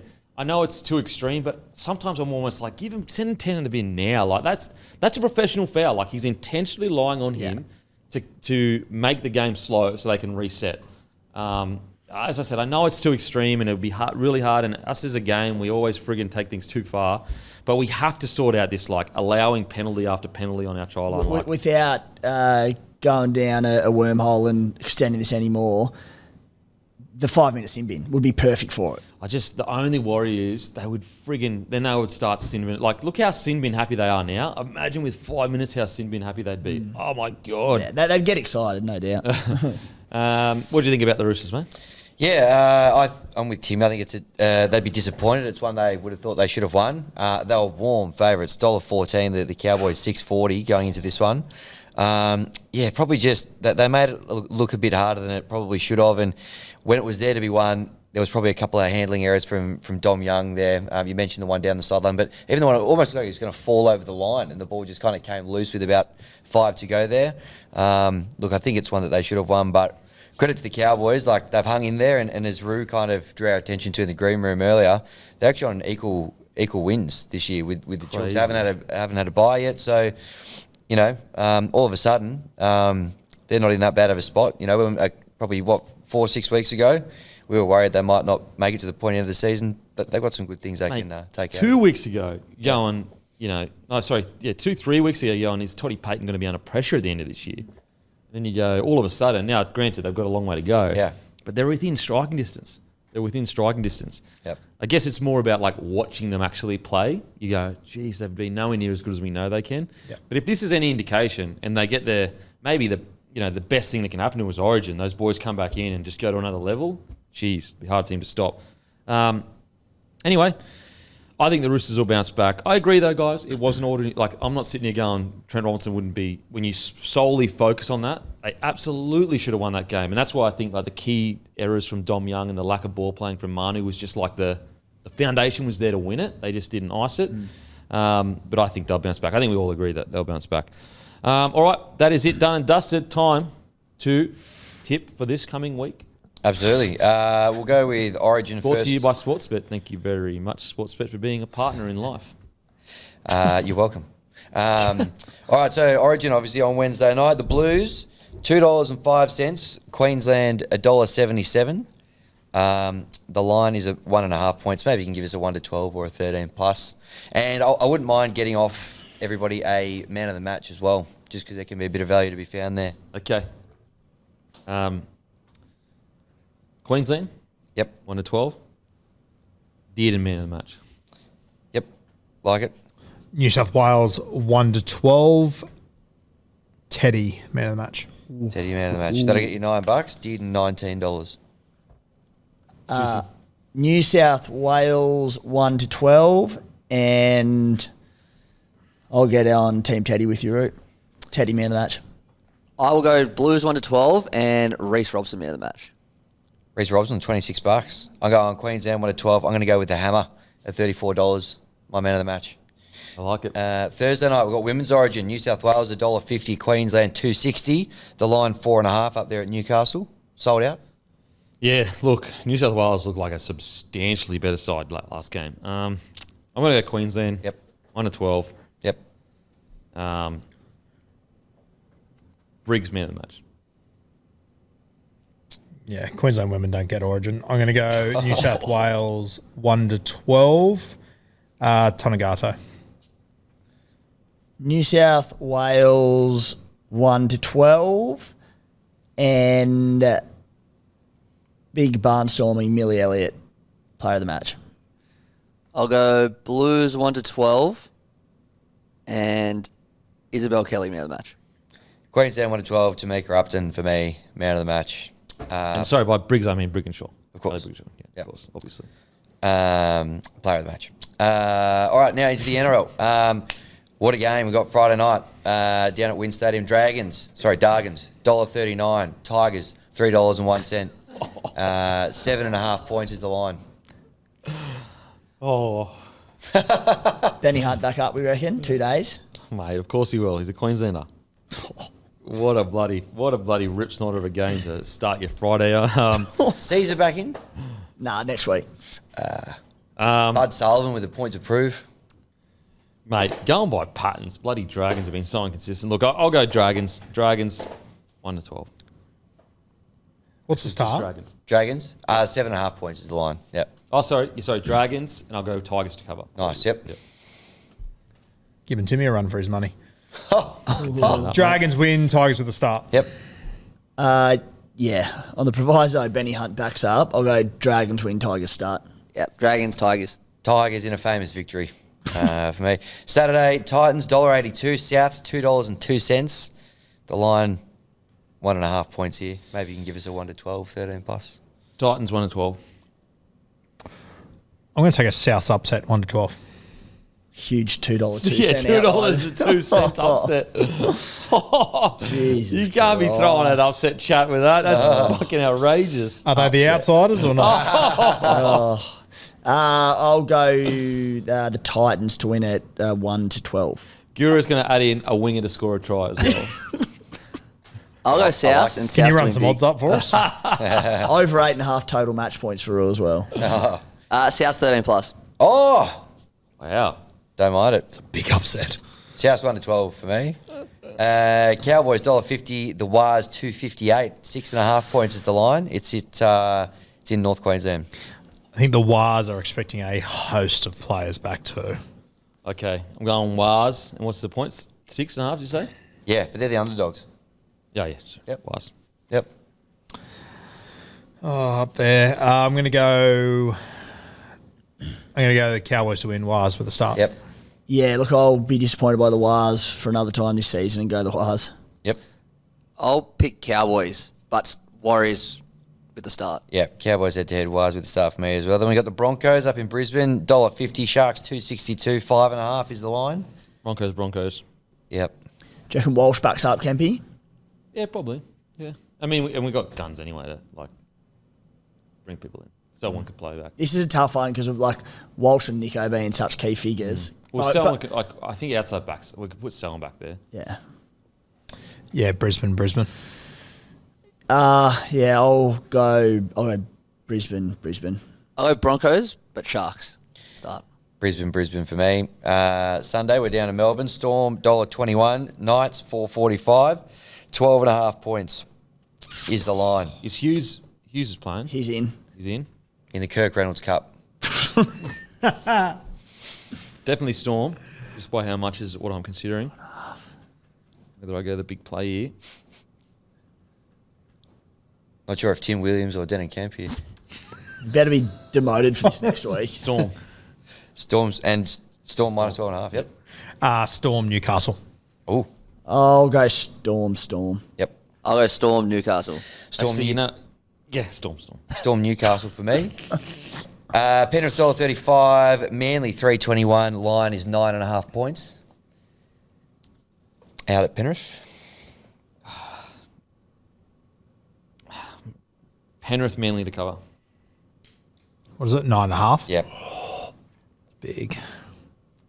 Yeah, I'll go Penrith Manly to cover. Is Ches and Hamole as well for Manly? I'm going to go. I'll be safe and go Panthers and Manly to cover, but I reckon early bet. Like I reckon Penrith rest all their Origin players, so I reckon there's huge odds about Manly. Penrith. Manly for me in an upset. They beat I them like last time as well. Get on early. Yep. And then we got the Dogs, $2.12 when they host Para, $1.73. It's 1.5, so give me a 1-12 or a 13+ as well. Eels 1-12. Yep. Canterbury 1-12. Dogs 1-12. Eels 1-12. Dogs 1-12. Yep. Jeez, What do the mate. Dogs need to do for you, mate? Well, like, Sharkies are friggin' top of the table. They just beat them. Like, Dogs didn't concede a try on the weekend and had 11 I'm not players. saying they play bad. I'm just saying. If Blues lose, if New South Wales lose, which I hope they don't, Mitch Moses will come out and kill the Dogs. Regardless, Mitch Moses is ripping and a tearing. We know that. Anyway, we'll soon find it. We'll have to face some music next week. We don't need to do it this week. That's Face the Music, brought to you by Sportsbet. Live show, Wednesday night, 6 p.m. Be there. Even if it's raining, don't worry, we'll have cover. Make sure to grab a Bloke shirt. They're nearly all gone. And Bloke hoodies, the one that I'm wearing and the one that Hammy's wearing. Grab some Bloke beer. It's a beer for blokes to turn up for their mates and their states. And we'll go fuck ourselves. How about that? And come on to Netherlands. What's gambling really costing you? For free and confidential support, call the number on the screen or visit the website.